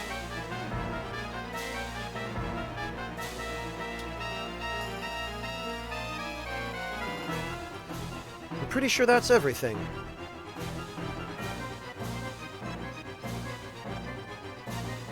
And what do you think so far, Yami? Is it worth it?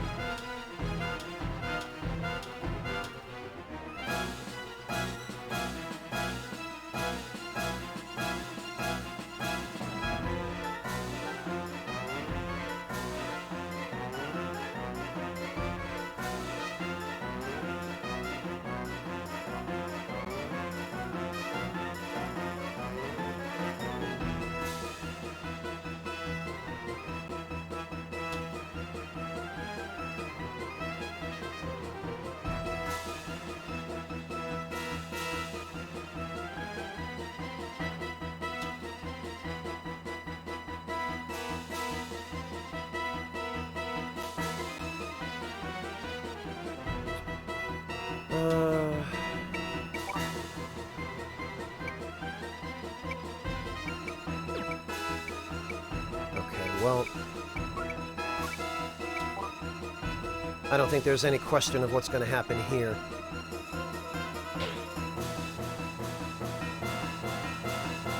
Forgive me! Why is this happening?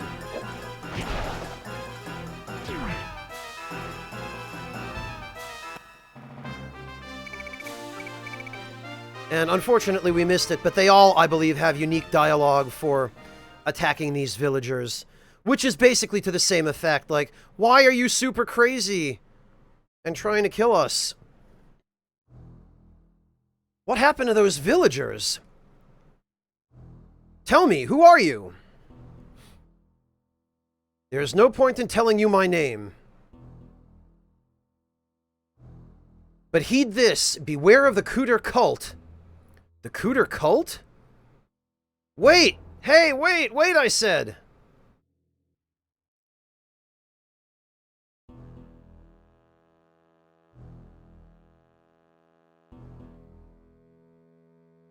So, you did not see the Baron's party dead? Please forgive me, Master. However, without its rudder, their ship could not have sailed on safely. It won't matter. I am almost ready to move. Once I do, even the White Dragons will not be able to end the war. In fact, the war will spread across the Rodent continent for the blood of sinners.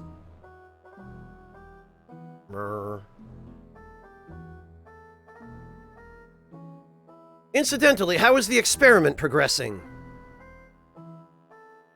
Our latest test was held at a village on the coast of West Natra. There were no exceptions this time. All subjects began killing each other. However, the scope of effectiveness is still limited in area.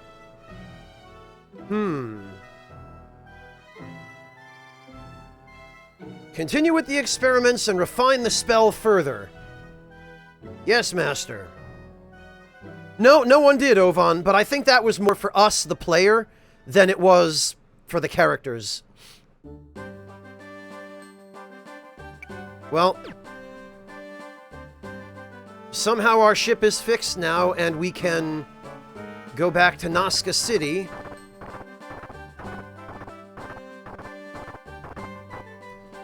Which we absolutely should do, because I bet there's new stuff on sale now.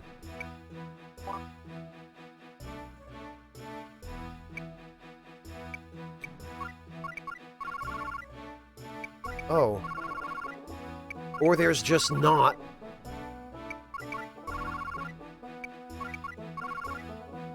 There is. Anti-Ox Mark. Okay, now this is somewhat useful.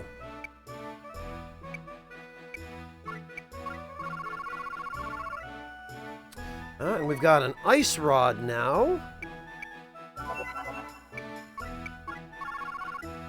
And a grenade. Which I think really is more of a caber than it is a grenade. Throwing weapon that can blow most monsters apart. Easy to use.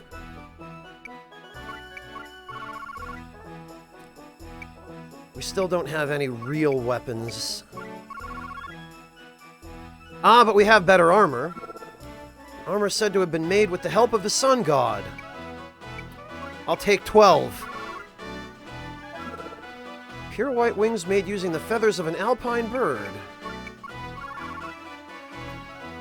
Unfortunately, this is still all we have for light armor.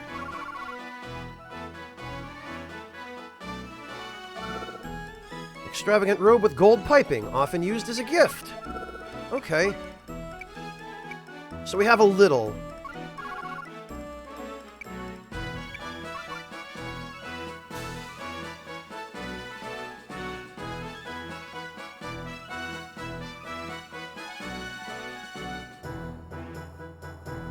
Yeah, Venmaru, he is. He has his own motive for wanting to do that, and it's a fairly typical villain motive. It's nothing groundbreaking or unusual, but...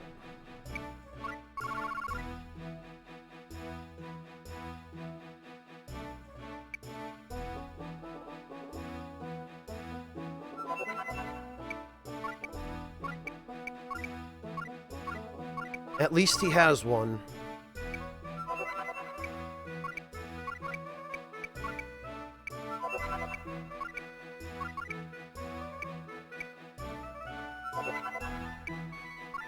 Alright,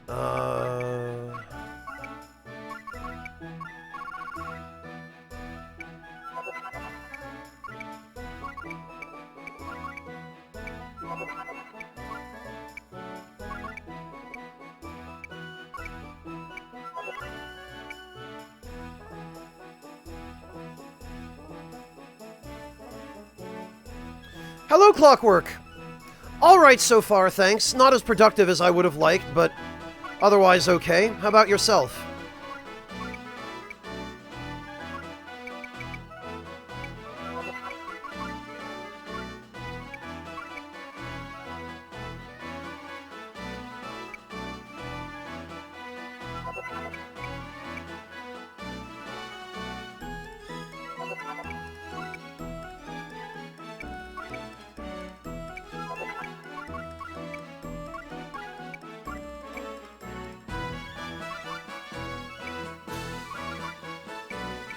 Okay, so we need to buy and equip.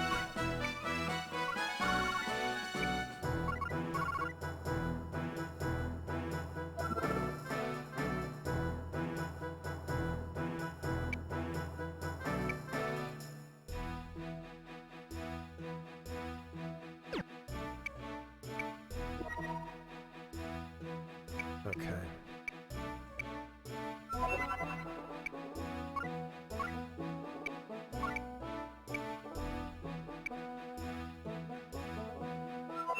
That. That. That.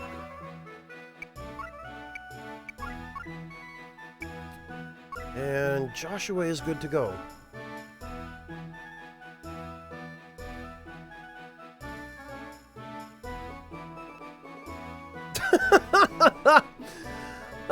Ovan, I don't think he would count as a villain. Or the writer would have to go a fair distance out of their way to villainize him. And yeah, that's a good point too, Yami.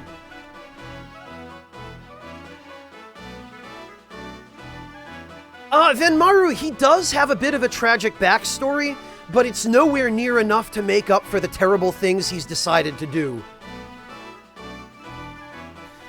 Okay, Lord Louise, good luck. Hang in there, man. Now, he's definitely not evil for the lulz, Venmaru. His motivation for being evil is basically that he used to be a healer, and he healed a sick child on the Sabbath, and that was, you know, because religion says you're not allowed to do anything like that, or anything at all on the Sabbath. Well, too bad. The kid was going to die on the Sabbath. Who cares? It was a Sabbath. You're not allowed to heal him. So Goddard got excommunicated. And after that, he basically said, you know what? Fuck religion. And then he became evil.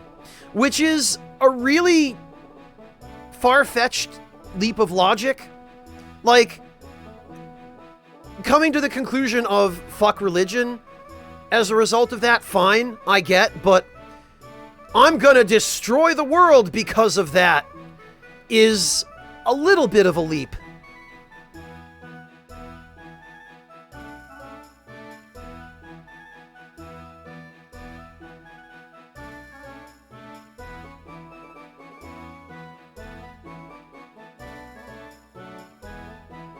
Yeah, Reapy Soul, and those are always the most boring, one-dimensional, and superficial villains.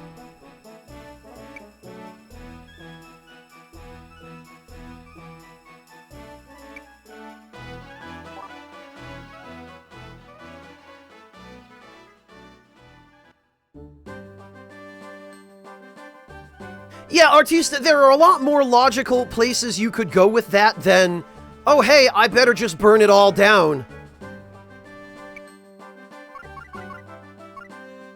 So, unfortunately, Goddard is not the most interesting, nor the strongest villain story-wise.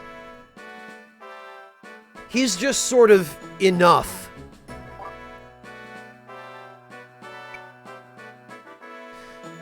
One thing the writing of this game does very well, though, is making you hate Goddard for the terrible things he does.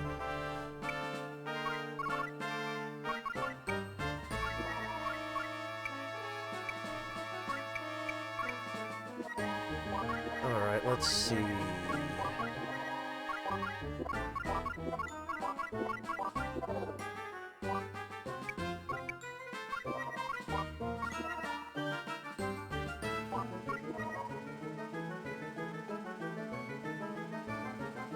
Yeah, you know what?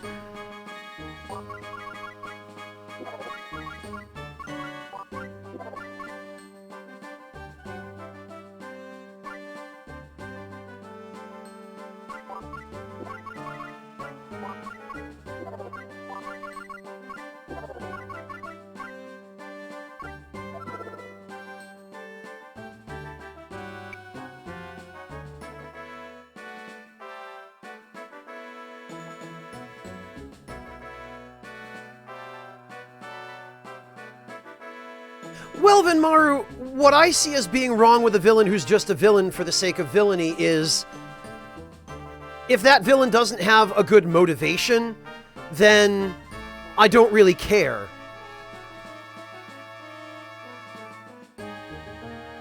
The villains I find most interesting are the ones who are villainous for a reason that can be empathized with, or who are villains only because they became victims of circumstance and either had no choice or were doing it against their will for some reason. But a villain who's just like, yeah, I just love evil. I don't really have a reason. I just love evil. It's the lamest, most boring kind of villain you can have in a story, because it's very transparent that that villain is just there to move the plot along. You know? Adelakis, but Kefka did have kind of a decent reason for being evil, which was that he was part of a failed Magitech experiment that made him crazy. And you could always tell that he was kind of evil throughout the first half of the game, but you never really got a sense of exactly how evil he was or what he had in mind until the end of the Floating Continent at the midpoint, where it always, up to that point, you got the impression that he was just Gestal's minion, but then he turns on Gestal and goes, actually, no, you played right into my hands.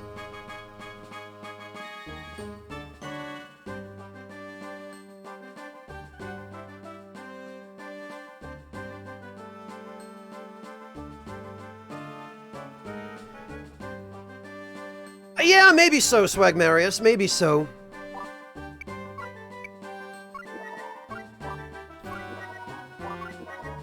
Alright, okay.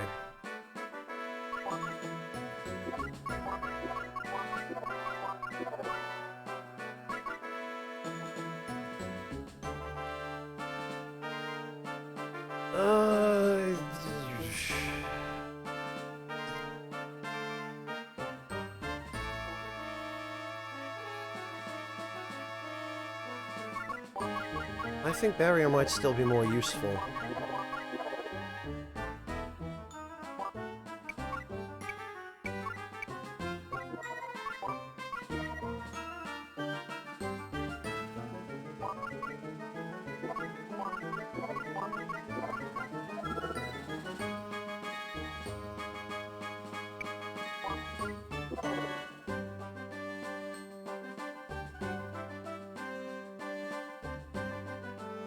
In some ways he was, Adelakis. In other ways he was kind of a goon.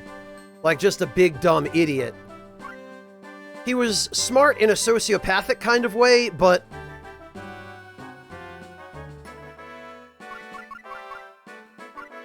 throughout the first half of the game, the party members in your own team are constantly getting the better of him and making a fool of him.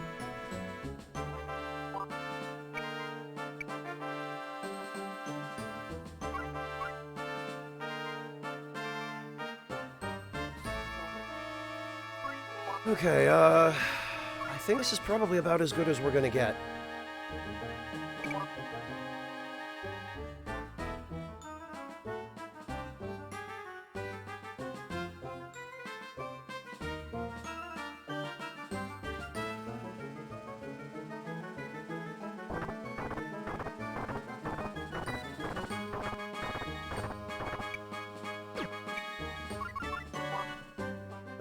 Don't let me forget to save.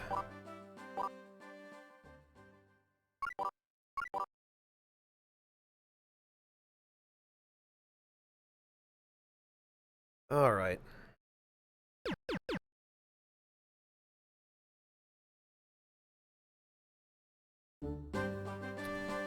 What else? Nugaso Forest.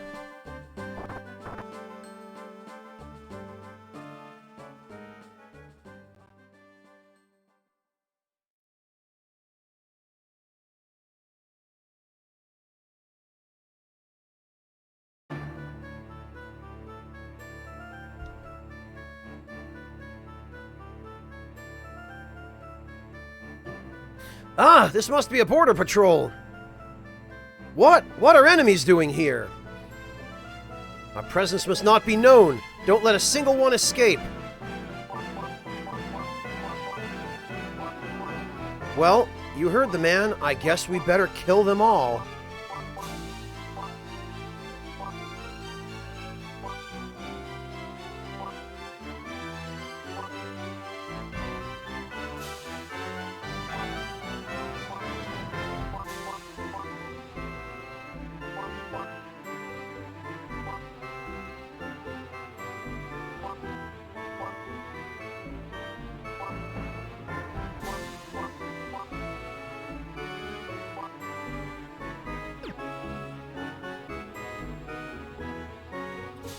Alright, obligatory item check.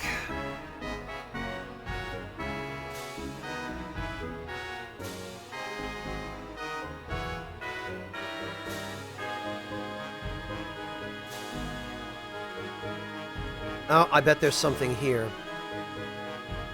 There's a chest.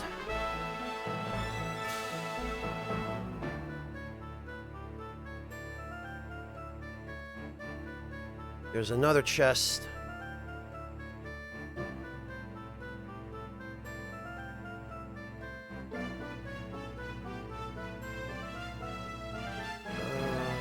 Oh, I bet there's something there, too, because this is neatly a single square on...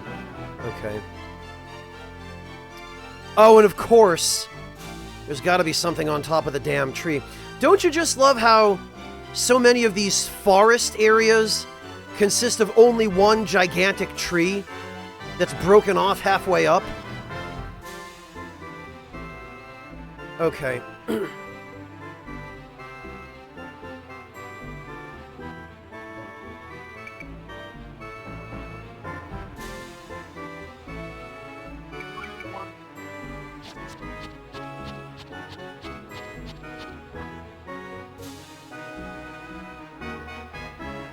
Alright.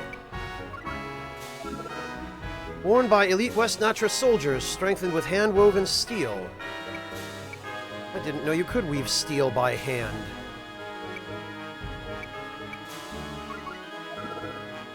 Worn by elite West Natra soldiers, made of several metals and layers.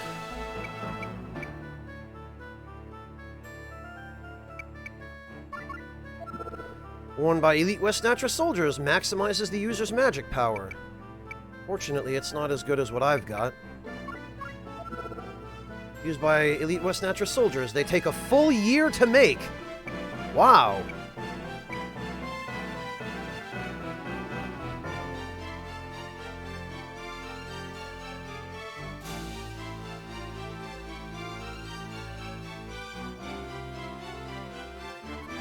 Well, Reapy Soul, if you've ever played Live Alive, you'd probably really enjoy that.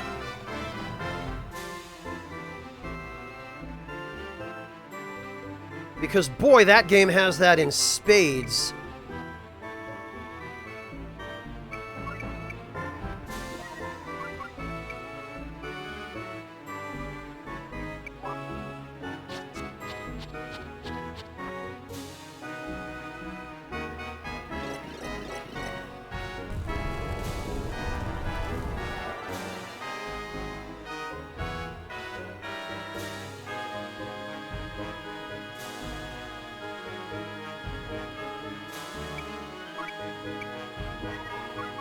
Yeah, Reapy Soul, at least one of the Growlancer games works something like that, plot-wise. Hey, Angle, welcome, good to see you. How you doing?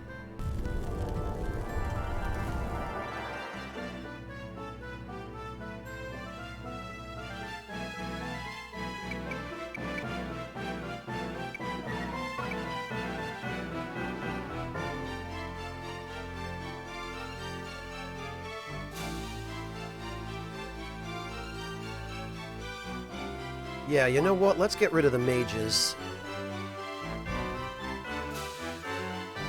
Hopefully that'll still hit both of them. Looks like it should.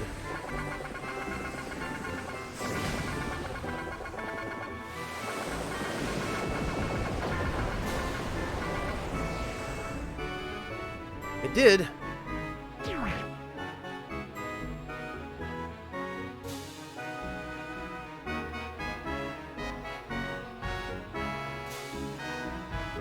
Oh, but it didn't kill that one because he had a shield. Well, we can fix that. Alright, thanks, Engel. Somewhat tired.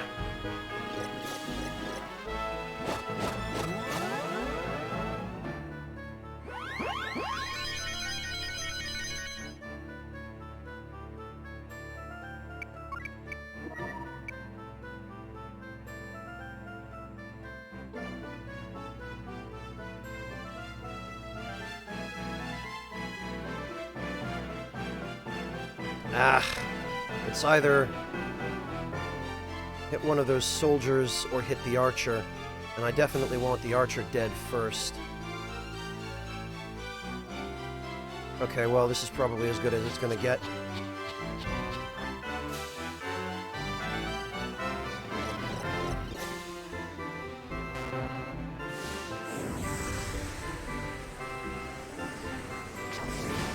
I mean, yes, Engel, but I'm in the situation where now I can't fall asleep until a lot later than I should / want to fall asleep.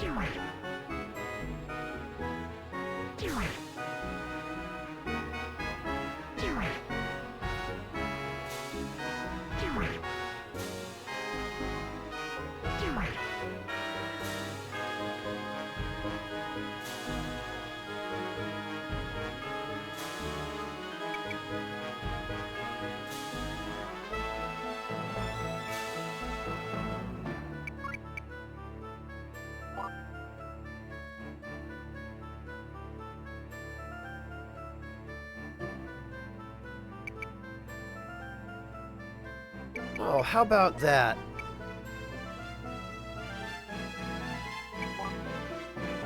Is he gonna walk into the middle of it? Yeah. Oh, damn, he's not. Oh, well.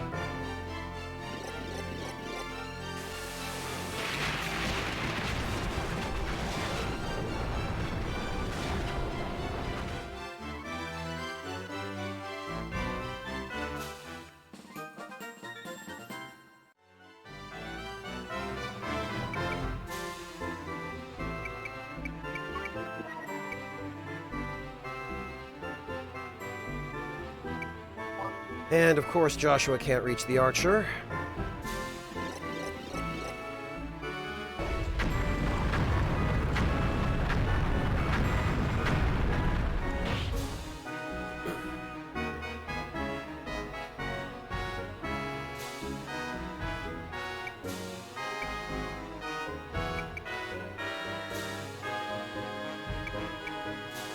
Can they get to her up there? They cannot. She is probably the first one they're going to go for.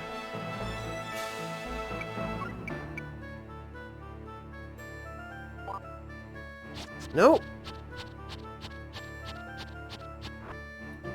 Wait, what? Really? At point-blank range, dude? Okay.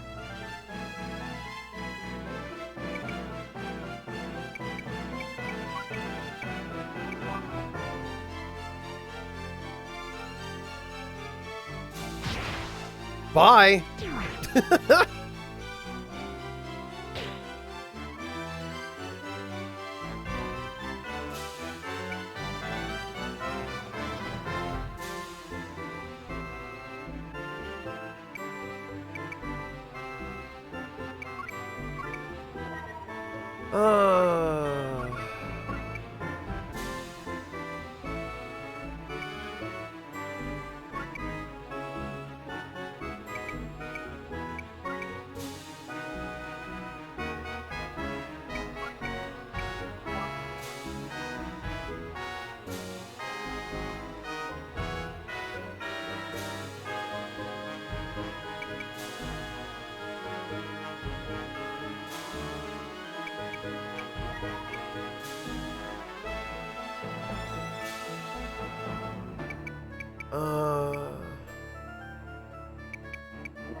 Actually, we can soften that guy up a little.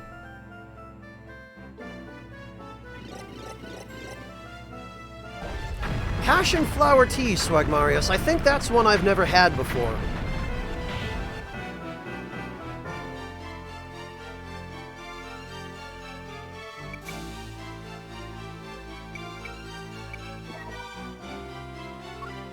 Alright, I bet we could finish this guy with triple jab.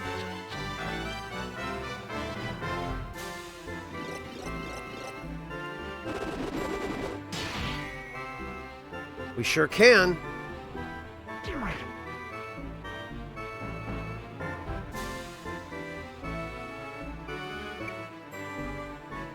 And actually, it doesn't look like that guy can reach anybody else because he can't walk through the grass.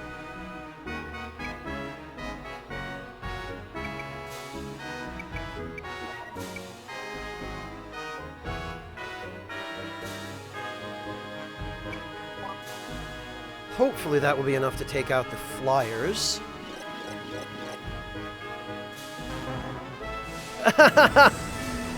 Yes, Charlie, if you want to farm blood echoes, there are a few different places you can do it. It depends on whether or not you want to use the chalice dungeons. If you want to use the chalice dungeons, a high-level chalice dungeon with easy enemies would be the best way to do it. And there are a few community glyphs that you can use. I'll see if I can pull up the list for you.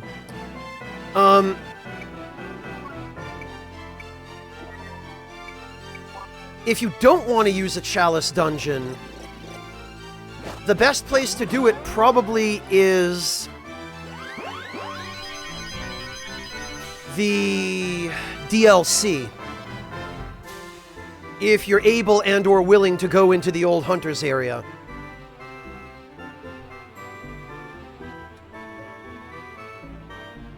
In the Old Hunters area, what you would want to do probably is...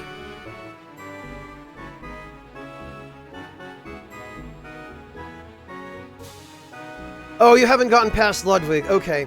Let me look up the community glyphs for you then, Charlie.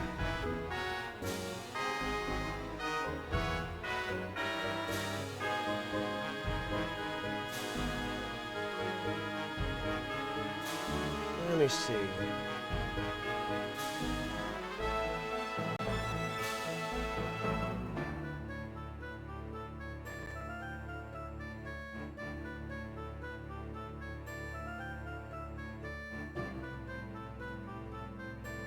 Let me dig that up for you.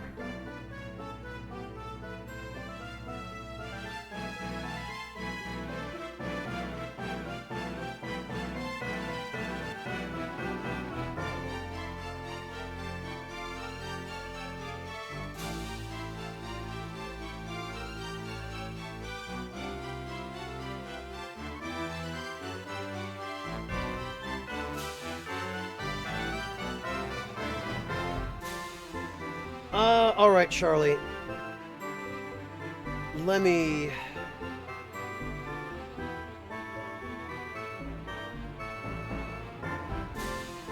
There's the glyph.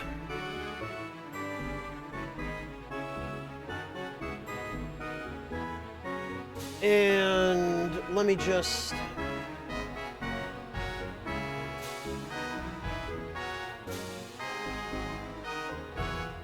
I'm just going to copy and paste this from the Reddit post, if you don't mind that, Charlie.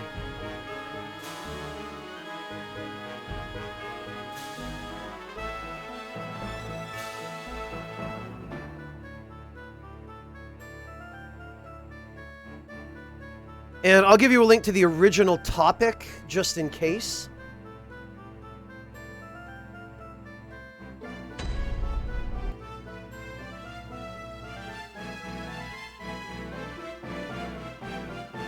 And I don't know if this one still works, Charlie, but you can also try that.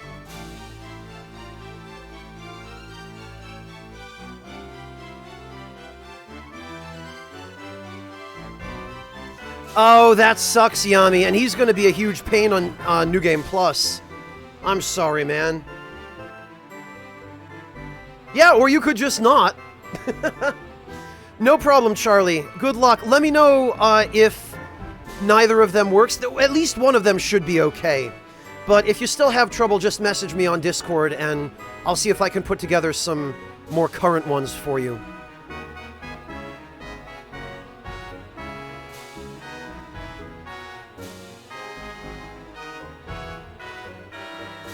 Oh, did you not already have it, Charlie? Okay. I mean, Charlie, the video I linked you is, I think, in a Thumeru Ihil standard chalice, so you shouldn't need to be able to go online to access that one.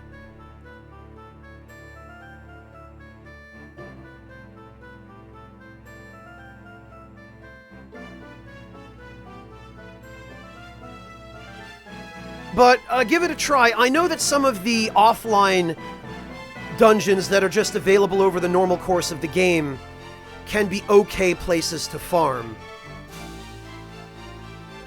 But if you want to avoid all that, yeah, the DLC areas are your best bet.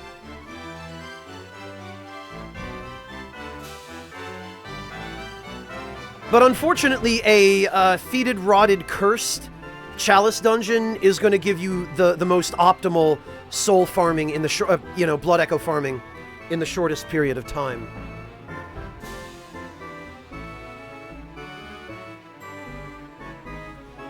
You know though, Sosuke, that might actually still be fun to watch.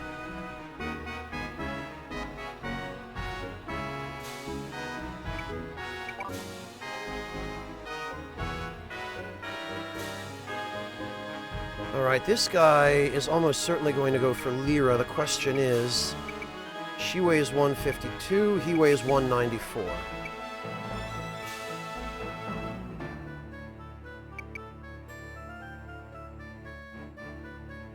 But actually,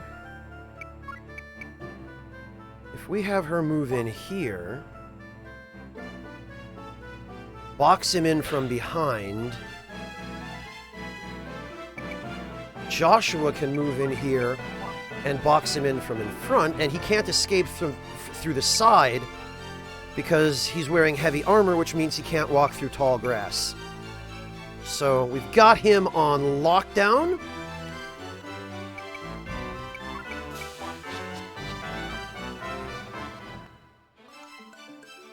Oh, a Hoplon. Great.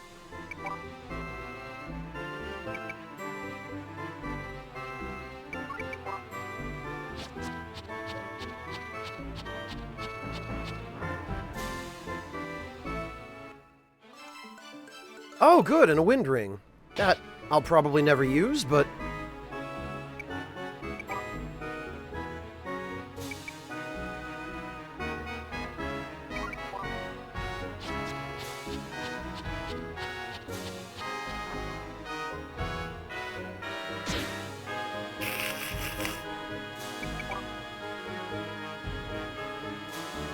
God, I love recover mark stacking.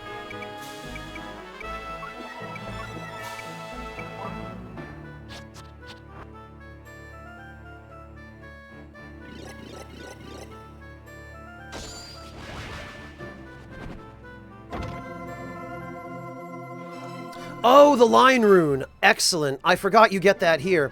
That's going to be really handy, because that is a good spell.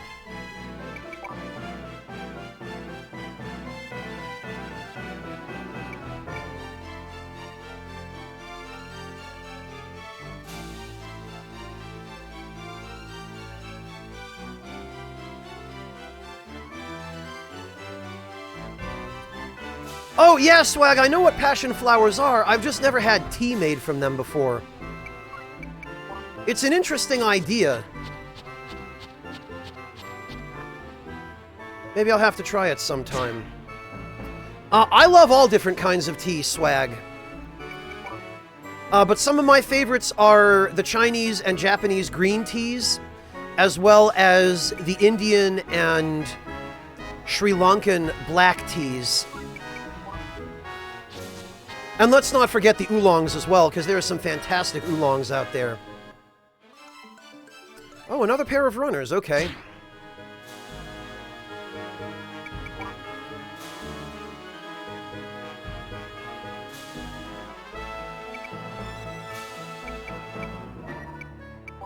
Alright, unlock.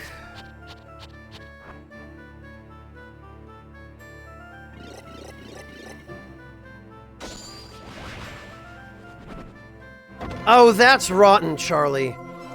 I'm sorry to hear that. Oh, great, a death scythe.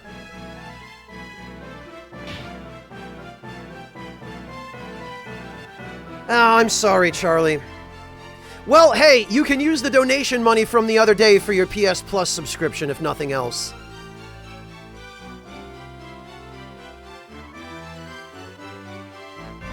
But it is really stupid how some games just absolutely require it. I bet that was something Sony forced FromSoft to do, was to require PS Plus for online functionality of the Chalice dungeons. Co-op and PvP would be one thing, but the Chalice dungeons in particular, requiring online, that has to be part of Sony's compliance for them, which is the stupidest. Oh, there you go, Charlie. Yeah, that works.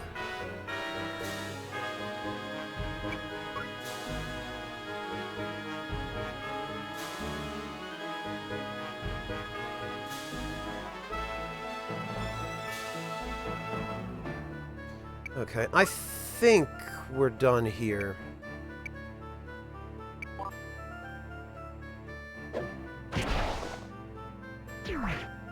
There we go.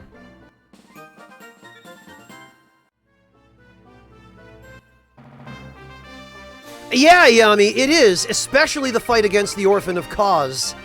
The camera there, I think, is deliberately designed to screw you up. Like, we're at the point with FromSoft now where they're literally designing the camera into the boss fights as part of the boss fight.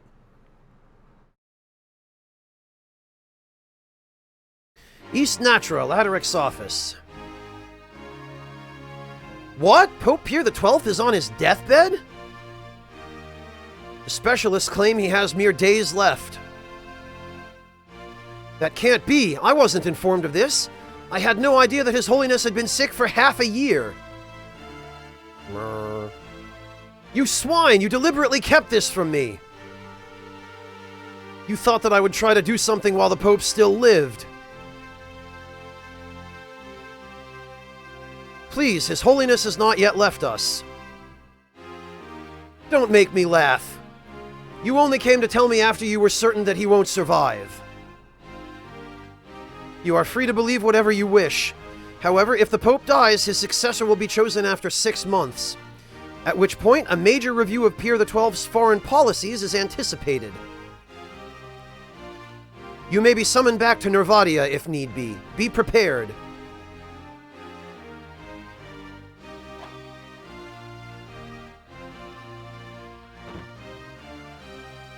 I don't think so, Yami. I don't think it's quite that egregious.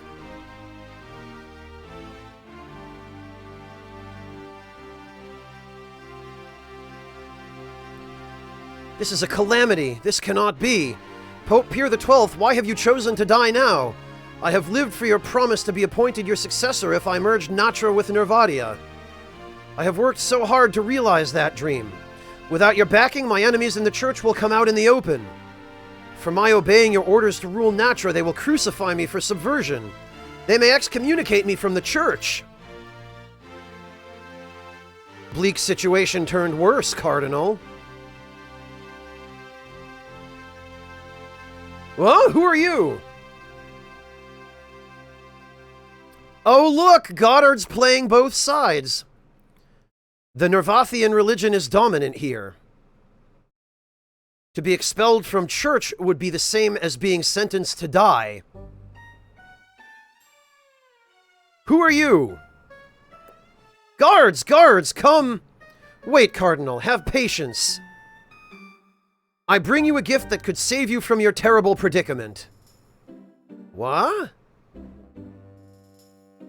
Please consider. This is the East Natra Palace. It would be simple to have guards arrest me at once. Also, had I wished to hide from you, I would never have shown up here. Fine then, tell me what you have to say. Yeah, Laderek, because it's a great idea to trust this guy.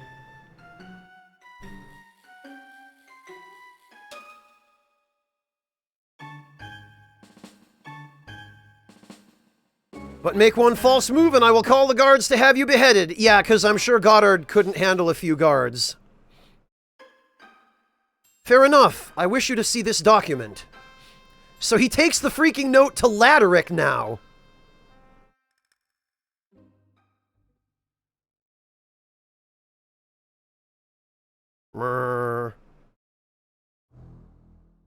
Do you find the contents of interest? You have King Zekris' daughter under protection? Yes. Huh, quit wasting my time. Huh? A document like this can be easily forged. Did you believe for an instant that I would be tricked by this? But Cardinal, the document is genuine. There is no likelihood of it being authentic.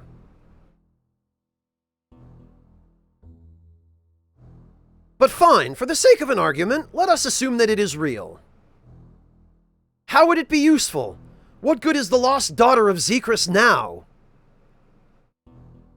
Depose Nicola and install this Princess Adele as East Natra's ruling monarch? Precisely. That's ludicrous. Is that your idea of a trump card? In my desperation, I gave my attention to the likes of you, but that is it.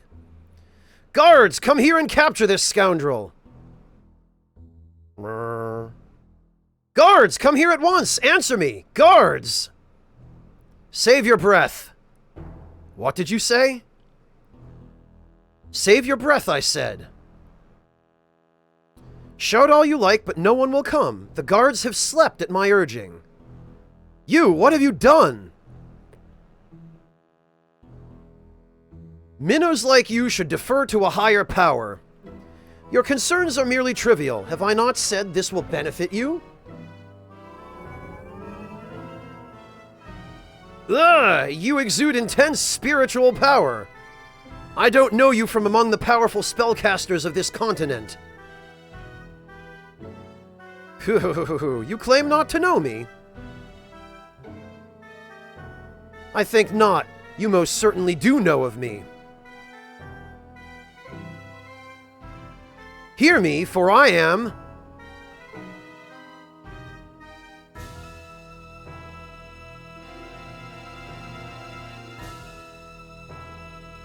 No, that can't be!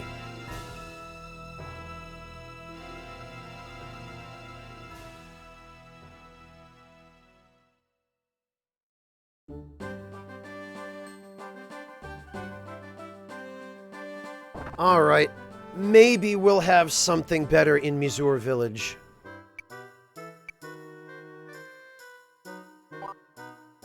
I love how all the other shopkeepers had these badass dudes with scars over their eyes, and this is just a totally normal-looking lady running the shop. Probably the most realistic shopkeeper.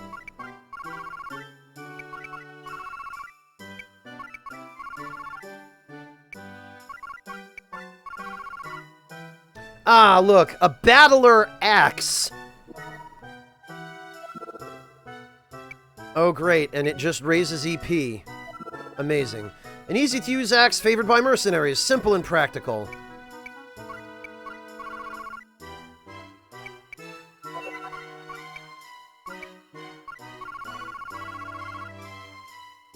Oh, right, Swag, that's...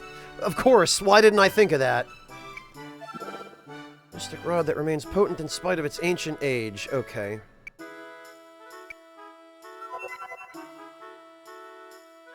It says Millerod, but I'm pretty sure it's supposed to be Millennium Rod. Because these Japanese abbreviations that make no damn sense in English. Oh good, now we have the light combat outfit. An outfit worn by commando units on covert ops!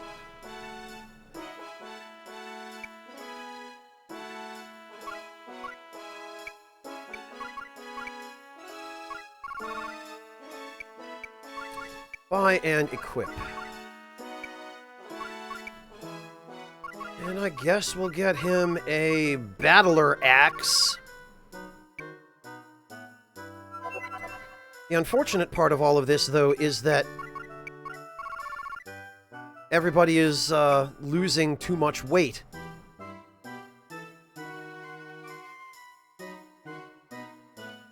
Yeah, Yami, somebody gifted that to you. It might even have been me, actually. I don't remember.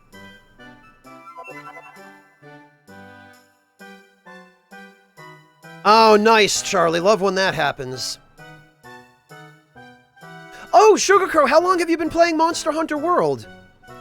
I don't think I remember you mentioning playing that, and I don't think I recall seeing you playing it via Discord. What do you think of it so far?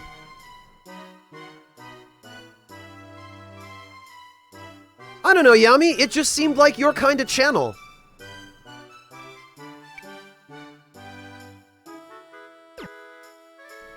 Oh, 2 or 3 months ago. Wow, okay. Yeah, it is, isn't it?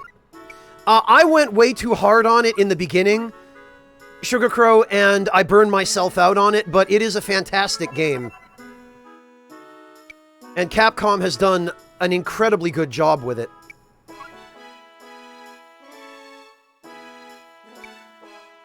Alright, let's see. 15 HP. 12 HP.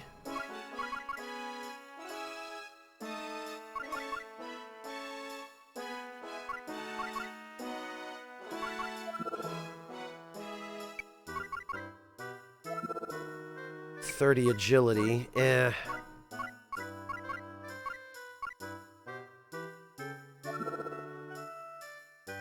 Right. Okay, we still need the Deltite, I think.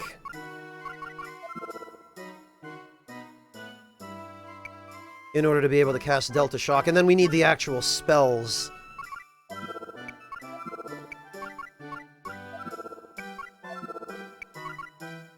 Oh, we never checked the Mud Ball. Okay, whoops.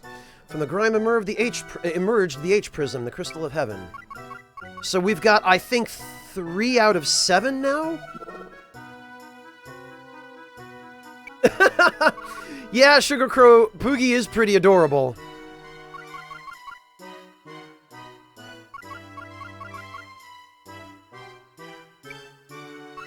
Okay.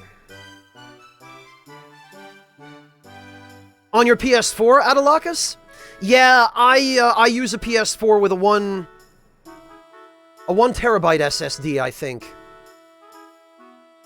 And it does make a noticeable difference. It's not enormous, but it's significant enough that you can feel it in the load times of games that are stored on the SSD. Because the PS4 Pro finally freaking has a SATA 3 bus and can take advantage of it. Oh, your PC. Gotcha, Adalakas.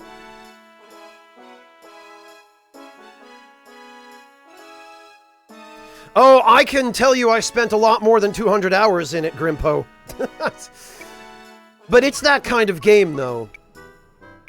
It's one of those games where what you get out of it is proportional to what you put into it.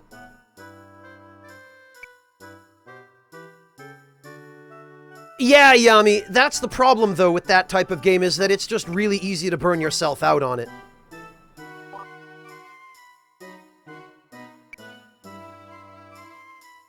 Nice, Adalakas. Yep, an SSD will do that. Pope Pier the 12th supposedly on his deathbed. This must be the end of the world.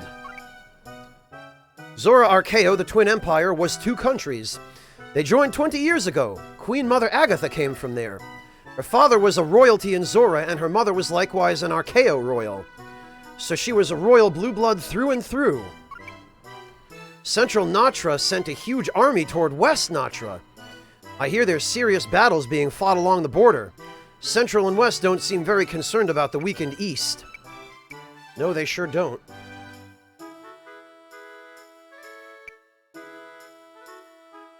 Yeah, as you naturally would, Adalakas. Especially if you have a PC.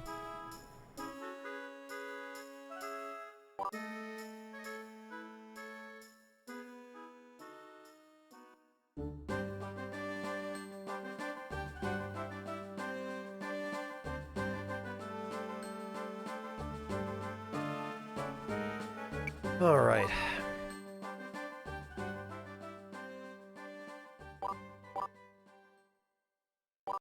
Yeah, Adalakis, I like mine as well. It's funny you bring that up, Adalakis, because I was just having this same conversation with somebody else yesterday that if you already own a PC, why would you ever get an Xbox 360? Because there is nothing on the 360 that isn't also available on PC, because freaking Microsoft owns that entire platform for the purpose of gaming. If you already own a PC, the only consoles that are really worth buying are a Sony console or a Nintendo console, right?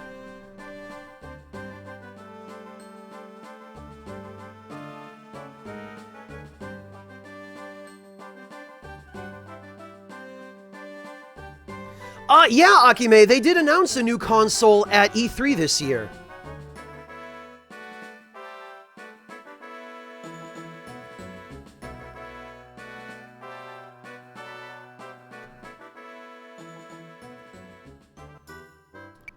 And so far, I'm not sure I believe anything that they said about it, because the specs that they were citing seem unrealistic at best.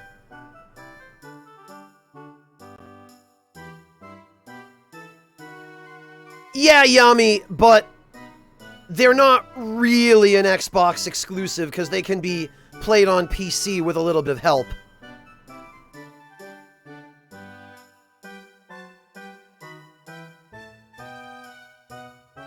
That's the one, Klaus. Yeah, Akime, nobody was talking about it because it was bullshit. And I don't think anybody believes them.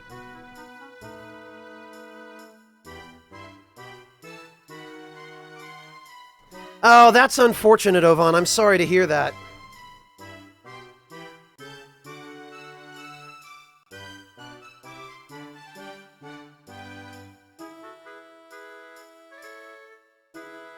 I wouldn't be surprised if they eventually do, Sugar Crow.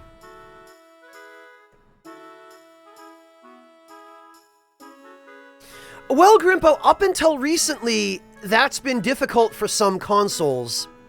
Stuff that runs on a 360, as I understand it, is a little bit easier to emulate. But some of the Sony exclusives, like Demon's Souls and Bloodborne, those, especially Demon's Souls, it took a long time for anybody to get those games to run on PC. And even Bloodborne, I think, right now, I'm not even sure how possible it is. I know people have gotten Demon's Souls working in RPCX3, I think? But I'm not sure how much success anyone has had with Bloodborne yet.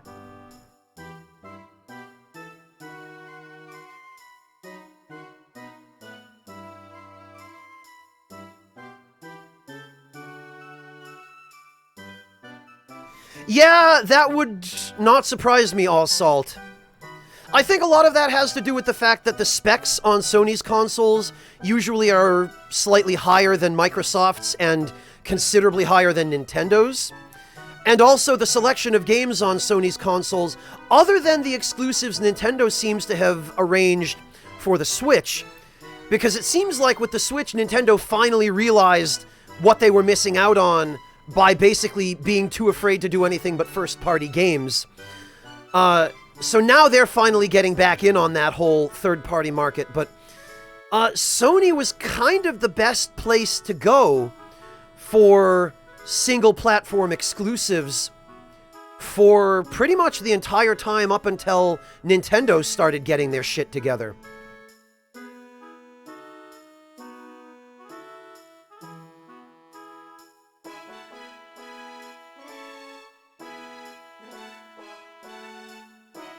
Yeah, Osifraga, and you'd better believe people are working on it.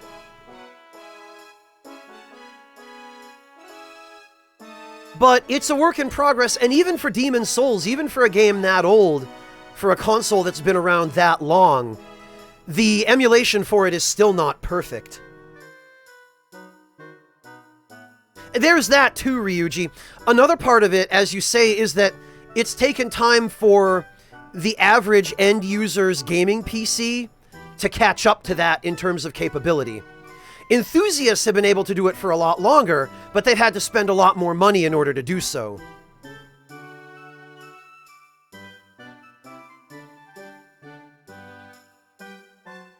Well, Akime, the same thing that would warrant it with any other console, right? A, how good is the console itself? What are its DRM practices? How does it handle HDCP for those who care about that, which I do as a content creator? What are its licensing policies? Does it support physical media, or does it require you to buy everything as digital media? And then, of course, what's the library of games like?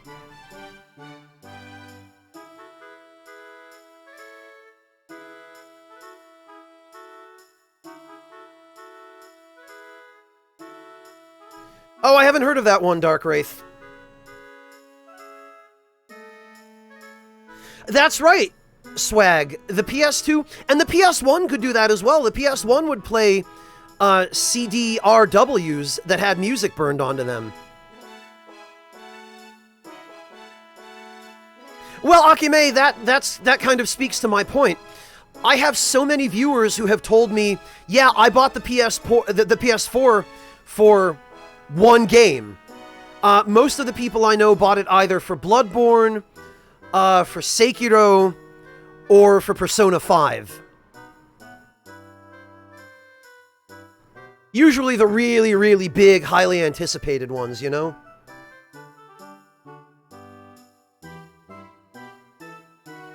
Yeah, Osafraga, one of my favorite old... I think it originally started as a Tumblr post, was somebody who made the point that they loved trying to run Doom on devices that should not reasonably be expected to run Doom. And there was a photograph of someone who had, I guess, figured out a way to boot and run Doom on a digital video camera.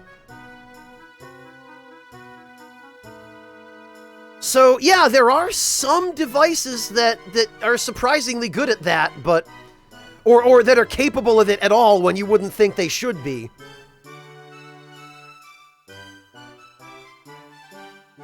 Yeah, Sugar Crow, let me see if I can find it.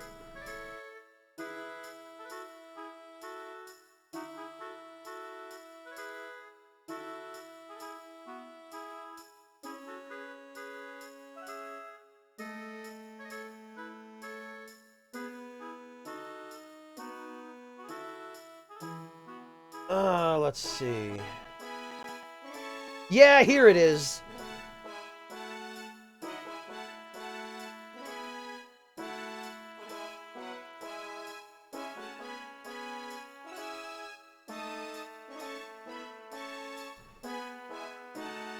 There you go.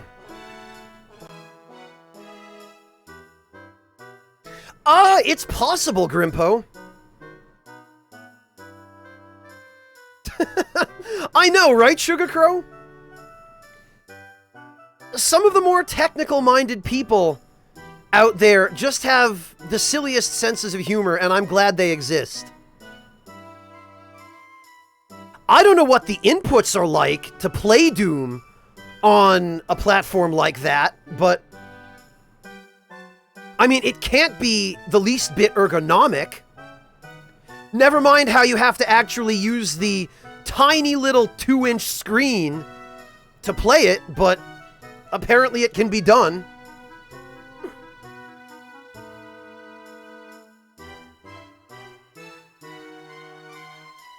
So they say, Ryuji.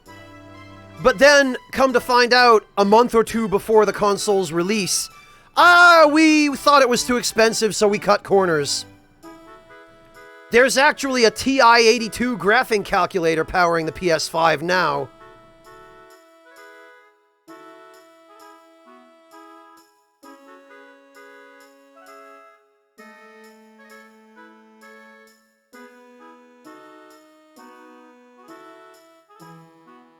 Yeah, Akime, Microsoft kind of had the opposite problem of Nintendo, where Nintendo was...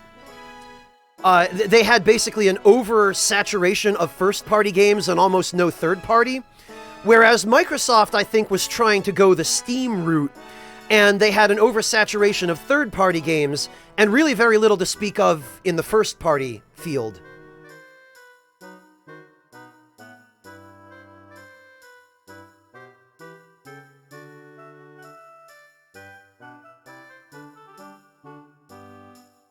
Yeah, Yami, and I had to pay for one out of my own freaking money for high school because they required it.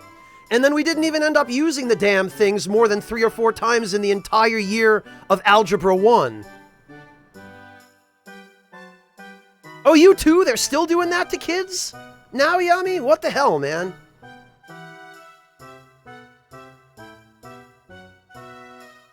Yeah, Grimpo. If only there was some kind of overlay mode for that camera.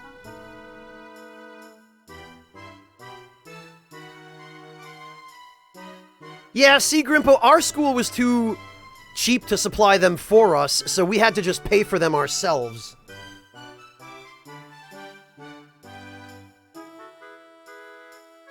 Well, doesn't surprise me that colleges are still doing it, Yami, but I had to do that in high school.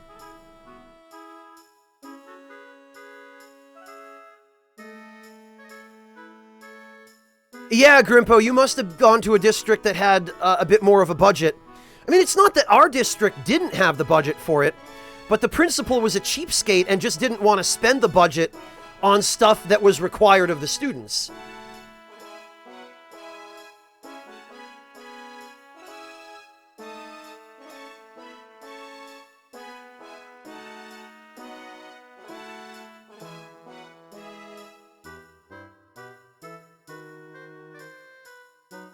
Yeah, figures, right, Sugar Crow? Buy this expensive piece of equipment for 1 semester of 1 year of school. And then you're forbidden to use it ever again. Like, thanks, public education.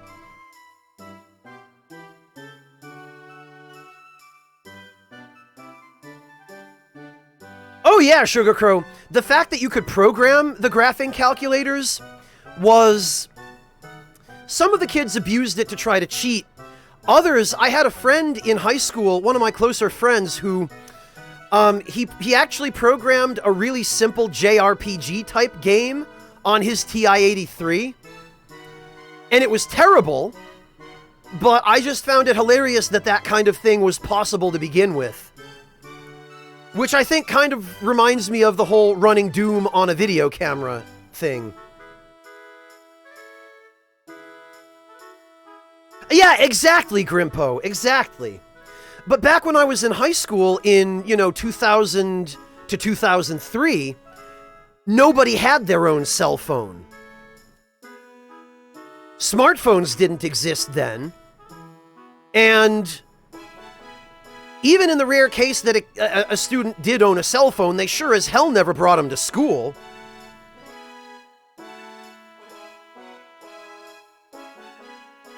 Wow, Akime, that is dedication.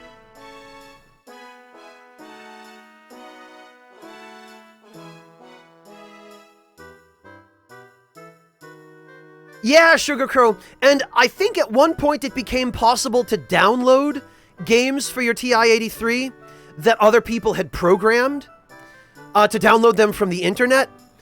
And, I mean, there wasn't really much worry about viruses, because, oh no, I got malware on my TI-83. What's it gonna do? Show me super low-res graph pictures of dicks? Like, big deal. Oh no. But, when it became possible to download games for the TI-83, you ended up with, like, GitHub and SourceForge type websites springing up for TI-83 apps. And there were some talented people out there who were actually able to recreate simple versions of games like Tetris for the TI-83. Oh, did you, Ryuji? Even now? You still use it?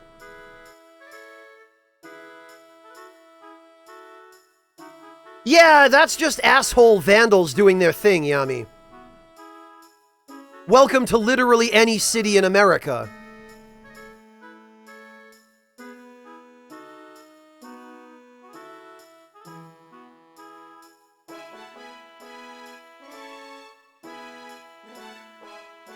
Yeah, probably, Swag. They probably would.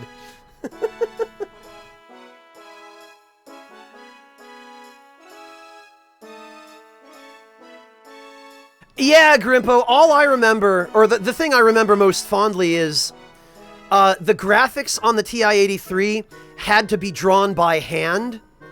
But in order to draw them by hand, because it was a graphing calculator, you had to literally enter coordinates for all of the different lines and the shading that you wanted to draw.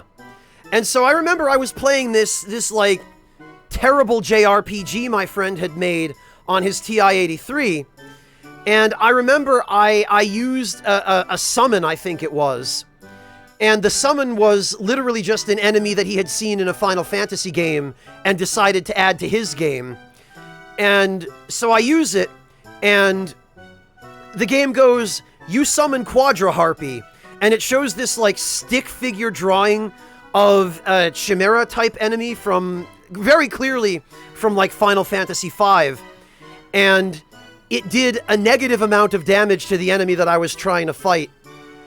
And healed it, at which point I handed it back to him and was like, okay, look, dude, I think you might want to take this back to QA for another 15 or 20 minutes.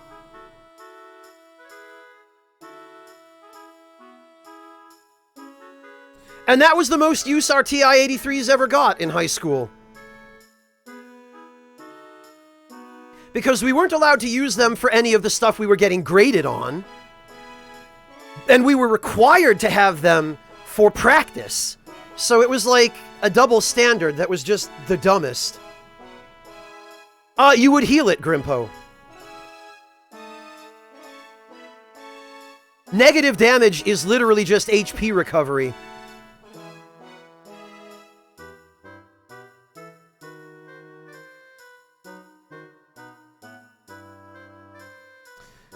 Yeah, somehow I'm not surprised, Dark Wraith.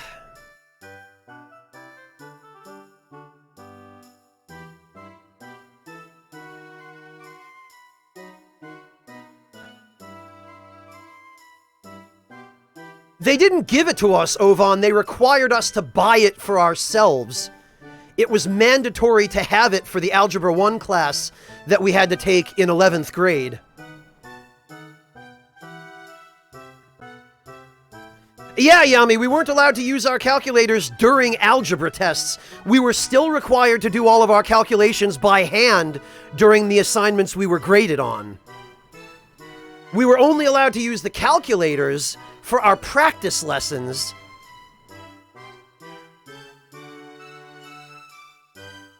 Very nice, Rishi. How did they turn out?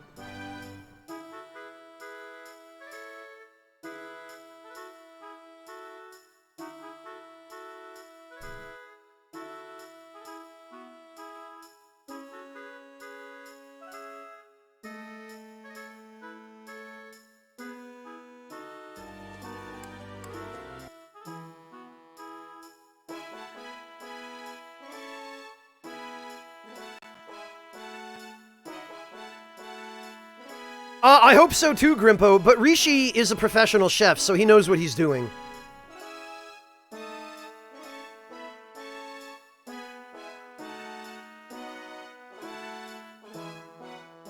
Yeah, Rishi, post some pictures on the Discord if you don't mind, when everything's done.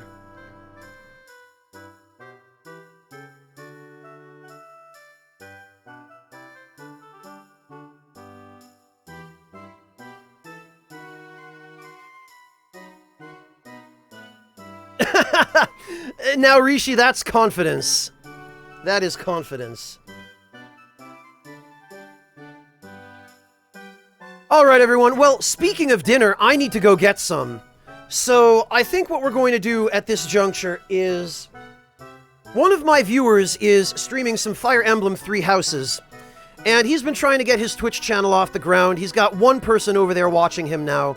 I think he'd probably really appreciate some company. He's a good kid. He's trying his best, so let's go show him some support. We're going to go raid... We're going to go raid Shindeal. So, thank you all very much for joining me today. I really appreciate everyone's company. And I am going to try to do some streaming tomorrow. I don't know what yet. It might be more of this. It might be something else. We'll have to see what I feel like.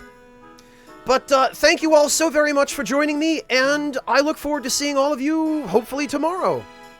Take care, good night everybody, and I will catch all of you then.